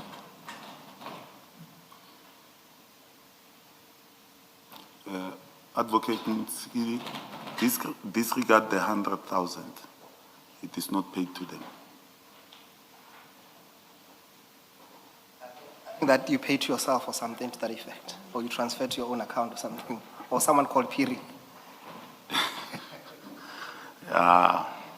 Well, I was going away to Limpopo, and then Yes, I saw that 100,000 rand, yes. yes. No, no, So I I'm just not gonna- decided, because they don't want it, let me use it. Yes.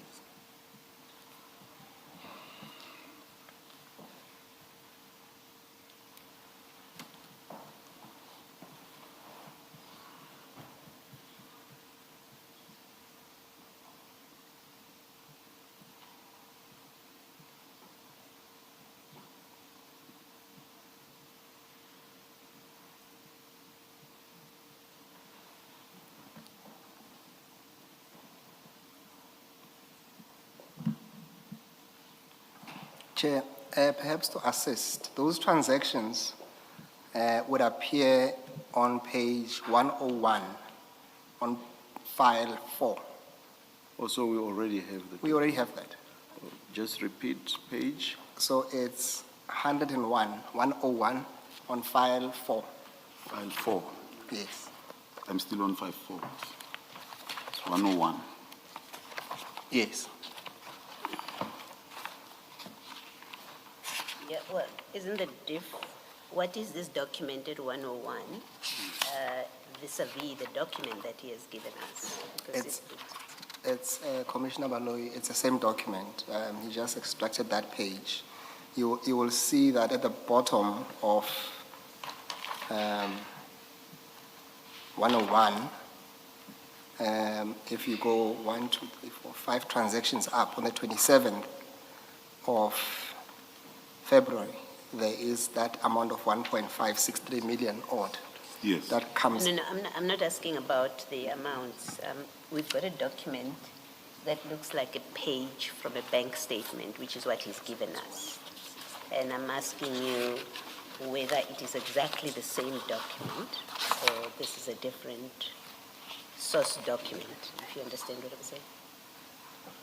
Commissioner Baloyi, it's the same document. Mr. Phiri, can you look at 101 and the page that you handed up and confirm that it's exactly the same document? It's the same document. Thank you. But it is not complete, if I may say, in your file. Sorry, please repeat that, Major. In their file, it is not complete. That is my statement. It is complete, where I pay.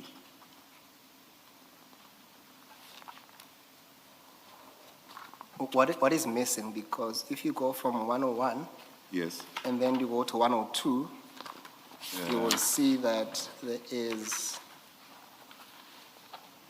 Oh, I see on You see it's 102. there. Yes, It's still on there. 102 is the 28, yes.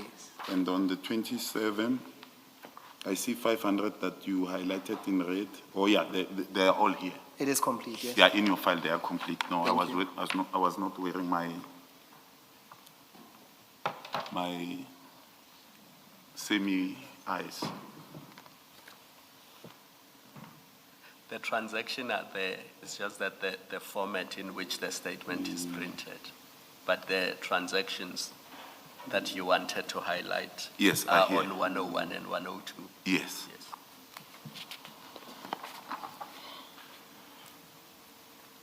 Now, Chair, perhaps let's just deal with some issues first before we come back to these amounts.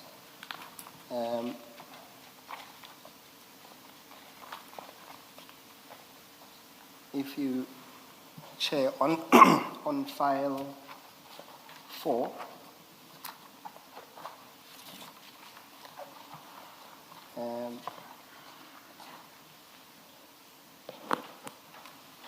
and then on page 107,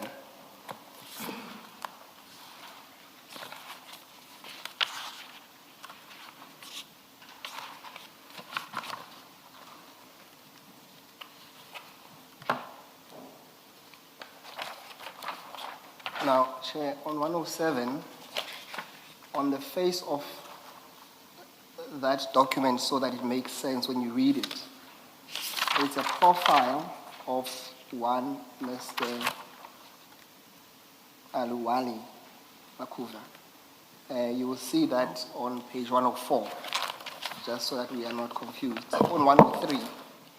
So if you just go to 103, just to confirm, that is a profile of Aluwani Makuva. And what I wish to highlight to the Commission is that on 107, you will see that under the employers, he is recorded as being employed by, at least there's one that says Ramalipe.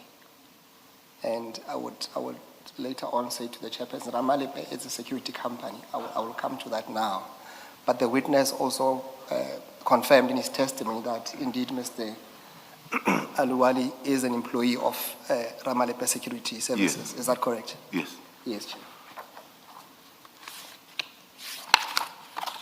It's Now- Mr. Makuba. Makuba. Yes. Now, Chair, you will see that on the same file, on the very last document, on page 156. So on the same file on page 156, and it is just to buttress the point, Chair, which is that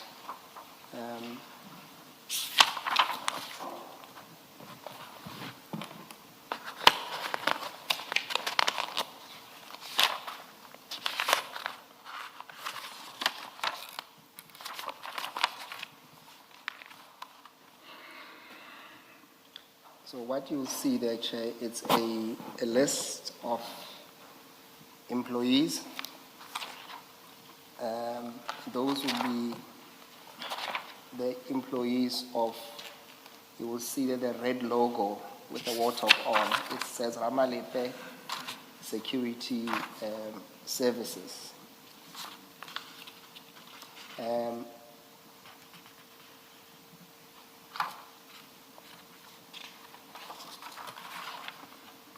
I just want to highlight the name of Mr. Aliwan, which appears on 158. Chair will see that on 158, if you go on. So on top, on line number 13, and Chair will see that there is a name, Makuva Aliwan Liena.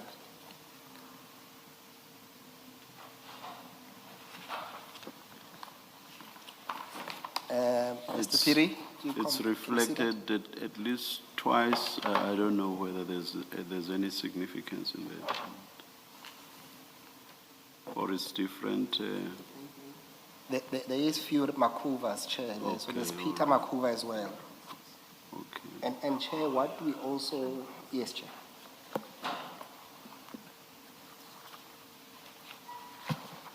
Chair, then lastly, Chair, on that file, Chair can go to page 130, 130.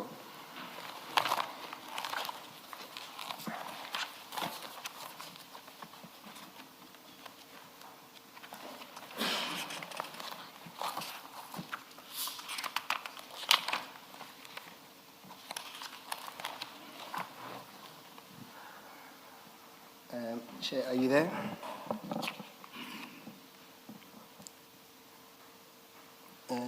Mr. Phiri?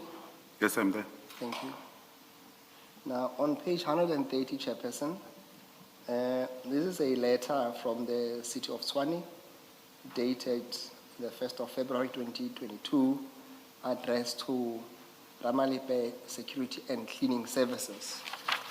Now, of significance, at least to this stream, Chairperson, that we are discussing, would be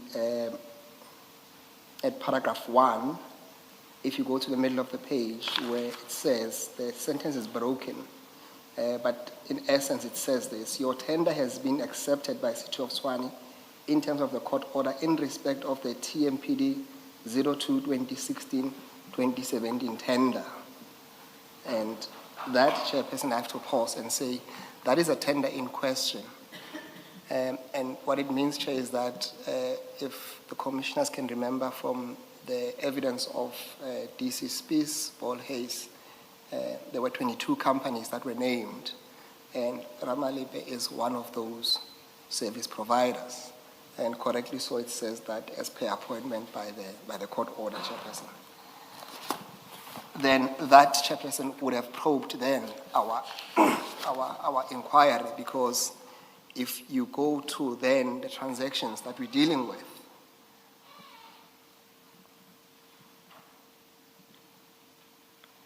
on page 101,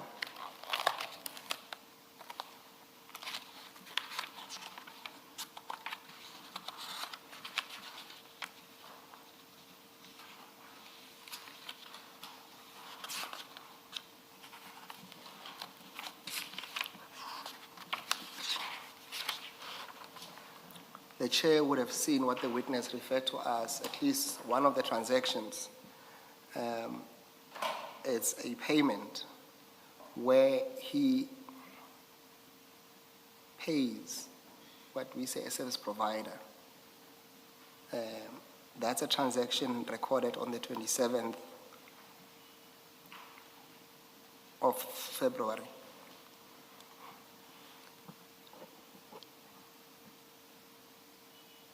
Mr. Phiri, the question is, who approached you for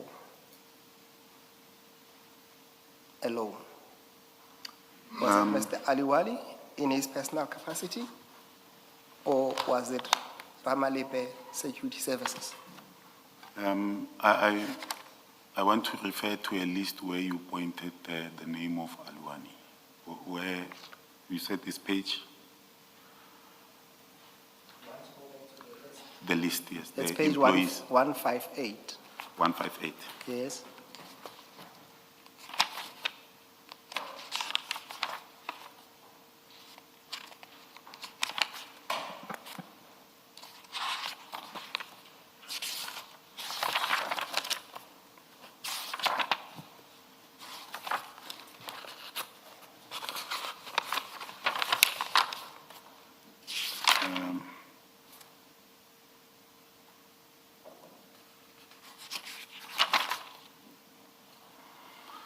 On 158, the name Makuba Aluwani Leonard. On top of that name, just after two names, Makuba and Makwela, there is two gentlemen there. Mpiani Setlako Janki is an employee there. Maluleka Stanley Rasmate is an employee there. These two gentlemen have been working with service providers in the city. If I'm not mistaken, as long as I've been in the city, for the past 15 years. I know these two gentlemen. They do everything that you can think of. Chauffeur, anything. So they knew that if you are in trouble, you can ask Mr. Phiri for borrow me some money and then let me push my business and then I will pay you back. These two gentlemen. They came with Aluwani and then they were representing two businesses and Ramalebe. But at that moment, when they gave me the account, I didn't verify that it was Ramalebe. So when I paid, on my statement, it comes out as Ramalebe. But I knew that I was paying for their drowning businesses, the chauffeur business, and they were having a shop that was like a catering business. And then they were saying they were selling acha and they were also catering to other businesses. And I said, no, it's fine. The money is in my account. It's sitting there, it's generating 8.5% a month. And I decided, okay, let me give you. And when are you paying me back? It was in February. Let me stop there so that I tell you that Aluwani and these two gentlemen approached me. Do you remember the question I asked you, Mr. P? Yes, who approached me? The question was, no, that was not the question. I said, did Mr. Aliwali approach you in his personal capacity or he came representing Ramalebe Security? They came in their personal capacity, but there might be ulterior motives. They came in their personal, the three of them, not only Aluwani. Then what doesn't make sense to me is that three people come to you to borrow money. Instead of receiving that money, they say, no, send the money to our employer, being Ramalebe. That is not. Yeah, remember at that, oh, you can continue. No. Yes. I'm saying to you, there is no logic in what you are saying. In that you say three people approached you, and one you pay directly to Mr. Aliwan, and we'll come to other transactions that you made to him. And then you make payments to their employer, being Ramalebe Security. And remember, Ramalebe Security is not just an employer of these guys. It's a service provider for City of Johannesburg, City of Tshwane. And your answer is simply that when you made that payment, you were not aware that you are paying now into an entity. Yes. That's not plausible.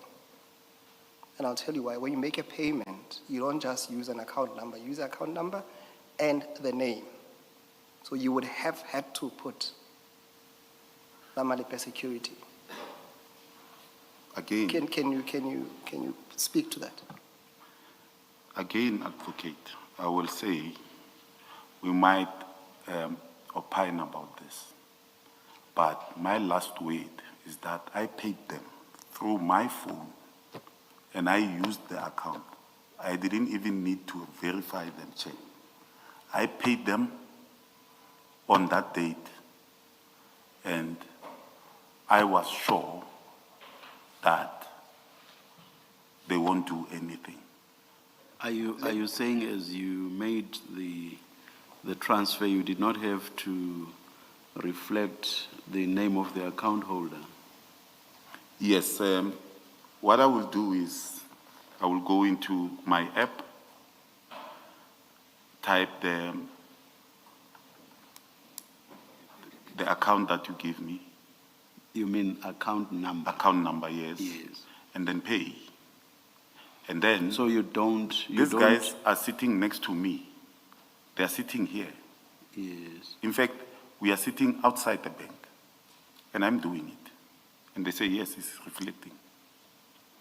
That doesn't answer my question. My question is, as you are doing the transfer, you did not have to reflect the name of the account holder.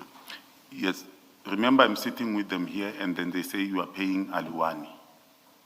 But the bank will identify that the person you are paying is not Aluwani, is this person. So I'm paying these entities. But in my being told that you are paying this, the bank is not like Capitec. The bank says the money goes. The guy looks at his phone and he says, this one is in, this one is in. So when he says, please. So are you saying as account holder, then you typed the name of the individual, the natural, requested the money, yes. person, not the company? Not the company. That reflects on my statements. In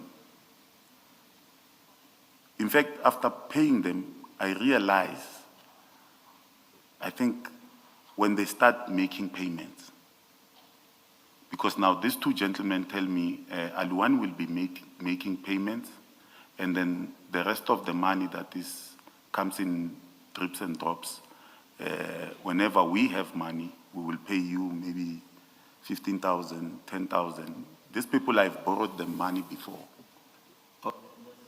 Let's leave it there. I asked my question and you gave a response. Yes. Yes, Mr. Chair. Osigwe. I cannot take it further than that. The point is that at least on what we have here, there's no evidence that you paid any monies to Mr. Mcha and Mr. Maluleke, as you allege. The evidence points in the opposite direction, is that in fact the monies were paid to Ramalepe Security Company, at least on what we have before this commission. At least you accept that. All the amounts, unless I'm reading this incorrectly, Mr. Msikidi, and please help me. The statement at 101 shows one amount paid to Ramalepe Security. And then you have another amount which goes to Aluwan.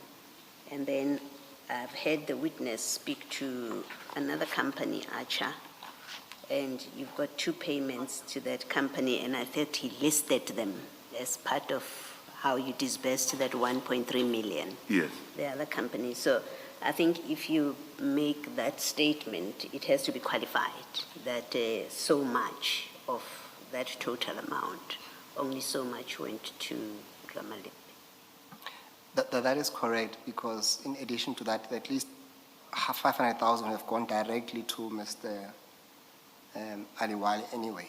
Yes. Yes, so it was really confined to the other two amounts that, or at least to the amount that is paid to Ramalepe, which is 300,000, that you had said it's either you are borrowing that amount to either Mr. Mcha or Mr. Maluleke. And what I was saying to you is that in terms of that amount, of the whole 1.5 million, that 300,000 rand, there's no evidence before this commission that you paid that amount to an account belonging to or being controlled by either Mr. Mja or Mr. Masile, Maluleke. Did you accept that at least? Yes, I've never paid them. No, paid into their account. Yes, I've never paid into their account. Yes. They are the associate of Aluwani and whatever they do in their businesses. What I expect from them is for them to pay me, advocate. Yes, no, How they pay me is none of my business. No, But they must make sure that they pay me, and they pay me at the time that I tell them that they must pay me. And I accept that for a moment. All I'm saying is that at least the evidence before this commission is that despite what you are saying, what is clear in black and white is that, in fact, you paid Ramalepe at the very least 300,000 rand, Ramalepe Security Services. Yes. Yes. Thank you. Is it not in fact 200? And then Mbonga, somebody gets 3, Aluwani gets 5, and then another payment to Mbonga, 3. So Ramalepe looks like the 2 to me. You are quite right. If you zoom in on those lines, Yes. the share that goes to Ramalepe is 200,000. Okay.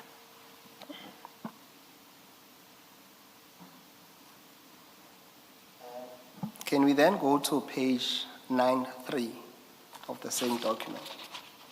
9.3. Yes.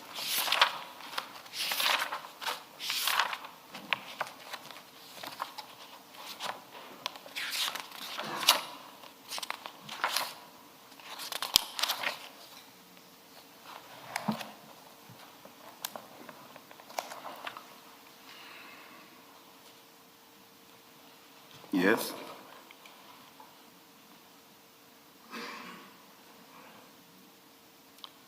And then there you receive an amount of 300,000 from Mr. Makuba.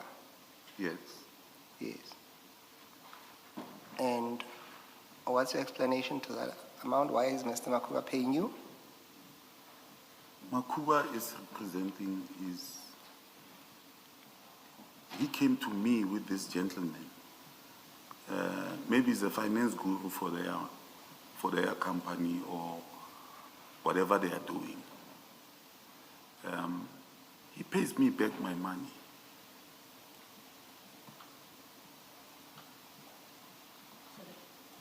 And it's late again, because we agreed that they will pay me in 3 months, and they failed.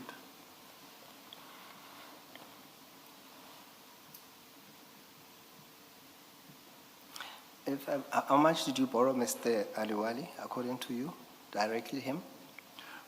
No, remember, this is what I didn't explain. The initial amount that I was going to borrow these 3, under the premise of saying their business is drowning, was 1.5 million. Now they come to me because I wasted time and say to me, Mr. Phiri, we can only take 1 million. And I say, no, that's fine. The very same day, I want to go to Mpumalanga and Limpopo at the Kruger National Park. I transfer myself 100,000 through my other site, which I will use.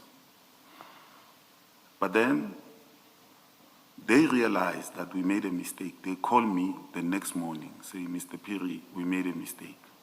Give us 3 million. The bank app doesn't allow me to pay them at once 1,005 or 1 million at the same time. It gives me trouble. And then I say, no. They wanted exactly me to pay them in 2 folds. 1 million into Aluwani, 1 million into Archer. Then when they realize that I am struggling, they say, no, pay this account. I think that's where the problem came. But now, he's paying me back here. And then he's representing the company, and I expect the other two gentlemen, I constantly call them. Guys, if you have something, at least between 20 and 15, just pay me every month. I will do my books, and then your amount will be cleared. So he's not the only one who's paying me. The other two guys are also paying me at the same time. Major, these loan agreements, were they in writing? I don't know if this will sit well with the commission. No, just give us the honest answer. Don't worry about how it sits with us. No, it was not in writing. It was not in writing? Yes. You just shook hands and talked and I'm you from gave them Mamelodi. $1 million rands. I'm from Mamelodi. So, No, don't. Yes. I know people from Mamelodi. They will be offended by what you're saying. No, I'm because from Mamelodi, You're Soshanguve. suggesting that that's how people from Mamelodi do business. no, I'm from Mamelodi. I was born in Atteridgeville. I grew up in Soshanguve, Mabopane, and then I lived in Mamelodi. No, just focus on the transaction Yes. between you and these people. So I don't need to sign a document to make a business. Yeah. My word is my word. And they know you, they know if they don't pay, you will They know who I am. get your money, yes. No, not meaning it that way.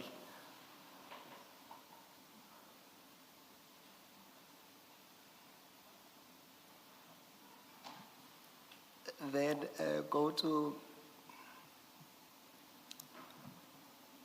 so you see on page 87, Page 80.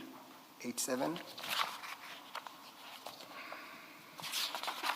Yes.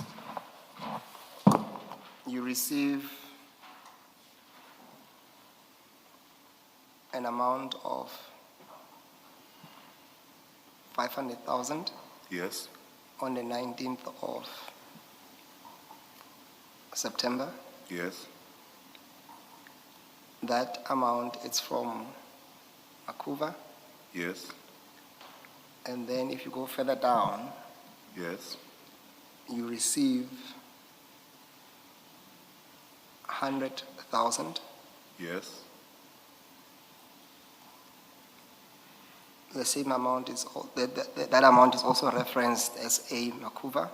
Yes. And then 2 days later, Yes.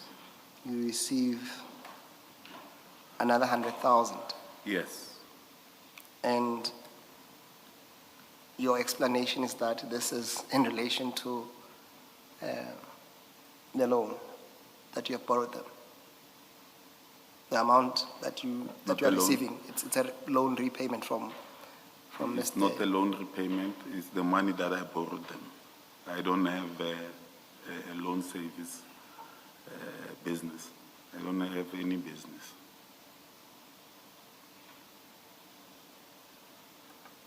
It doesn't matter how you put it. Your explanation is that these guys are repaying you Yes. the amount of money that you say you gave them. Yes. Yes.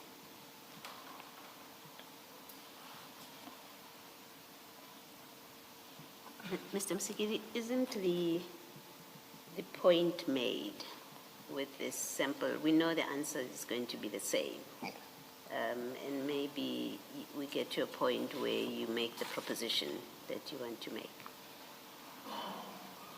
We know the witness's version is that he liquidated an investment in order to lend monies to these people who are associated with a service provider, and that the numbers that you're going through are funds being repaid to him.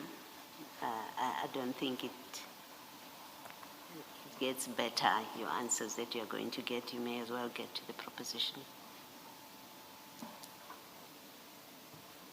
Yes, Commissioner, I accept that. Then, there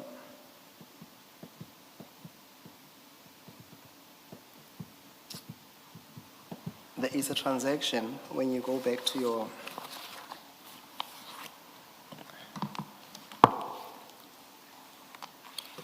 file 1.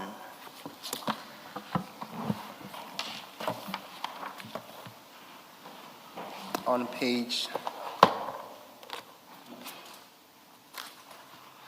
it's page 7, so it's right towards the second last page.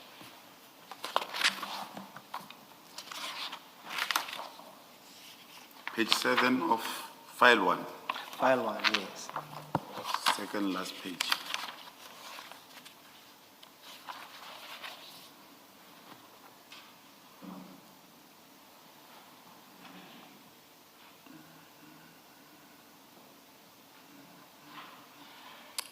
Do you see that? Yes, Yes, I think it's something that you discussed yes, with Commissioner Baloyi. yes, That relates to the two amounts. yes, The one is the 876 yes, and the 6,400 rand, which were paid on the same day. yes, And when you were asked, you said that's the amount you received from, I think to quote your words, you used the word Stockfell. I used, if you look at the evidence that I attached and adduced as annexure A4+5, on my statement, it will clearly indicate that on the 7th, I received the 876,000 from Monday Social. On the 7th again, I received 6,400 from Monday Social. And the person who's doing this is the chairman of the Social, is Keriot Lulama Mweli. And I'm saying Lulama Mweli is the one who goes to the bank, and the bank refuses to pay us directly from the bank. Lulama Mweli has nothing to do with the city of Tshwane. He works somewhere in Waterloo at BP, but he's chairing these books. And then he pays me this money. It's the money that I have invested from January to December through my own ways of finding ways of making money. I'm a side hustler. Yes, no, I hear that. What I wanted to ask you, because you were saying this is the amount you receive from that The social Stockfell. club? Yeah, that you call a social Monday social club. Yes. Yes. So what I wanted to ask you is that those contributions, how are they made? Usually I deposit at the bank, or I go on Monday. But because I'm an industrious man, I stay far, and they're in Mamelodi. Yes. Then I deposit those in cash. And when I have cash, but maybe I'm at a hospital or something, I ask someone, just please pay this account for me, I have the money in cash, and then the person will come and collect it at the hospital or at home.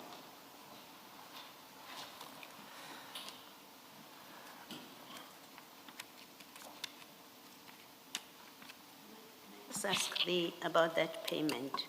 This is in December, so December is when you get When- your payouts. Yeah, when everyone gets this share that he has invested. Okay. Now, at page, and that's your Capitec account or ABSA account, I think. No, this is my ABSA account. The social uses an ABSA account, so Okay. if you use another account, it's a problem. Now, if you go to page 1 of that bundle still, and that's your Standard Bank, Page 1 yes, of A1. bundle. The same set of documents, just go to page 1, A1, it's marked A1. Or A1.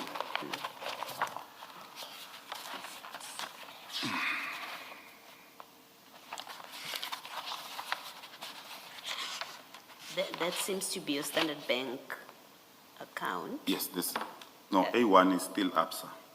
Is it still ABSA? Yes. No, just look at the top left-hand corner. The same Oh. document, left-hand Oh, corner. A1, yes, yes. A1, that's Standard Bank. Yes, So you've got that payment there, third payment from the bottom. yes. And this is a payment when? Of the same, is it the same Monday Social Club? Is it the same year? The name is the same. No, this is not the same. This is 2020. October 25 to April 26. So that would be December 25. And the This previous is- one is December 24. This is the 8th of December. 24. 25.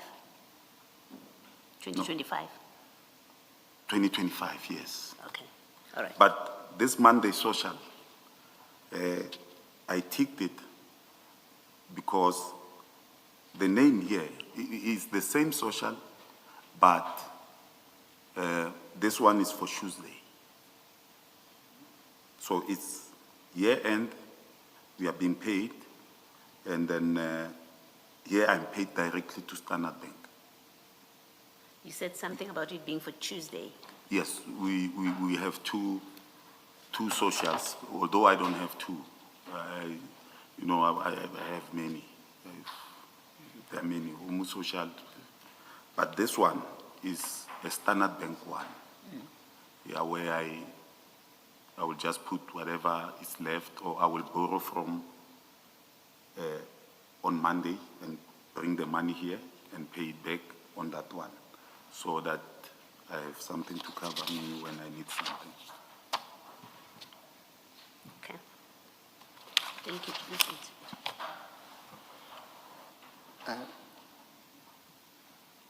Mr. Phiri, we're going to make, and I'm inviting you for your comment, submissions that what you call your business relationships, or at least the exchange of funds Yes. between you and people who are linked to the city of Tshwane, or the companies that are linked to city of Tshwane as service providers. Yes. That interaction on itself is inappropriate. Yes. Do you care to comment on that?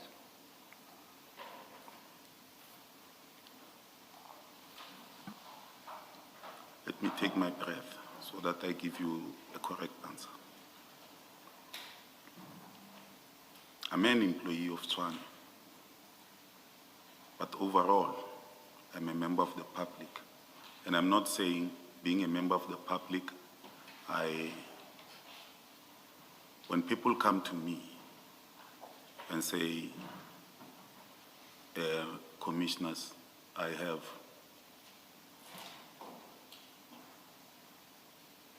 need such amount of money. Some will come to me, they will know that if you ask me, I need a 4x4 buggy, and I have 200,000. I'll just tell you straight, give it to me. What mileage are you looking at? And then I know who to call. I have business friends. So when someone comes to me and asks for help, I help. And I know that that person will say thank you. And I don't know how much will he say thank you. He will need a car today, and I will give him the car today. I will just call dealerships that I know and say, do you have a car like this? And then they will say that to me. And then people, they take that as an advantage and says, can you borrow us money? They are not the only ones. Some are not working in the city of Tshwane. These statements are being read in particular to people who are linked to service providers. But in essence, if you read these statements and you take your time, advocate, you'll find that many people are paying me. People are paying me a lot of money for what I do for them. And I'm not in the business of working. I don't register companies. I assist. People call me from Limpopo. Dealerships ask me, Mr. Phiri, it's a pity that I got involved with these people, and I saw that their business were drowning. And as I told you, I've known Janki and Maluleke for 15 years.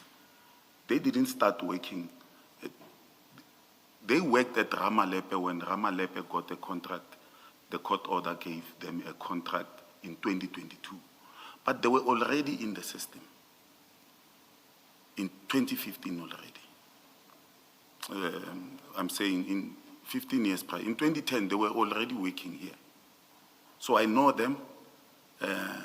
You can go back to my statements. Sometimes I will borrow them money and tell them I need it in 2,000 batches for 10 months.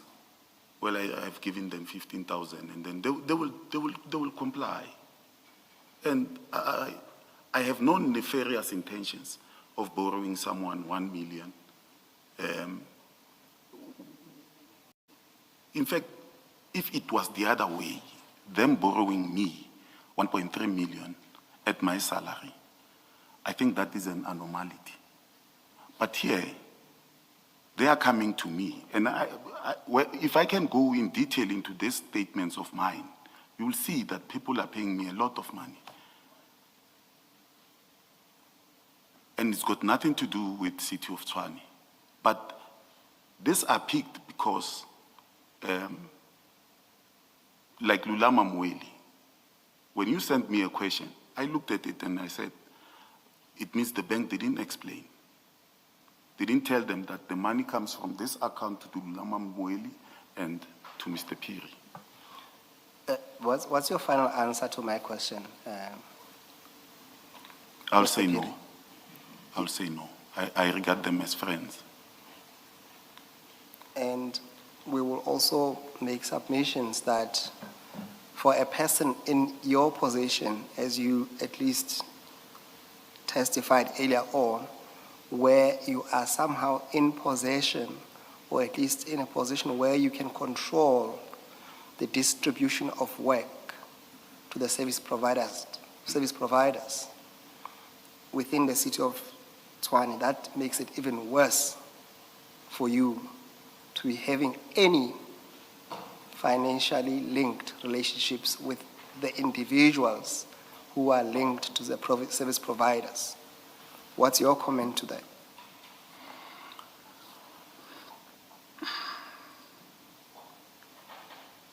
If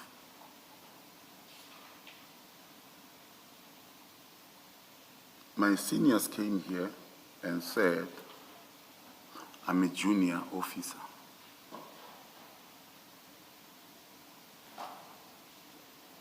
I will not agree to that. That means they have never showed me a policy as a junior. If they say I'm a junior officer, they've never given me a policy that says you cannot borrow someone that works in the city money. So I will not accede to that. We would say that it is apparent that for someone in your position who can influence the flow of work, that there is an obvious conflict of interest in you having financial transactions, as you have seen in your bank account, with people who are employed by the service providers. What is your comment?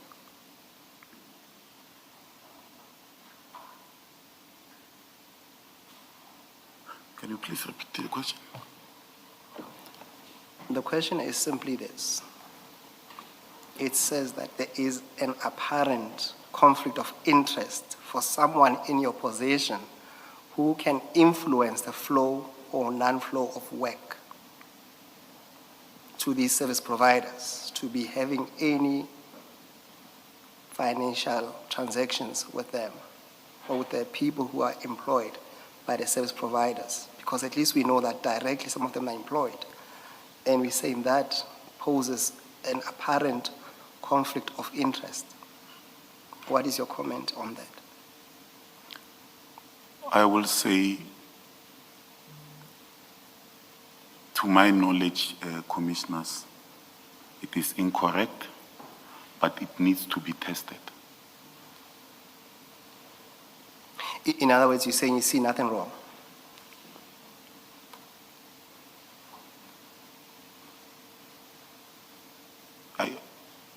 That is putting it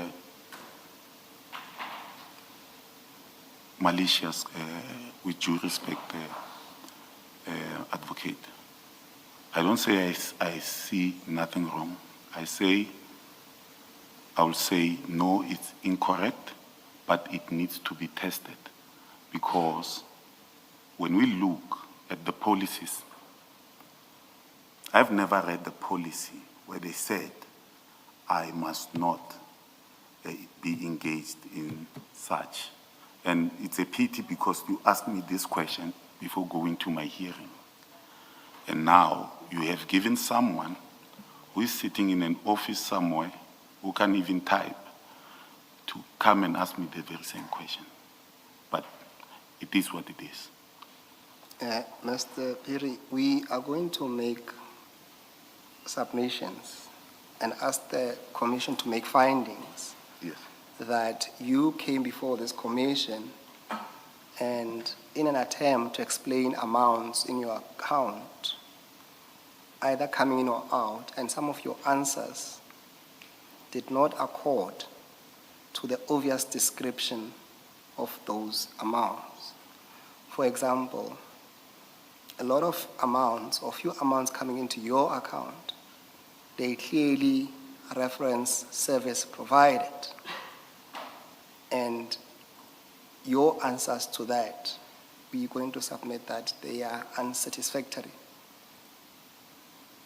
Do you have, or do you wish to make any comment to that proposition? Commissioners, it is the work of the commission to make recommendations. And I'm not here to prove beyond reasonable doubt, but I'm here to testify. So if the recommendations, the commissioners see it fit, that what you, Advocate Mkhwanazi, are saying, and what I have explained, the recommendations, they see it fit, the commissioners, that something is untoward of my evidence. I have no power over that, but what I will say is the assertions are incorrect.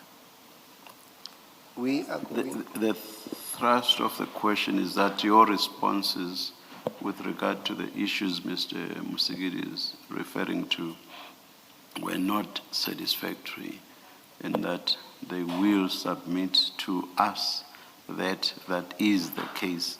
Do you agree that the explanations you have given are not satisfactory? I think that's the thrust of the question. I don't agree, Chairperson. Yes, Mr. Mkhwanazi. Thank you, Chair. We will also make submissions to the Commission that your explanation that you somehow paid a money, 200,000 at the very least, into an active service provider for the city of Tshwane is inappropriate and also demonstrate an attempt to at least hide the true nature of that transaction.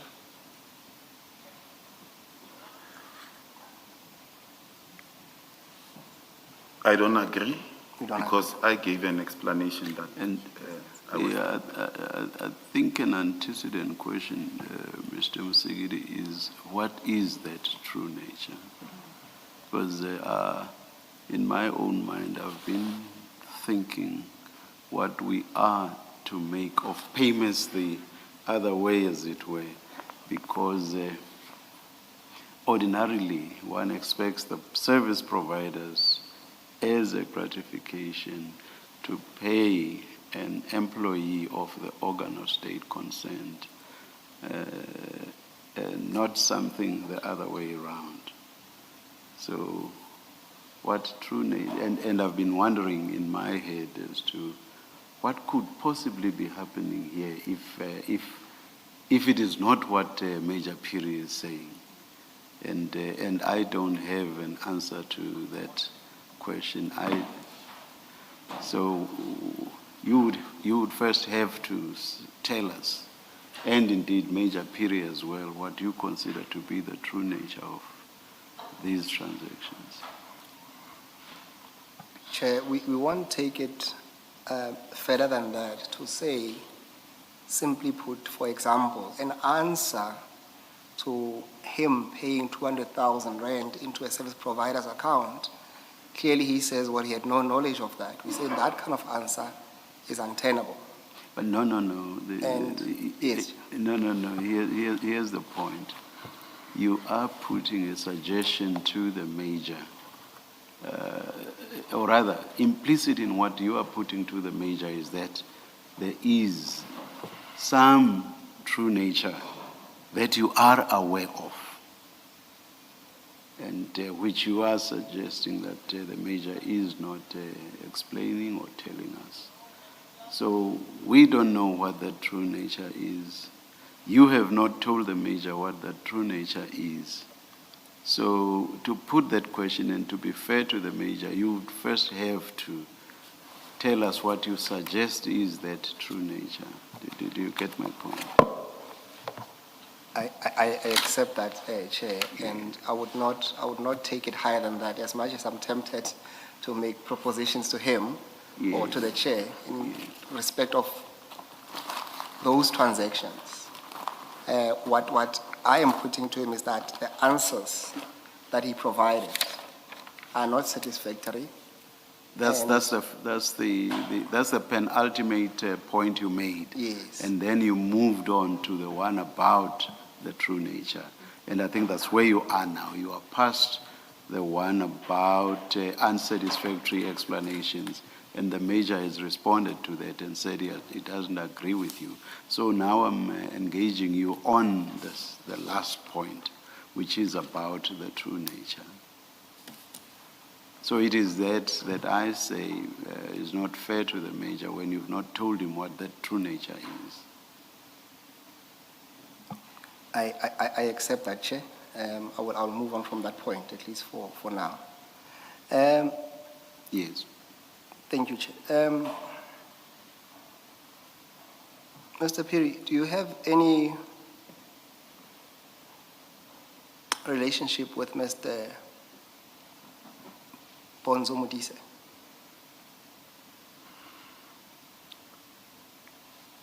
Maybe let me take a step back. Do you know Mr. Bonzo Eugene Modise?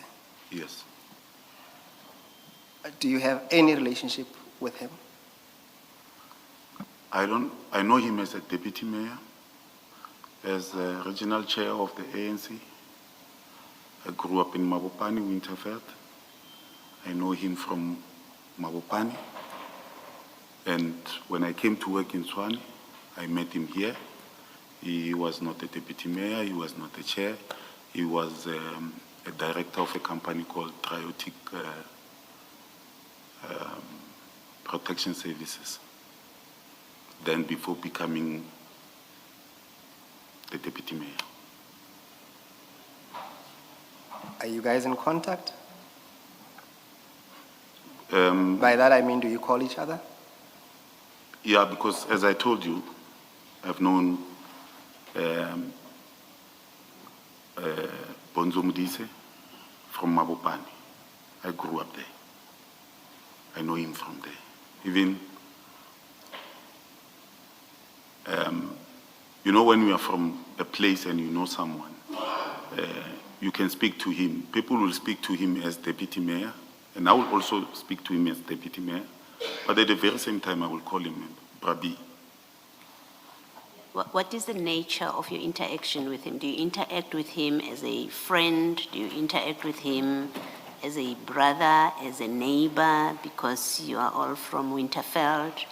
I think that's what Mr. Musikidi is trying to establish, the nature of the relationship, if any, today.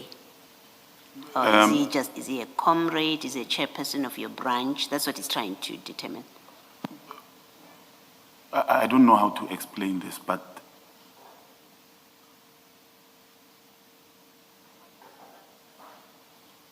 it is formal coming and professional coming to work.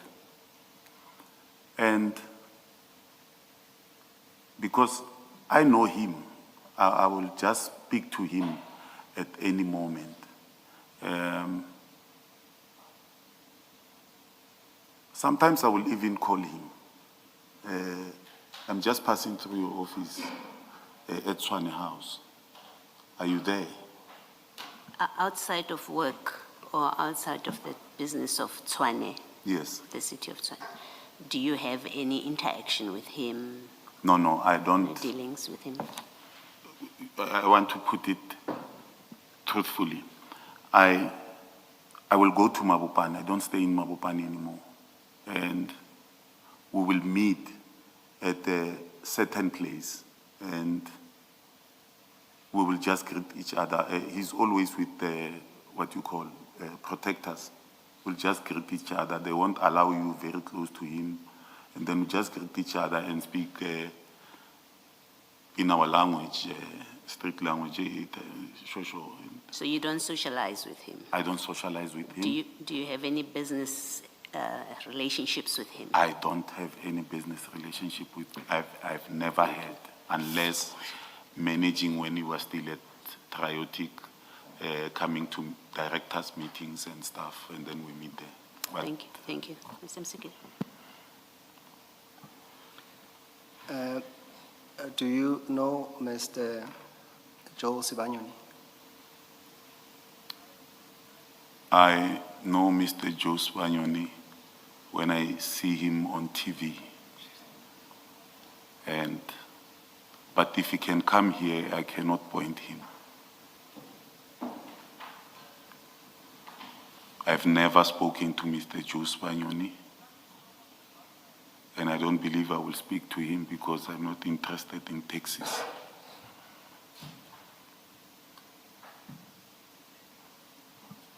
Perhaps, and you don't have to answer this, we'll deal with this question, question at the opportune time. But if you want to have a comment, you may have a comment.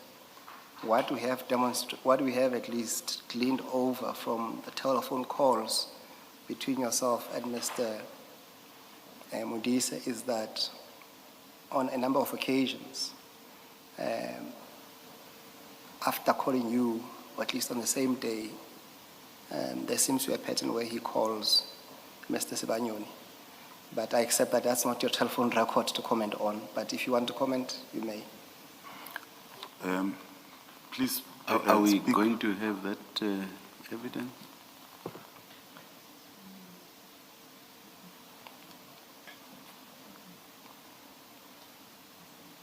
Are we going to have that evidence? Chair, I just want to have his comment. We're not going to deal with that, Chair. No.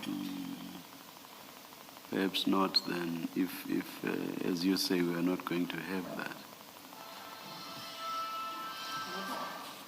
Yes. Okay, maybe what you could ask is whether, maybe let me ask the question, Mr. Phiri, have you discussed with Mr. Modise any of the business or the services that Mr. Sibanyoni may be involved with in the city of Tshwane? Maybe first let me ask the first question. Do you know whether or not Mr. Sibanyoni has any business that relates to Tshwane, that he offers any services? Commissioner Baloyi, before answering that question, I will kindly ask, I did not hear very clearly what Advocate Musikidi said. Okay. And I would like him to repeat that And then I have reasons, I have my own reasons now. That's fine. That's fair. So you want him to repeat the question even though I disallowed it? Yes, Because Commissioner Wallo is now asking a different question. a different question. Yes. I want to hear that I heard him correctly when he said after Deputy Mayor Bonzo Modise calls me, he immediately calls Joe Spanioni. Because I don't see how can Joe Spanioni be linked to me. But to Commissioner Baloyi, I don't know what businesses Joe Spanioni has with the city. All I know through social media, if you type Joe Ferrari Spanioni, it will tell you that that is a taxi boss. So I don't know his interest in the city. But I don't know him. I can't even point him. But some people will see me on TV and then they will not put me as the person that they saw on TV. So I don't know him. All right. Then maybe just for completeness, in those telephone calls that you have with Mr. Modise, because in your own testimony you say you do sometimes call him. Yes. Have you ever discussed anything relating to Mr. Sibanyoni? Never. Okay. Thank you. Yes. Chair, those will be the questions from us. And unless there's further questions from the bench, Chair. Thank you, Mr. Masigidi.